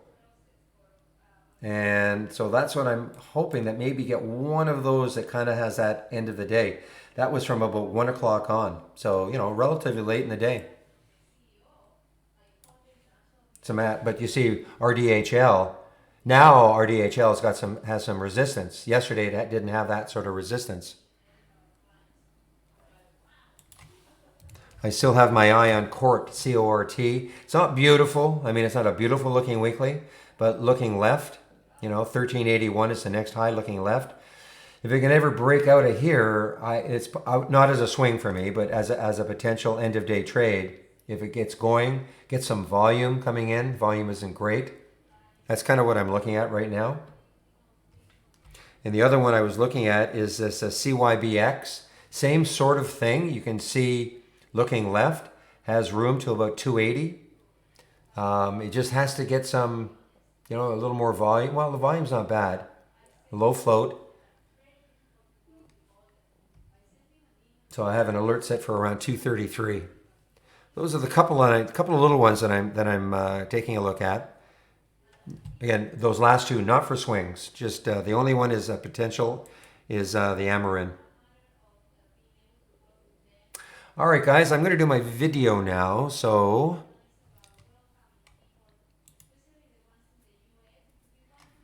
I usually close everything down by the end of the day, yes, but I might take that Amarin, as I said. So I'm going to now do this. See if I can doing.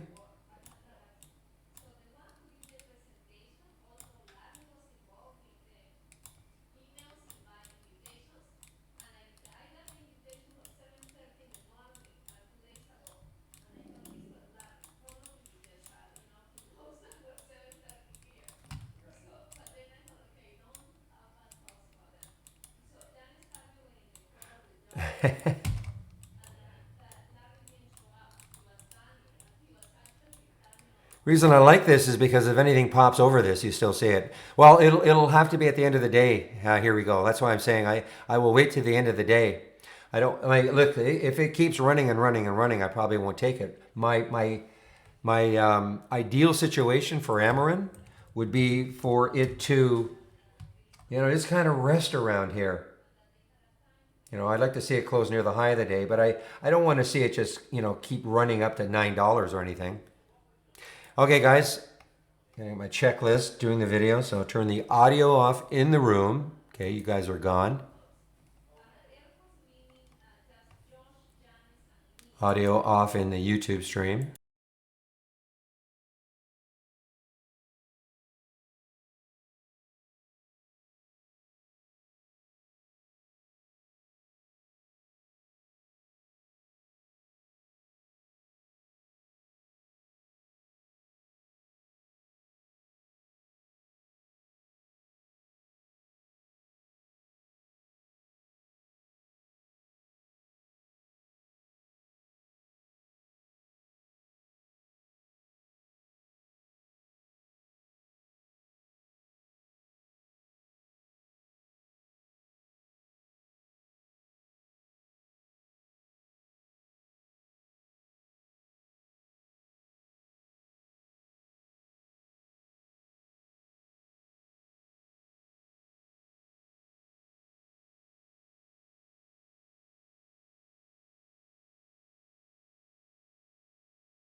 All right, guys, I'm back.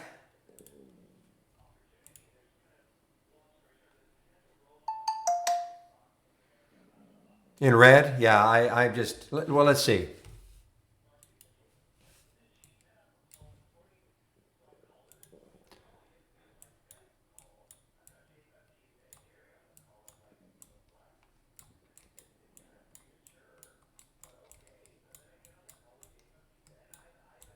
How's that, William? You like that better?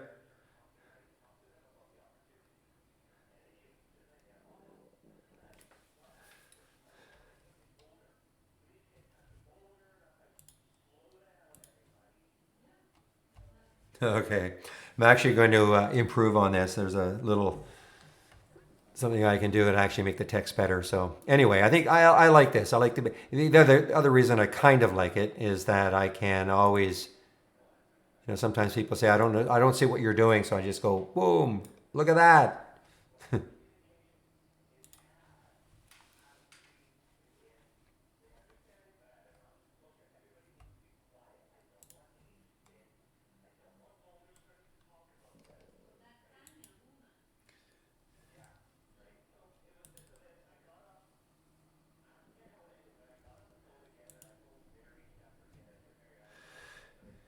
Yeah, that was a shallow pullback. Boy, that I know is just on a mission.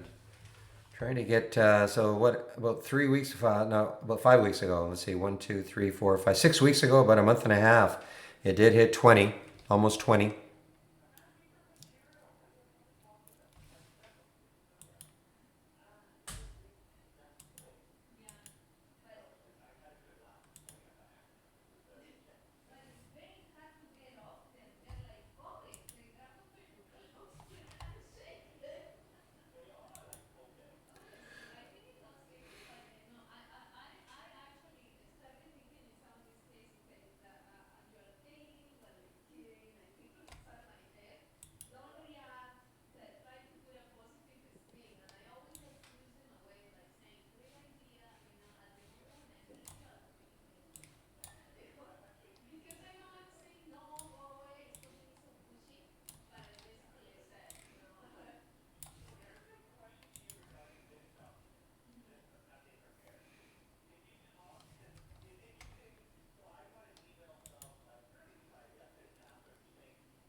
You know what is? I mean, I doubt if it's going to be very dynamic, but this WPX is starting to come back a little bit here.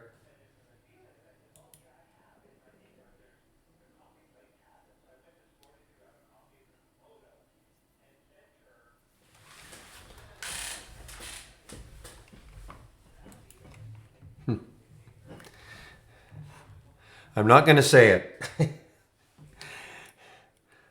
but you old timers know what I want to say. Old timers, as with respect to being in this room.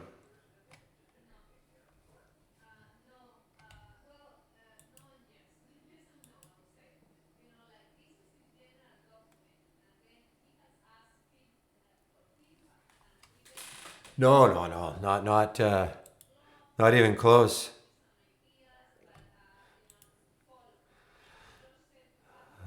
The MDID, that would be before the market opens, if that ever happened. Haven't done that for a while. Look at Overstock. Overstock is what a recovery. I mean, down at the beginning of the day. I thought, and this was for me, this was a short bias.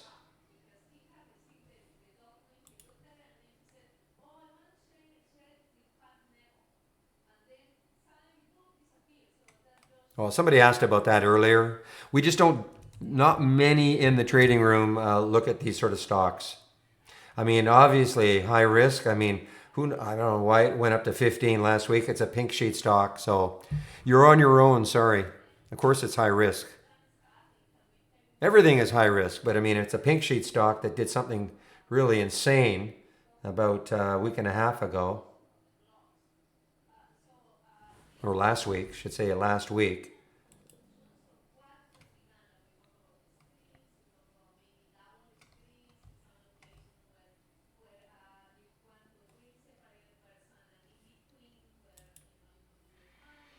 All right, I'm going to have to keep an eye on this ARCT. Now, ARCT, let's take a look here. Look at this one, ARCT.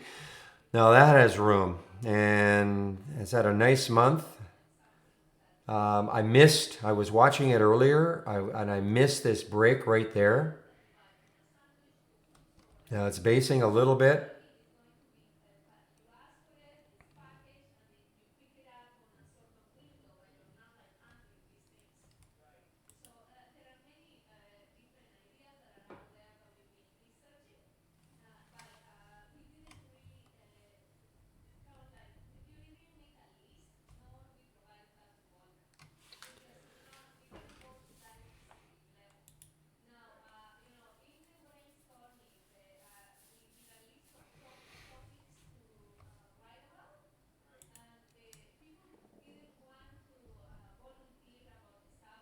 Look at C-Bio. Look at the 200-day moving average. Look what it did today. So you're wondering about that, how powerful is the 200-day moving average. So look what it did. There's the 200-day moving average, 612. What was the high today? 609. So it just stopped right there and it came back. Now, if it makes another journey through it, then it's got some room on the left. And that's for the C-Bio.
I did see Curo, C-U-R-O. Little pullback pop. So what I see for Curo is probably some resistance, not that far away. Nice volume day though, big volume day for it.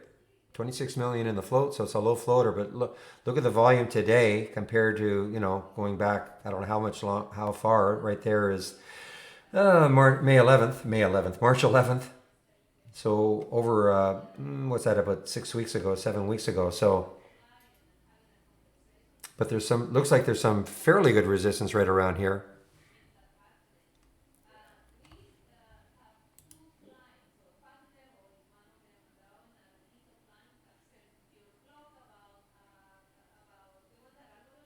Okay, so you didn't hear me. Well, number one, it's a pink sheet stock. So obviously this is highly risky. Number one, just the fact that it's on the pink sheets.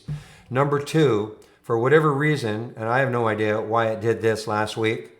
I mean, it's crazy action last week, and then it just fell right off. So I don't know what I know what's up 25 cents. I know what's up 228%. It's a big float, 170 million in the float. That's a big float for a 37-cent stock. But, I really can't comment on it anymore. I mean,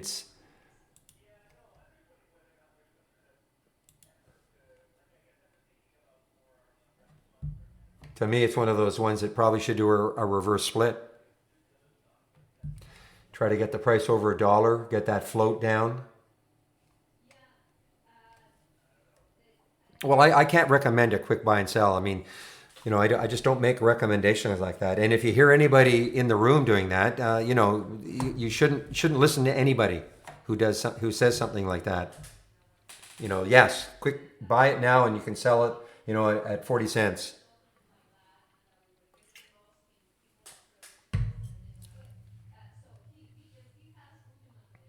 I sort of remember this, but why that happened? But you'd have to be crazy. I mean, look. I mean, imagine. I don't know if that was on one day. No, it was a couple of days. So 20 cents, $1.40, 4.80, 15. Boom.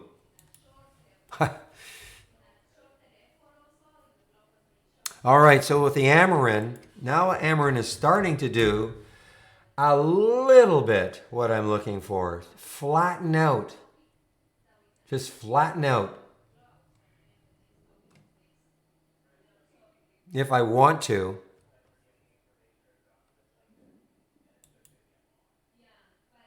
I don't have CVM there. I know somebody mentioned CVM, but I don't see it. Now, why don't I? Ah, see, I've got a relative volume. I've got to make some decisions, and I put two, so that's only at 1.55. So that's why I didn't see it.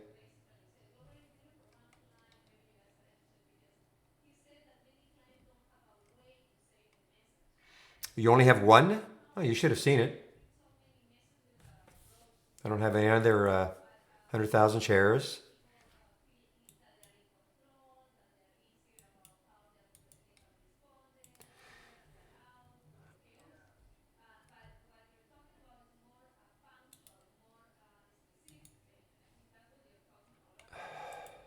Yeah, I don't trade ETFs, Jared.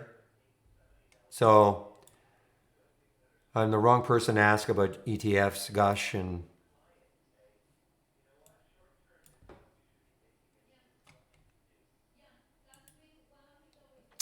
what's the server sort on? Ah, for God's sakes. Just a second. Cancel.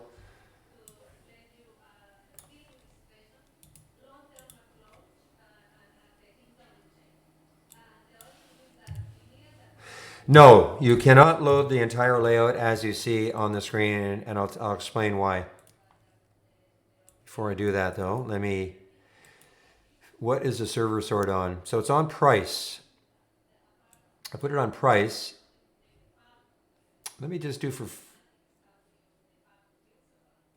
see if that changes anything. Don't know if that really changed anything.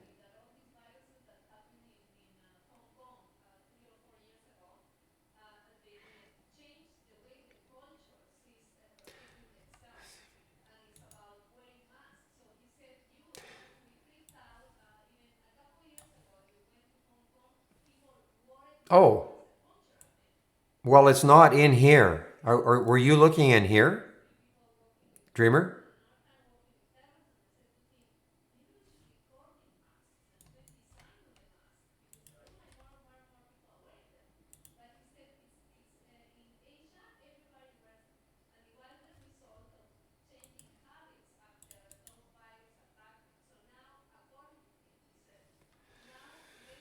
You're talking about the biological product, this one?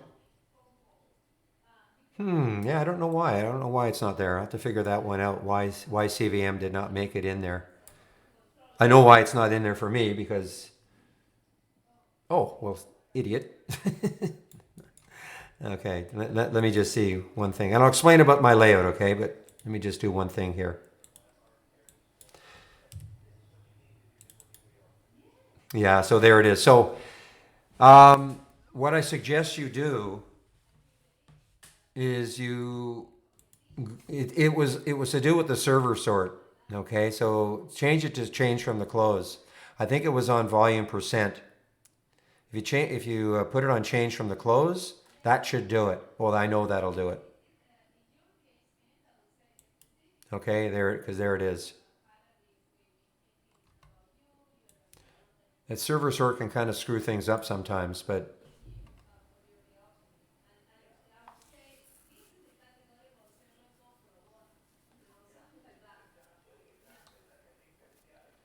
all right. So the entire layout. No. So this is why. First of all, these windows I'll never put as part of my layout that I would ever distribute. Okay, these are part of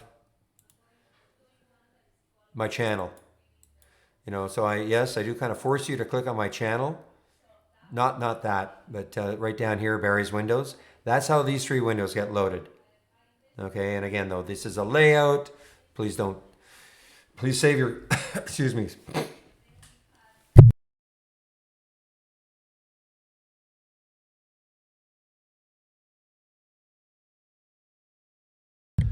Whoa, okay.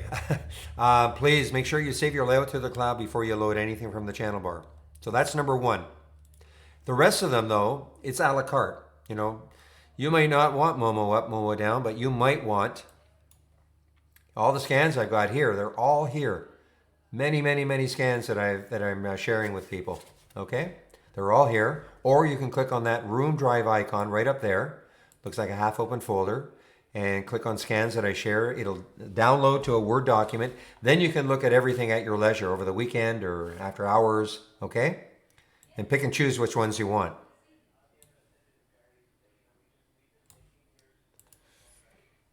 And as far as the charts go, no. I mean, you can create your own charts. I mean, you may not want the sort of indicators I've got on my charts. All right. So it's just a matter of you're loading the charts. I mean, listen, you should create your own layout. How you want it, and then with the charts, you may not want the same time frames I've got as an example. Oh, your first day. Okay. Okay.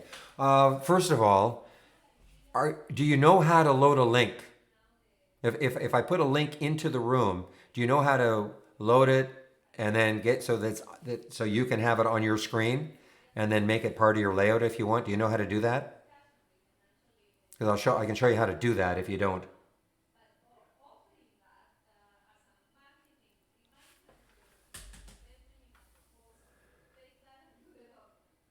Oh, I see. You've been using, okay, new to the group. Okay, I got you. All right.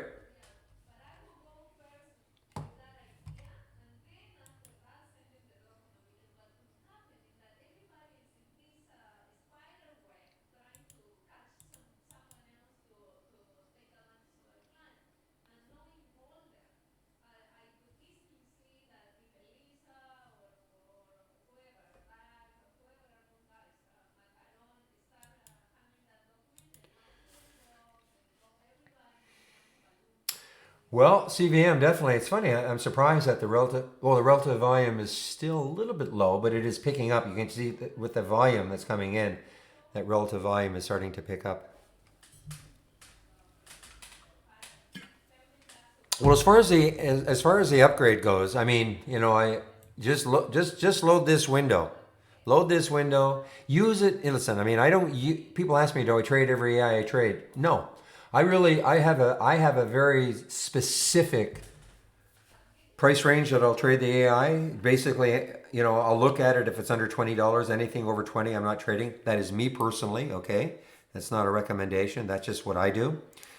When I get an alert, I take a look at it. I don't panic and think, my gosh, I got to get in it right now. If I load the chart and I see a lot of resistance nearby, I won't take the trade. I don't care if it's from the AI or not. And then after that, for me, the AI is a watch list more than anything. It's not that I have to take every trade. It's not that I have to take, and if I do take a trade, it's not that I have to get in right at that penny.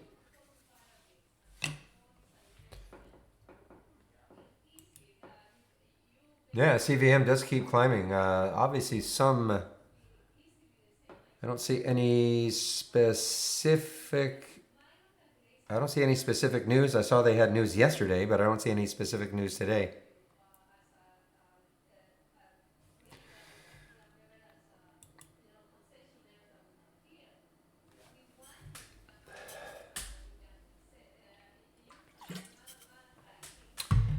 I see you've been talking about QFin. This is from the YouTube. Yeah, I'm too late, so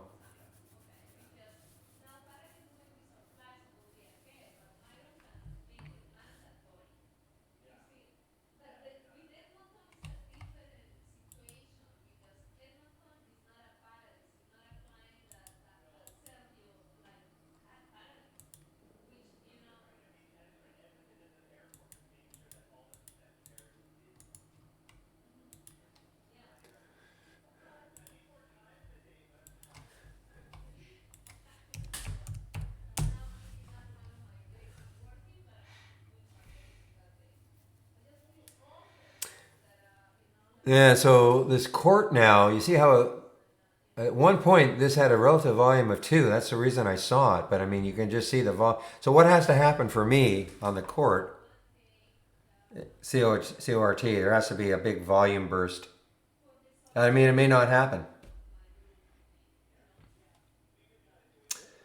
Pre-built complex scanners. Well, there are a lot of pre-built scanners here, Marcus, in the channel bar.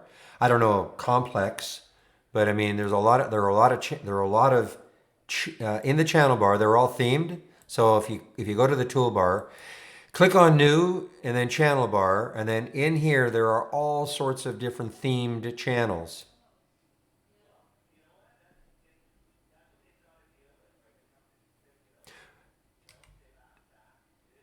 Well, okay. I don't know. I mean, I know I'm sharing this one. I don't know if you think this is a lot of filters or not. But here's some. This one has, I don't know, 6 filters. I'm not trying to defend it. I don't usually put a lot of filters in.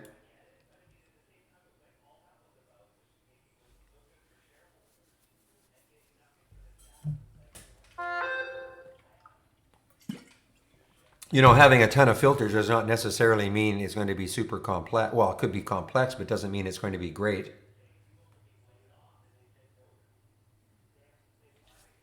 So if you're talking about mine, then you're probably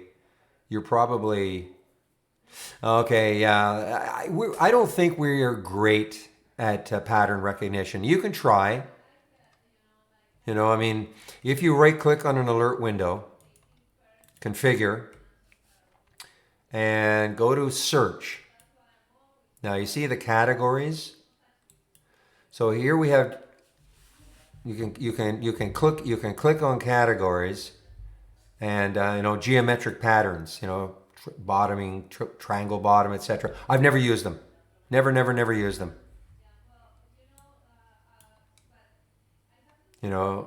Candle pattern. I've never used them. End of candle. Yeah, it's not the same.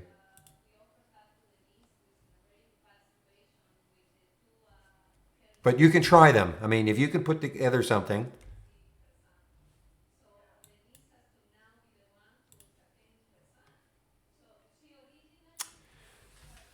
Okay, so what is confirmed versus. So do you. This is what it means.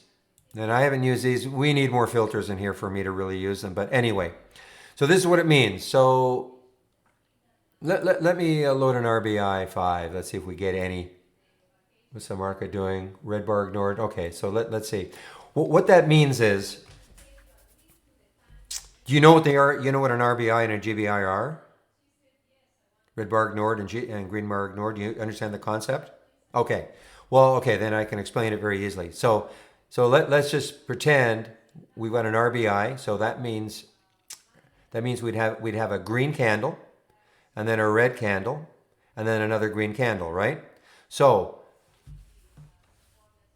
confirmed means you have to let that third candle close before you actually get the alert, which is probably too late. Okay, but I mean, if you really want it to be for sure the pattern, then you have to let it close. Oh, okay, here we go. Let's see if anything looks. All right, so there you go. So is it at 10:44? Yeah, okay. So you see, look at TJNA as an example. So there's the green candle. There's the red candle. So you see the alert happened at 10:45, right at the high of that candle, as opposed to having to wait another minute for this candle to close before you got that alert. So in this particular case, would it have mattered that much? No. But what if this candle had been really moving? Got up to like 1060, 1070. You're going to get the alert for 1045. Make sense? So this will give you the real-time alert when that happens. Then, of course, you can make up your mind if you want to trade it. Does that make sense?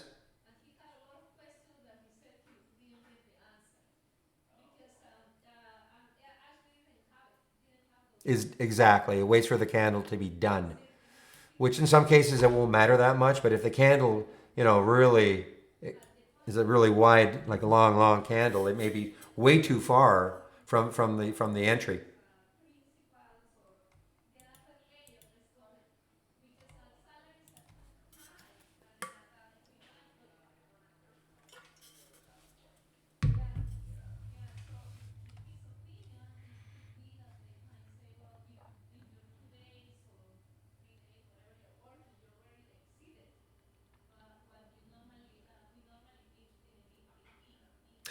No, they're just ideas, Barack. I mean, because most of what I do, no, it's only right now. Look, we're working on stuff behind the scenes, but I'm not gonna, I'm not gonna promise any sort of a time. But no, right now it's just the five, whatever it is, the five, 5, 15, 30. So because most of what I do, Barack, is momentum trading. Okay, so these are all stocks making new highs or new lows for the day. Now, does it mean that if I get an alert and I see the stock has made, 30, 15-minute candles in a row up and I get an alert because it's at the high of the day, do I take the trade? Of course not. It's obviously extended. But let's just, for argument's sake, let's just say this weren't here for place. Let's say this were a 15-minute candle. And now all of a sudden, resting a little bit, and then a new high.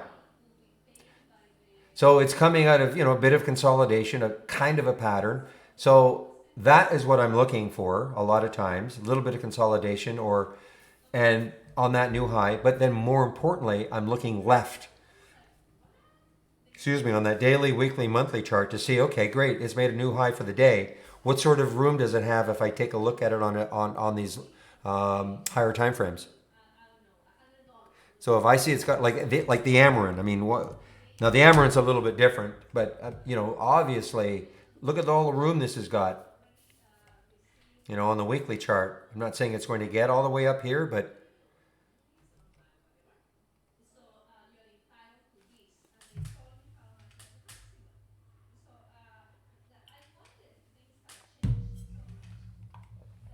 so there are no descriptions. No, I mean, what I try to do is so some of them are just going to make kind of sense. It doesn't. They're just ideas. All right. So down big yesterday, reversing today. I mean, up big yesterday, reversing today. Things like that. Gap continuations or reversals. I mean, they're hopefully they just make sense. Now, how you trade them? I mean, there's no okay. If you get an alert, then you do this. No.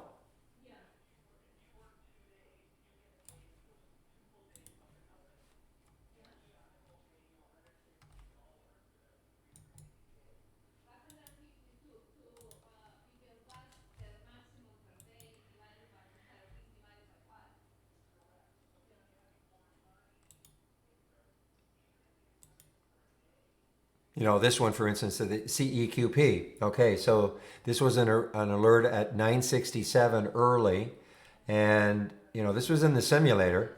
Took the trade in the simulator, and what did I say? I said, well, I think it's going to have a really tough time, or could have a really tough time getting through 10. Now, did I know it was going to stop right at 999? Of course not. But I was saying that down here, just because 10 is such a psychological number to get through. I mean, it's only a number. There's nothing on the chart. There's not a lot of ton of resistance on the chart at 10 o'clock or at $10. It's not like all this, was sitting right on top of that. It's just psychological. If I told you that something was $9.99, you're probably going to be all over it to buy. But if it was $10.01, it just sort of triggers as an emotion. Oh, it's over $10. It's an emotion almost.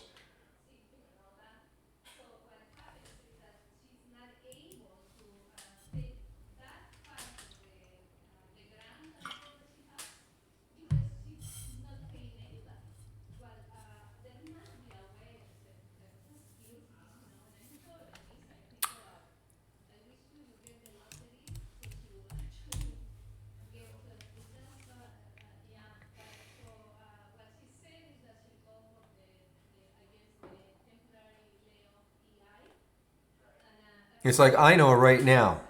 I mean, yeah, I mean it's very extended and all, but it's also trying to get 15.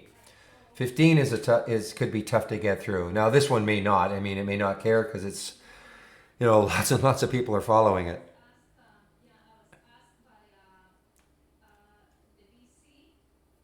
But you'll notice that, for instance, I mean, it might get through 15, no problem, but I almost guarantee that when it went from 1423 to 1470, there was probably not very much pausing. The only reason other than the fact that it's probably extended to a degree, a big degree, but the only reason it's pausing right now is because 15.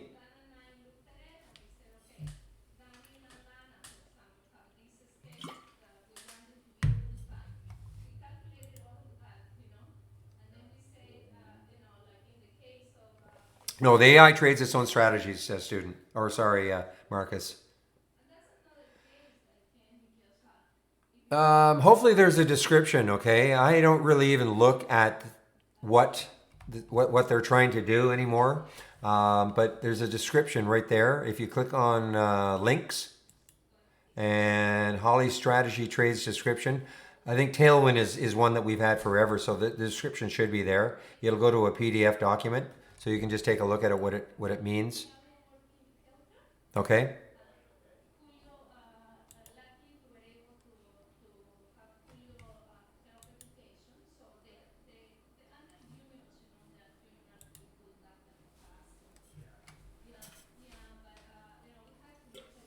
I'll be very honest. I don't really read. The only ones I really ever followed, well, I kind of knew. I know Mighty. I don't even think we. I don't know if Mighty Mouse is even existed anymore. But Mighty Mouse were stocks under $5, things like that. I don't really care anymore about what the alerts are or what from what strategies are coming from. I just care about the alerts themselves. That's all I care about.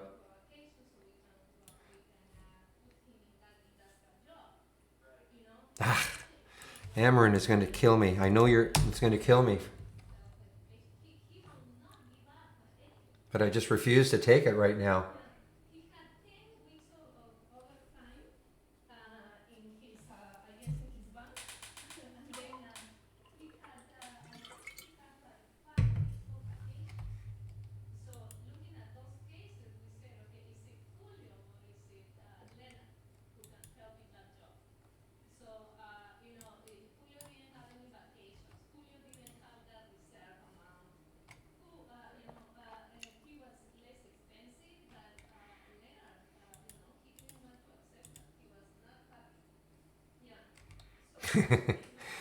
Well, I still don't. Whoa, look at this one. Look at BCRX. Look at BCRX just popping here. Now, BCRX wasn't this. This dropped yesterday when Guild dropped also, right? And look what it did. It got right to the 200-day moving average, and it popped right off it. BCRX. Well, look at the volume coming in. BCRX. High of the week was 386. But this dropped I think when the Guild news came out yesterday. Let's see. Yeah, I think that was exactly when the Guild news came out. So what is Guild doing? Just as an example, look at Guild. So BCRX is kind of tracking Guild to a certain extent.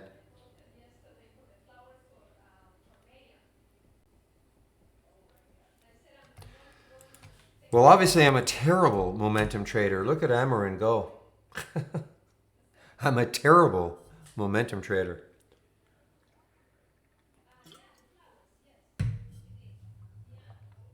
But you know what? There are people who took this anyway. I know there are. That's what I'm saying. You don't need me to tell you to take trades. In fact, I see one in the YouTube room. And you're welcome.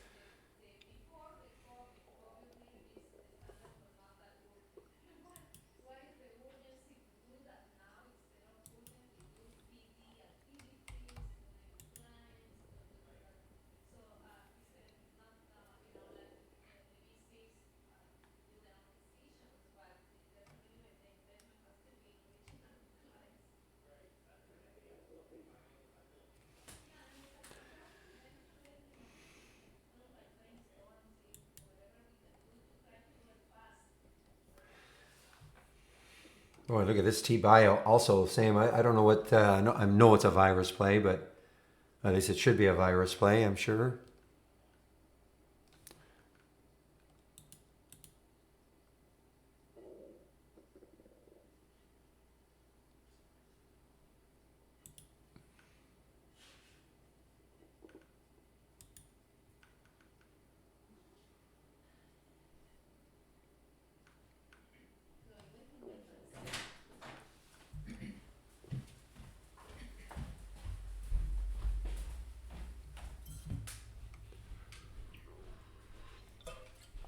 Isn't it amazing? Look, I mean, look at what Ino did. I mean, it could get through the 50. I'm not saying it's not going to get through 15, but 15.08, it just briefly hit there. Didn't close over 15.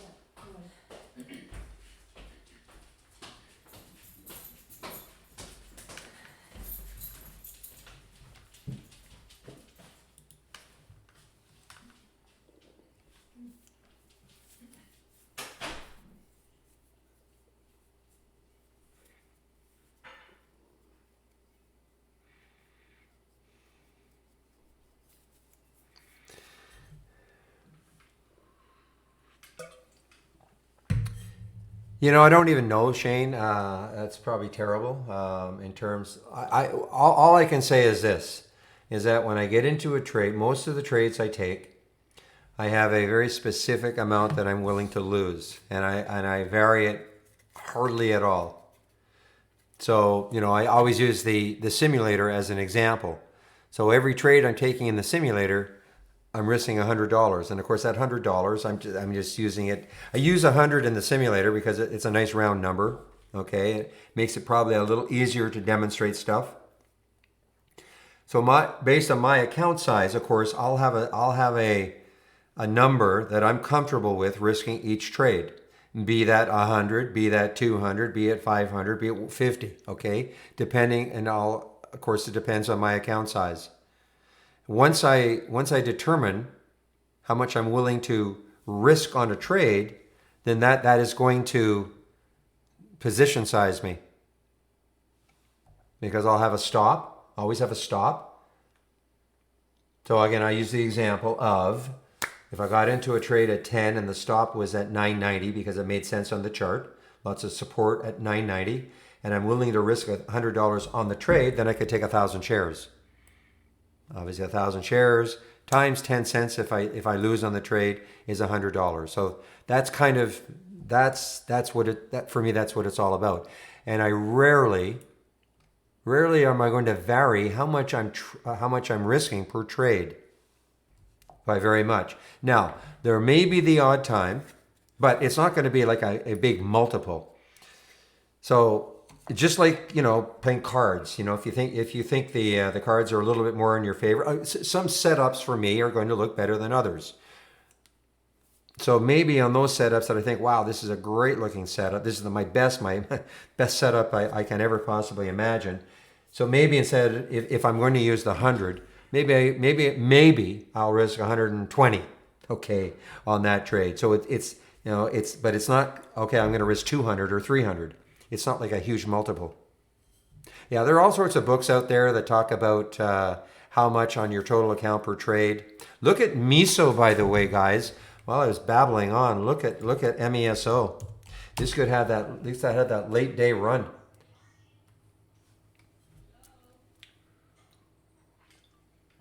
No, yeah, there's no PDT rule for me.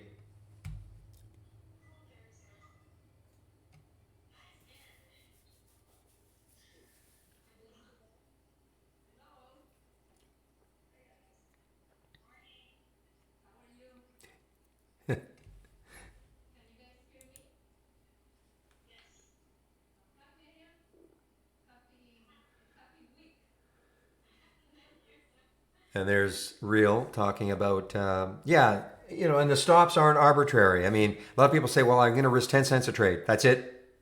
Therefore, I know how to share size. That's not the way it should be done. The stop has to be based on something, not just I risk 10 cents a trade.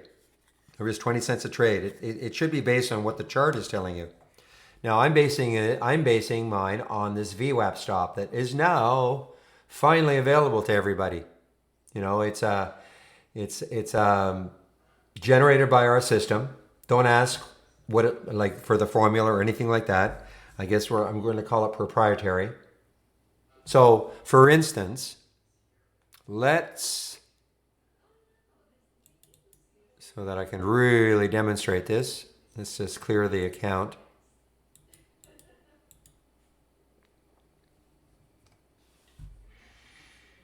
So let's just say I wanted to take this trade, EIGR, okay? Now EIGR right there is a 30-cent stop based on that VWAP stop that has been generated. So if I'm going to risk $100, and this is what I've done, I've said, okay, I've named this strategy chart long $100 risk, okay? And chart long, that means you can assign whatever long strategy that you want, and you can create your own, and I'm going to show you what this one looks like. And you can assign whatever long strategy you want to how you want to if you use that buy button, the long button on the chart. So if I want to trade right directly from the chart using that buy button, I have to designate one of my long strategies as the way I want to trade it. And how you do that, so I'll pick this one, and I right click and I check default chart long strategy. So what are the rules in here? Okay, I have no entry time. So here are the order details and risk management working hand in hand. Based on a stop loss. Position sizing is going to be based on a stop loss in which I'm risking $100 on the trade. Trade doesn't work. I do not want to lose more than $100 if I can help it. Okay? Risk management, here is my stop. And that's based on this VWAP stop. You don't have to use it. We have a lot of, you can try the smart stop. I don't like it. I don't think it's scientific at all. This has some science behind it, to do with the VWAP, the highs and lows and all that sort of stuff. Feed that into the system and it generates what we call this VWAP stop. You don't have to use it. Well, that's what I'm using. So when I have that in place, and then I do, I did put a target here just because people ask, can you put targets? So if I get into the trade and it starts working for me and I don't do anything, I just let the system automatically take me out. It'll take me out 50 cents above where I bought it. So let's see how that works exactly. You're going to see that having risk management and a stop and risking a set amount per trade, that is going to share size you. You won't have to. Well, Brokerage Plus is not available. But I guess, but Brokerage Plus is not available on the web-based version. So,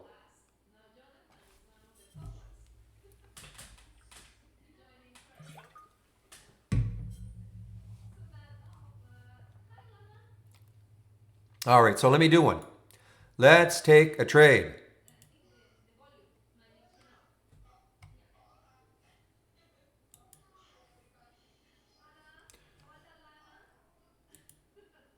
Let's take T-Bio. Let's see if this has, look at the volume coming in. I'm going to take T-Bio right here. I mean, I wouldn't normally do this, of course, but just in terms of demoing. And drop it. And I think I did what I did. I'm not connected. That's why. I'm not connected to the simulator. So now I'll do it again. Okay. Just took the trade. Now, look at the stop. $1.43. Why? Because it's so crazy. I mean, look at the move it had. So you've got a very wide stop on this, and that's why it only took 70 shares. I mean, that is pretty extreme. There was the entry, 1290. There's the stop at 1151. If I subtract 1290, if I subtract 1151 from 1290 multiplied by 70, I'm going to get very close to 100. It's 97. Now, at this point, I could always, of course, add to the trade if I wanted to. But let's just see this run out. And I could always, if the trade starts working, I can always write on the chart. And there it goes. See, I should have taken that trade. So I can always start moving the stop up, kind of like a trailing stop. Okay, trade starts working. Now I may I may let myself get stopped out if, what is that, 1344? Not that. Now, but I can start moving that target up. As it starts getting closer, and it still looks good. Why would I allow myself, if I'm watching the trade, why would I allow myself to get taken out of the trade?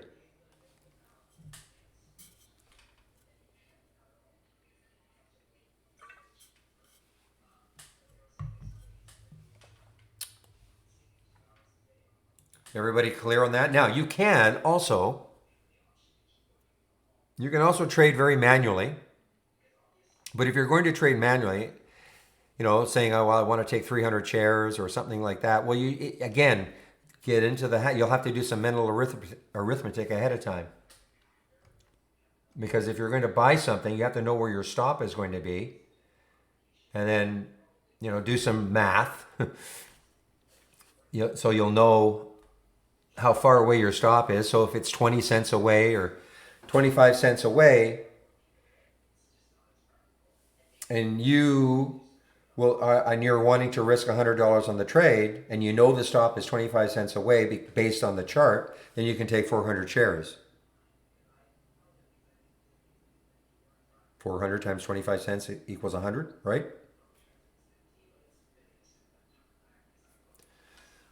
So let's do one. I'll do a manual trade and show you how you can do it, how you can put the stop in afterwards. But I don't recommend.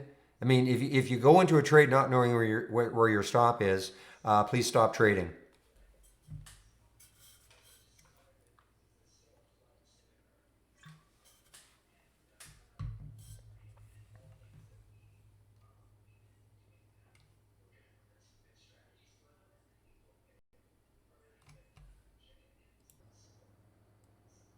Yeah, all this is real time.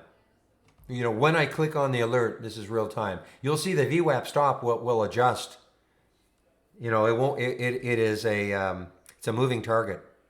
But at the time of when you take the trade, that'll be the real time. But it will change because it's a formula based on the highs and the lows and several different VWAPs. So it will change. It's not going to be the same all day long.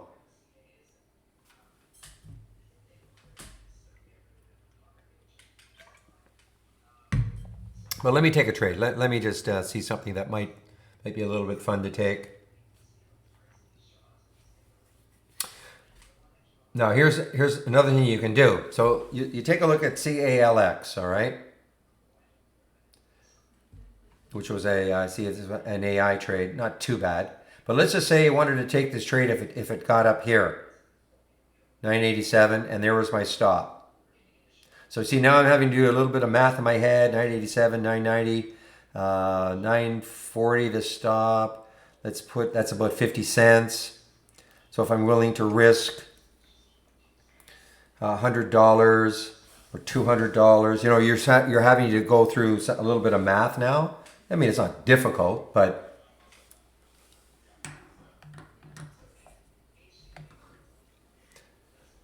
let's say I'm willing to risk that $100.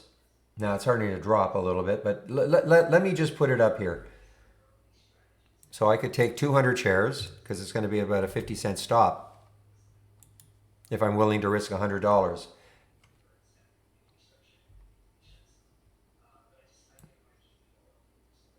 You know what? I want to take the trade right now. I'm going to go in at the market, okay? I'm going to buy 200 shares at the market, and I'll put my stop down here. So actually it'll be, say, 400 shares. Yeah, okay, it's about 400 shares. I'm going to go in at the market, 964, 9 Let's see what it fills me at. It's about right. It was right between 964 and 969. Okay, so that's about right. So it took right there. So Marcus, you have to assign one of your long strategies as your chart trading strategy, okay?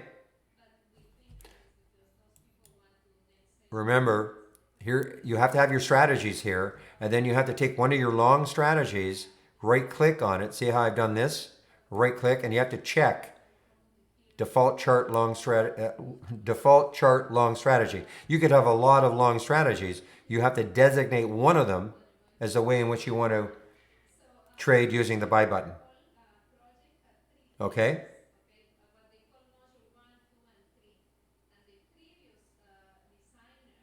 That makes sense?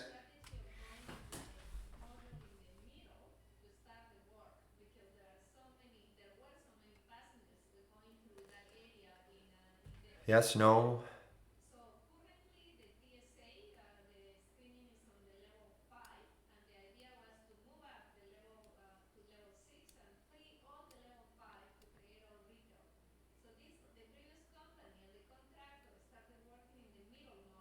All right, well, I'm going to keep going, see if Marcus figures that out.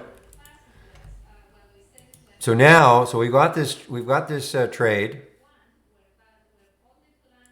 I just took. Okay, now I want to put a stop in. I want to put the stop down here around 940.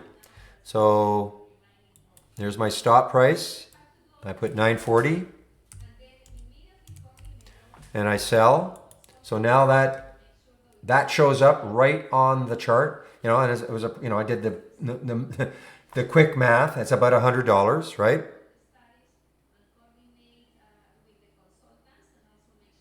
So if I leave that, so if it goes down here, it'll automatically take me out of the trade. Now I can, if I want, I can put a target. Let's put a target of say $10. I mean, we'll just put one. I mean, it's just for demonstration. So I think I have to put it in two places.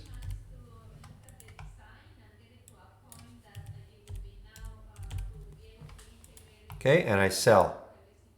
Okay, so there you go. There. So I'm basically bracketed.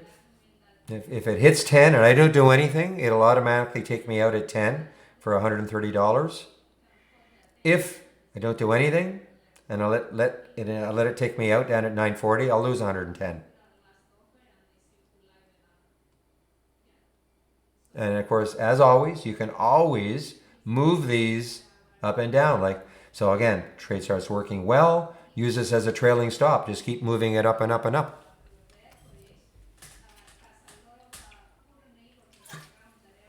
You're not connected?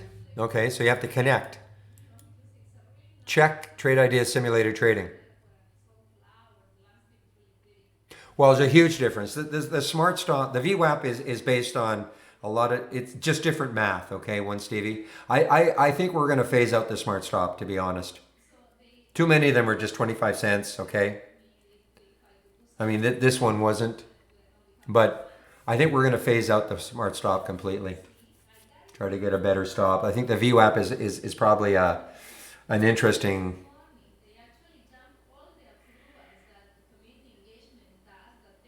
Are you talking about? Are you connected within Interactive Brokers? Are you talking about using our simulated trading? Like if you're like I'm not sure I understand what you mean. You're connected to the paper trading account. You mean within Interactive Brokers? Then don't do that. You use our simulator. That's the whole idea of it. Makes to me it just seems a lot easier.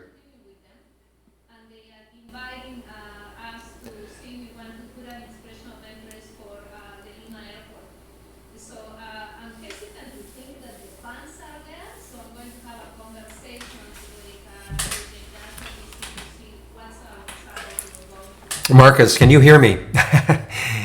When you say you're connected to the paper trading account, are you talking about within Brokerage Plus? You have connected and you have checked Trade Ideas Simulated Trading, number one. You know what? This stupid thing, I'm sorry, that is my fault. That stupid thing went mute on me. Honest to gosh, I did not touch it. It went mute on me, so I apologize. I don't know how long it's been on mute. Okay, so Marcus, are you connected to our trading simulator here? Sorry, Marcus. All the mean things I was saying to you. Okay, so now have you designated one of your long strategies? Because you have to designate one of them as the way in which you want to use the buy button. Have you designated one of them by right clicking and saying default chart long strategy?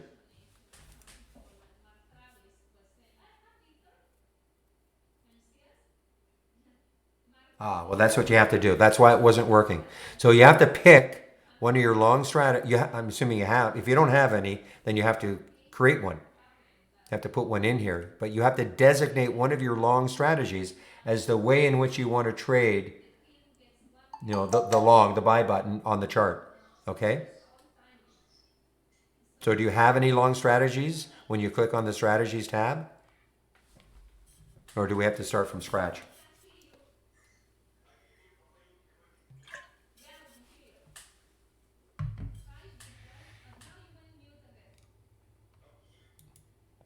Well, no, no, it doesn't work like that.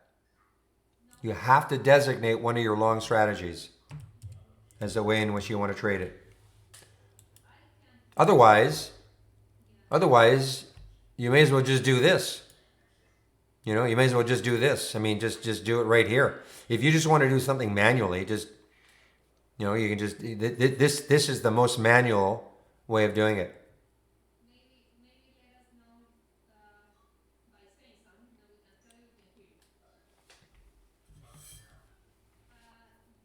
Well, it'll also it'll go 10 cents out. Okay?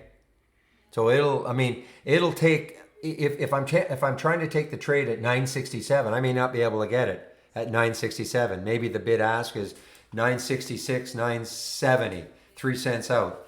So by putting say minus 10 cents here, what that's telling the system to do is okay, how far outside of the price are you willing to go to take the trade?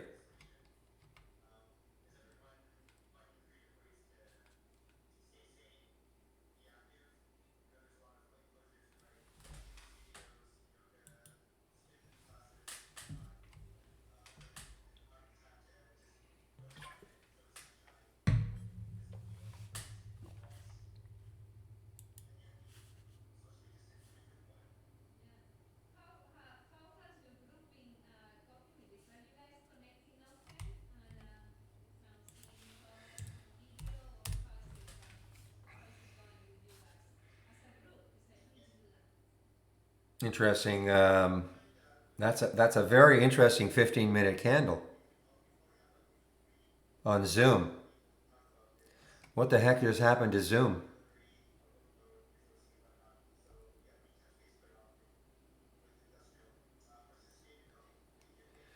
I think he gets up, he combs his hair, sorry, my inner beetle.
All right, guys. So again, I just demonstrated, and if you did want to, the only all of what I did using the buy button on the chart or manually creating a trade, even if I had one-click trading, something like this, setting this up, all part of the standard service. All right. The only reason you would need our premium service, two reasons. You want to see the AI, number one. Okay. Want to see the AI alerts all day long. Number one. Number two, if you wanted to auto trade, say an alert window that you create and you wanted to auto trade everything that came in, you need our premium service.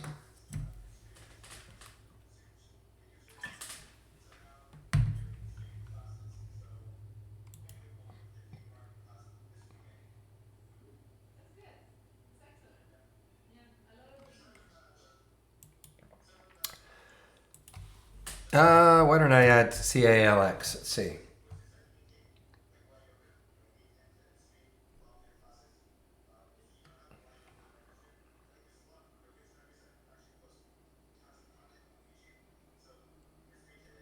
I don't think it was trading enough. I sort of recall seeing it, but it may not have been trading that much volume. I'm trying to see even the volume down there.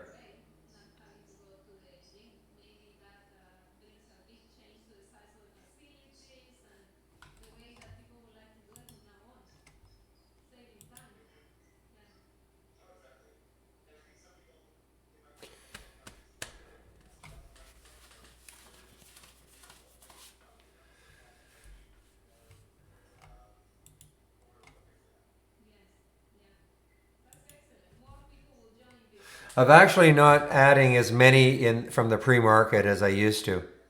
You know, these are runners and they can just run and then just fizzle. So I'm trying to keep it more to what I did the night before.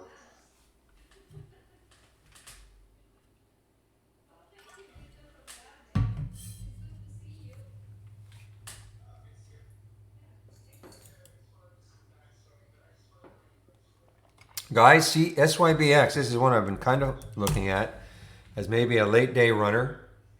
Takes this out, has some room.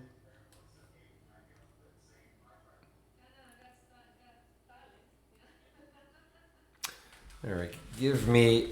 Oh, I know what I'll do. Be right back. I love it.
All right, I'm back.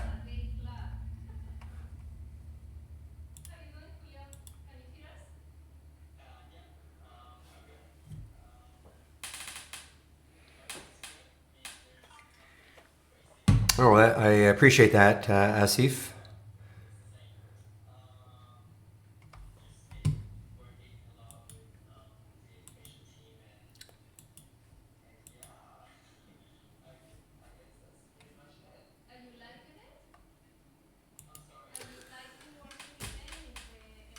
Whew, 226. So we're winding it down. How did Zoom do? Did it come right back? No. Interesting. That's a big. No, you're just cruising along. Zoom's being added to the Nasdaq 100 or something like that. Just cruising along. And then Facebook.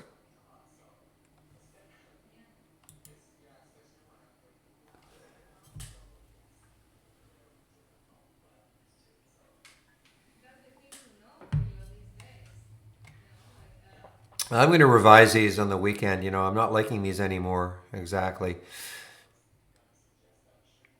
The Momo up and down. Too many. I'm going to have to maybe really. Maybe I'll even replace it. I don't know. I mean, you guys will always have access to it. It's always here. Scans. I'm just finding I'm not watching it that much.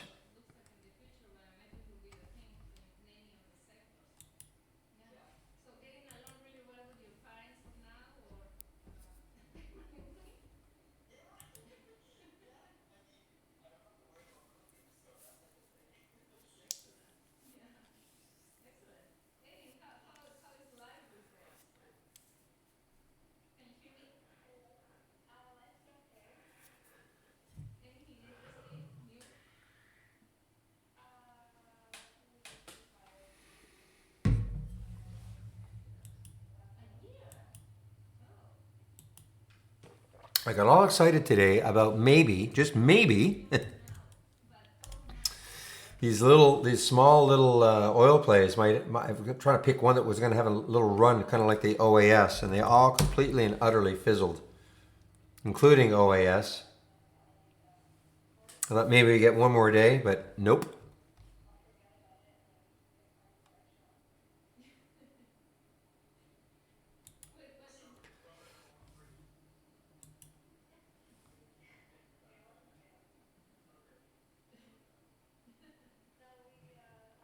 Yeah, I've been reading. Yeah, I read an article about that too, Rob. Microsoft.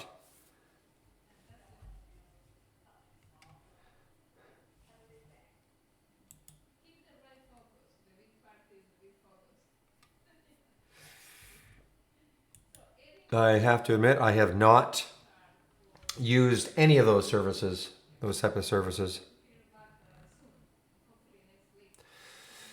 Wow, look at Halo. Wow, Halo. Not a lifetime high yet, but look at Halo.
Give me a moment here. I'm just having to answer somebody.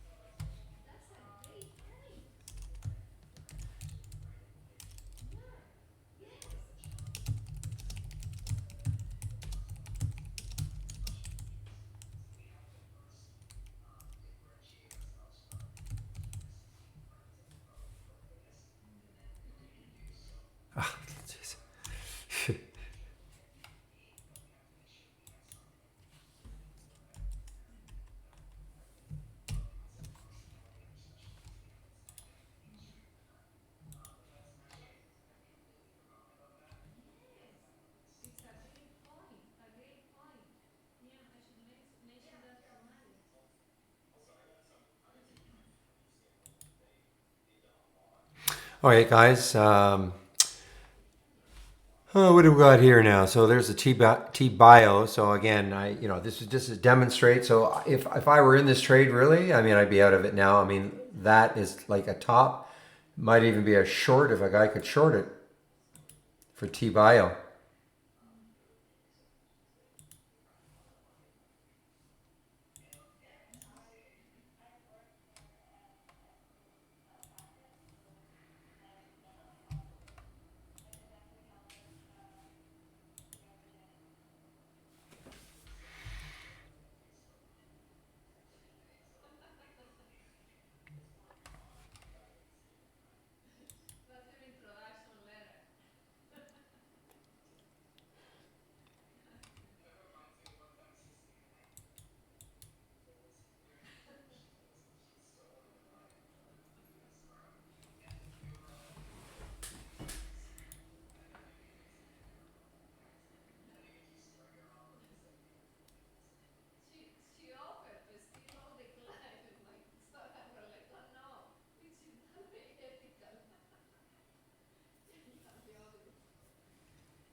All right, guys. What time is it? 2:33. So I will be shutting this room down at 3 o'clock.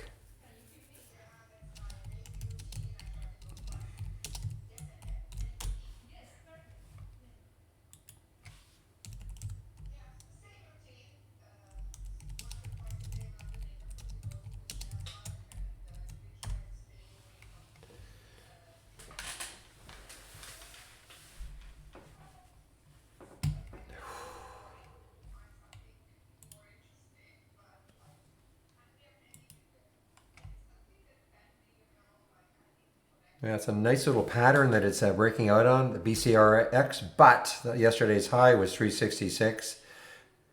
4 days ago it was 380, so there's probably some resistance right around there for BCRX.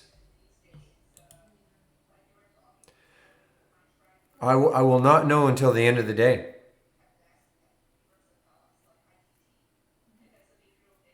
Yeah, Shane. So that data is normally updated twice a month. Okay.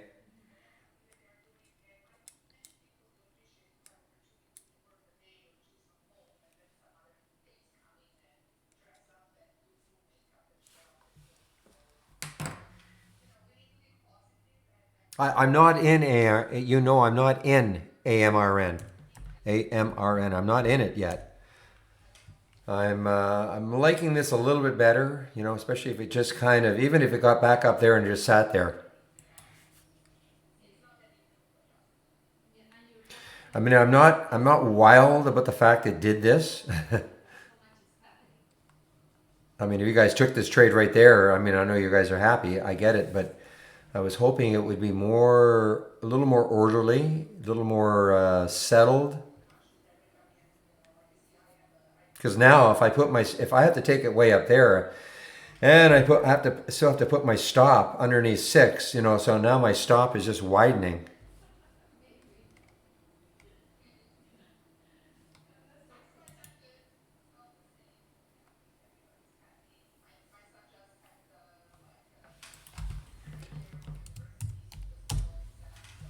Boy, this meso, this could have a little run here. What was the high?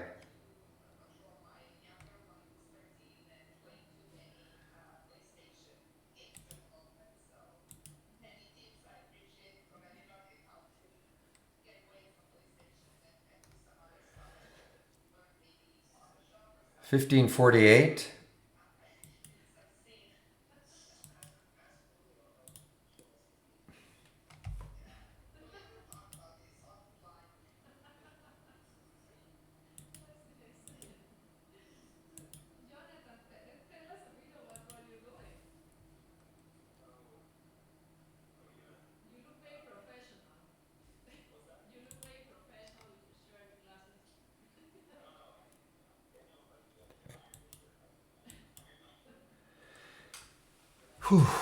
My daily routine.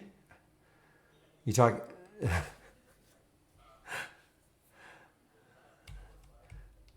I start off with my pre-market scanner, and then I just keep going all day.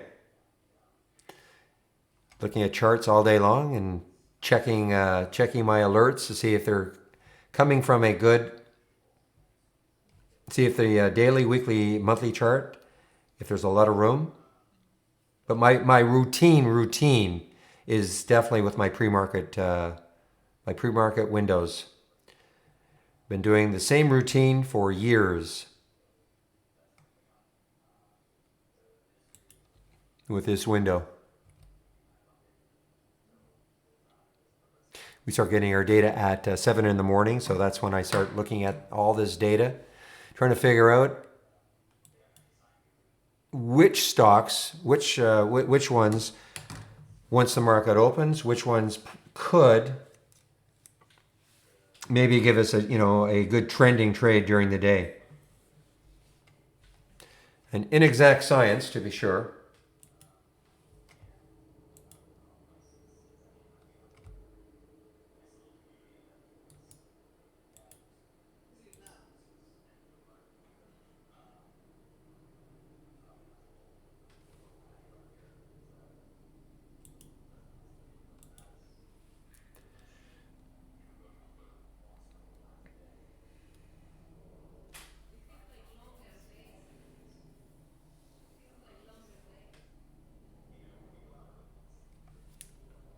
Don't understand your comment there, probing one.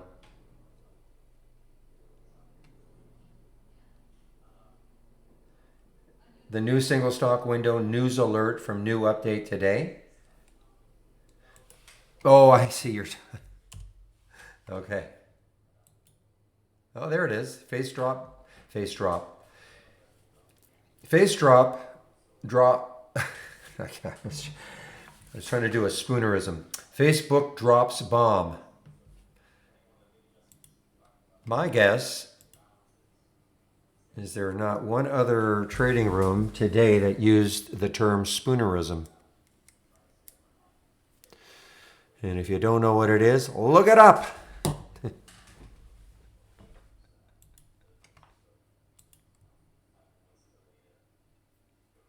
No. I don't read any of that stuff. The only thing I read in a sort of a financial way is, did they have earnings? That's about it. No, I don't read anything about the balance sheet. I'm more of an intraday trader. I mean, so that stuff doesn't matter. I mean, you can read a company's balance sheet and it looks like it's a horror show. But for whatever reason, maybe today, for whatever reason, the stock could be just screaming higher. So I agree. If you're going to read balance sheets and all, and you're looking for longer term trends and trades, sure. But that's just not the way I trade. I've had so many people. I don't talk about trading to my friends anymore. I mean, they think I'm crazy, but I'll say, yeah, I traded this. Is what they're going bankrupt, or this is happening, and there's a lawsuit, and yeah, but today, everything was great. Today, as you hear me say all the time, I'm not marrying these things.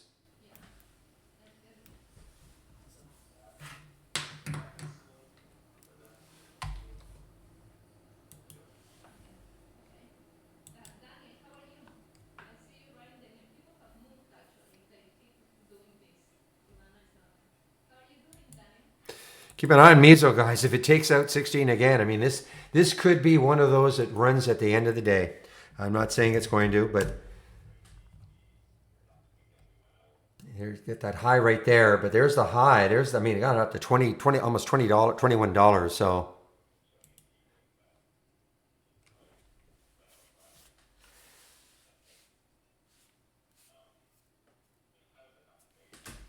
getting ready for my bike ride.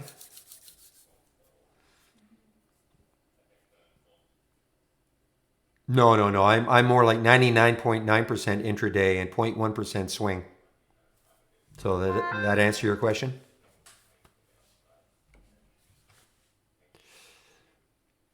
That's just personal preference, Everybody's different. I just feel more comfortable closing everything out. Don't have to worry about an errant tweet or anything happening overnight. I just don't have to worry.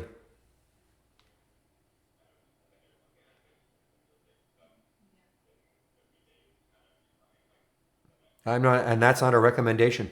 That's just the way I am.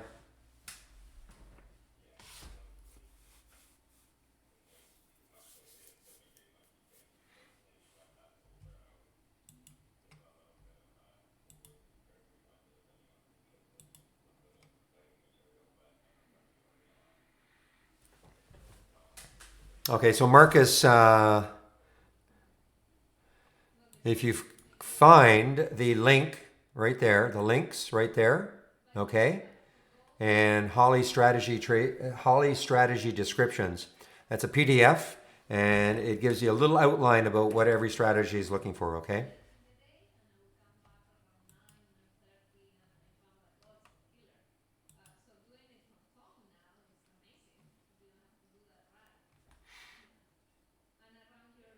Boy, look at this market now. Nice market run here. Little market run into the weekend.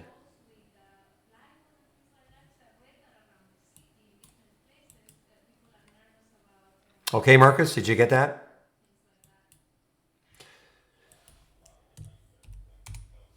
Yeah, I mean that is sinking still. Yeah, probing definitely still sinking the ZM. Wow. On that Microsoft news. Okay. All right, guys, listen, I just want a couple of links before I leave on the weekend for the weekend. Yay, the weekend. Though every day is like the weekend, I guess. Not for me though. I mean, I work. Um, just want to talk a little bit about the test drive.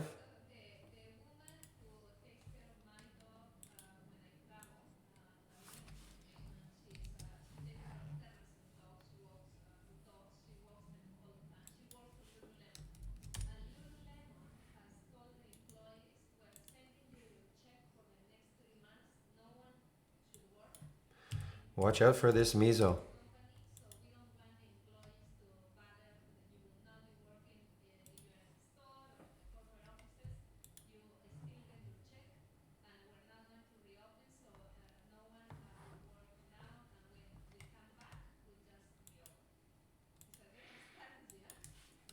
Okay, so the test drive, guys. I think, ooh, there's that SYBX. I've been waiting all day, and there's the volume that's come in. Thing is, I want to pack it up.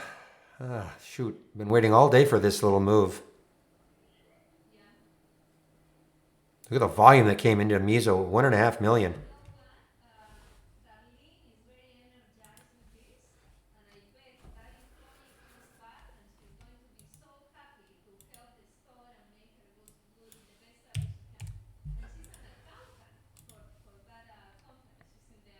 Where was I? The test drive. So the test drive starts on May the 11th. That's a Monday, May the 11th. So we're getting closer and closer. That is Real's favorite time. And you click on the test drive link. You'll be brought to this page. So what the test drive is, it'll give you access to our full premium service, just as if you were a premium subscriber, for 10 trading days, all right? Up to 10 trading days. I say up to 10 trading days because it is from May 11th to May 22nd. So if you couldn't start on May 11th, if you could start on May 12th, then you're going to get 9 days, okay? Just so you know. You'll actually have access, though, to the program on May the 8th, say Friday at around, say around 6 o'clock Eastern time. Give it a couple of hours after the market closes, so you can have access to the program over the weekend, or for the balance of Friday, and then over the weekend to get ready for the test drive that starts May the 11th. It'll cost, it just like it says, $8.99. Okay, $8.99. And also open to those of you who have our standard service and would like to try us out, try the premium service out for those 10 trading days. So we do this only 4 times a year. It's the best opportunity you'll have to see exactly what our program is all about. This room will be like this. You can ask me questions. We're going to have all sorts of other support special support for the test drive. So great opportunity, say $8.99, and we only do it 4 times a year. So if you've ever wondered about trade ideas, now's the time to do it. Now, again, when you click on this link, what you're doing is you're pre-registering. So please, I know I have to say this over and over again. Cannot believe the number of emails we get that says, hey, I signed up. Where's my data? Read. Doesn't start till May the 11th.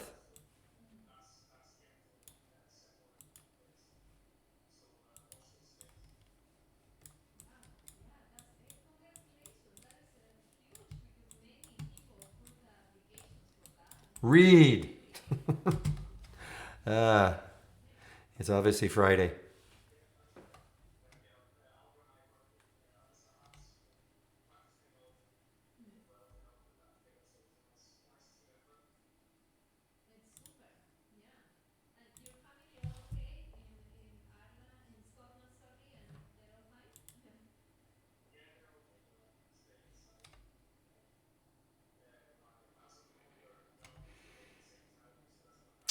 Yeah, you too, Thomas.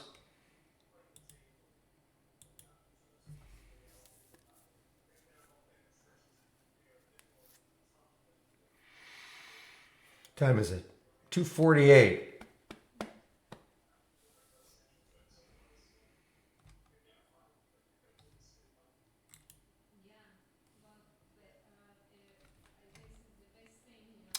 Yeah, I like it. I just too late for me now, because I'm definitely hopping on a bike in about 10 minutes. So it's just too late for me to do this. I wish this had happened earlier, and then who knows? I mean, look at the volume that came in. I mean, it's not pretty good volume, 40,000 shares out of nowhere, and then popped it up.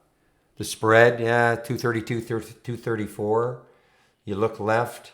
This is exactly what I was talking about. I wish this happened maybe an hour ago, though.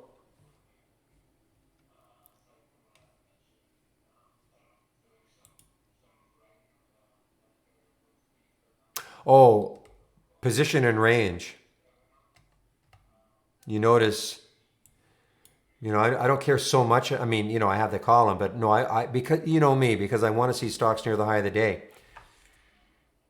So, look at this one, CAPR. It's up more, but it's chopping around. It's not near the high. It's not far from the high of the day. But the fact that it's up more doesn't interest me as much as this one that's very close to the high of the day. That's, again, as I always have to say, that's my personal preference, of course.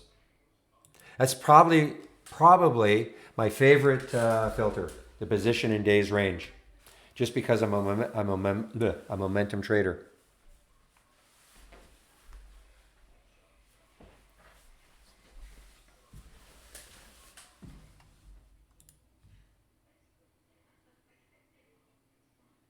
No, I'm not a fisherman.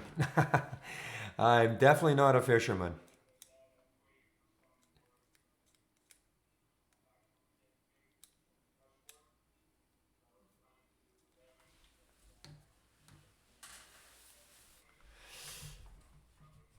I was I'm a city boy.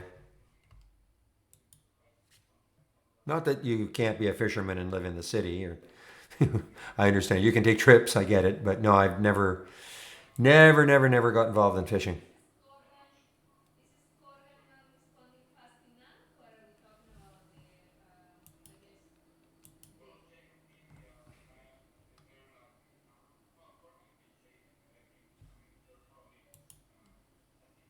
I'm in Vancouver.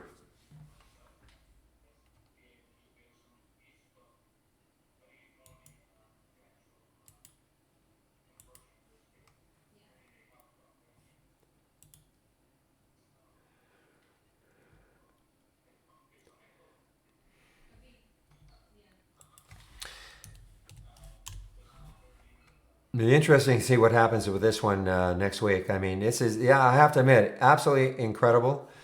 We used to watch the reverse splits a lot more. I'll have to check to see which ones are coming up next week, reverse splits. So this, if you don't know, I mean, this did a reverse split 2 weeks ago, and it was a 200 for one. I mean, that's a huge ratio. So really, even though it looks like you're looking at a $37.20 stock, you're really looking at a 18-cent stock. Yeah, not USO though. You know what? Let me just check to see if I can find my.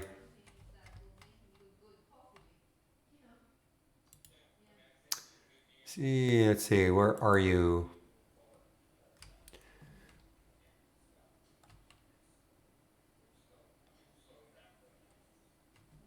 Yeah, I just got to find the link. Eyes are going a little buggy, guys. Where is the link for my reverse splits?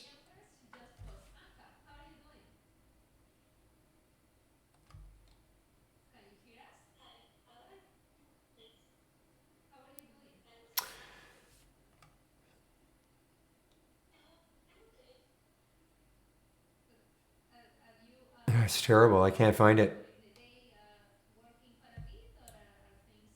No, okay, thank you, Frank. I'm sure. I'm sure that is the same. Yeah, that's exactly the one I was using. I may have accidentally deleted it or something. So this is what we're talking about. No stock splits calendar. I don't care about these ETFs, but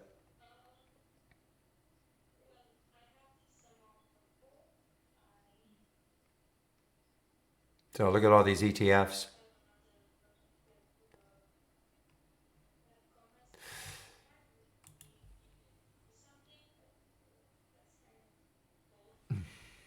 Well, those of you who traded for a few years, you know that in the old days, a reverse split was the death knell of a company. The only reason a company did a reverse split was because they're trying to regain usually a NASDAQ compliance or something like that. You have to have a stock price over $1. And so they do a reverse split, stock sitting at, 10 cents like Chesapeake was, 18 cents, 15 cents. So you do a reverse split.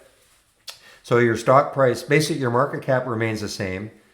So let's make the math fairly simple. You do a 10 for 1 reverse split or 20 for 1 reverse split. You've got 100 million shares outstanding.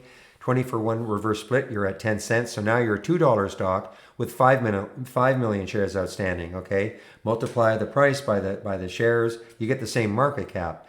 But usually there's a last gasp effort to sort of get a NASDAQ listing. And then the next day, the stock would just keep going down, down, down, down, down. I mean, that's the way it used to always be. We have seen many, many reverse splits over the last 2 to 3 years that have done amazing things. This CHK probably is one of the more amazing ones. A 200 for 1 reverse split. And, it worked. For a while, anyway.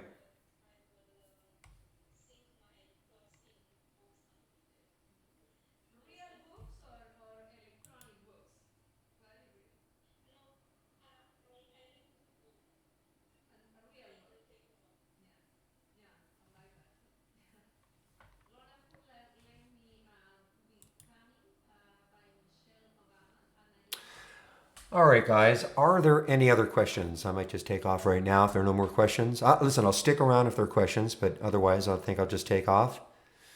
Hint. It's going to wrap it up 4 minutes early. Monita. So if you know your Spanish,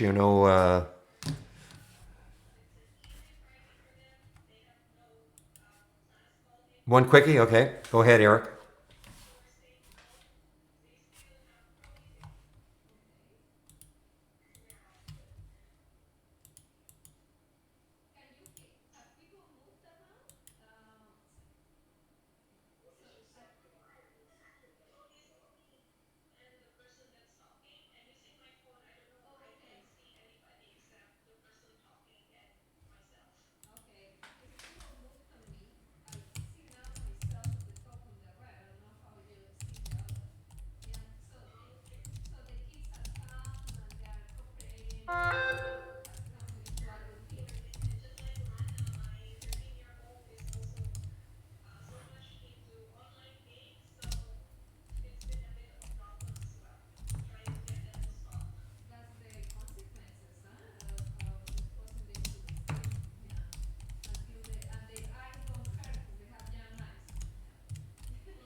Oh, okay, V&E, because, let me just see where it closed though. Yeah, I mean, can you see on the weekly chart, the high 942, the high 941, the high 942 today? Okay, can you see all that? And it was an earnings play.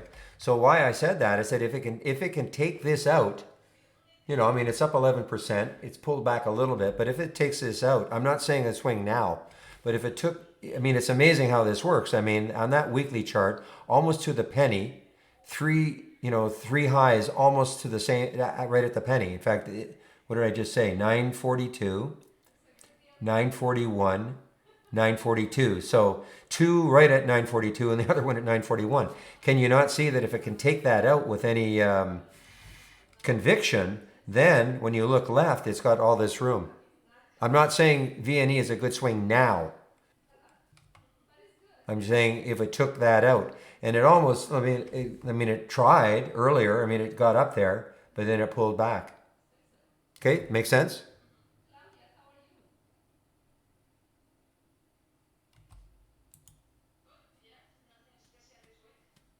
It. I think the seven. You're talking about the 7 p.m. cheer. I'm sure it must. It must. Well, I don't know. I shouldn't say that. Maybe it doesn't.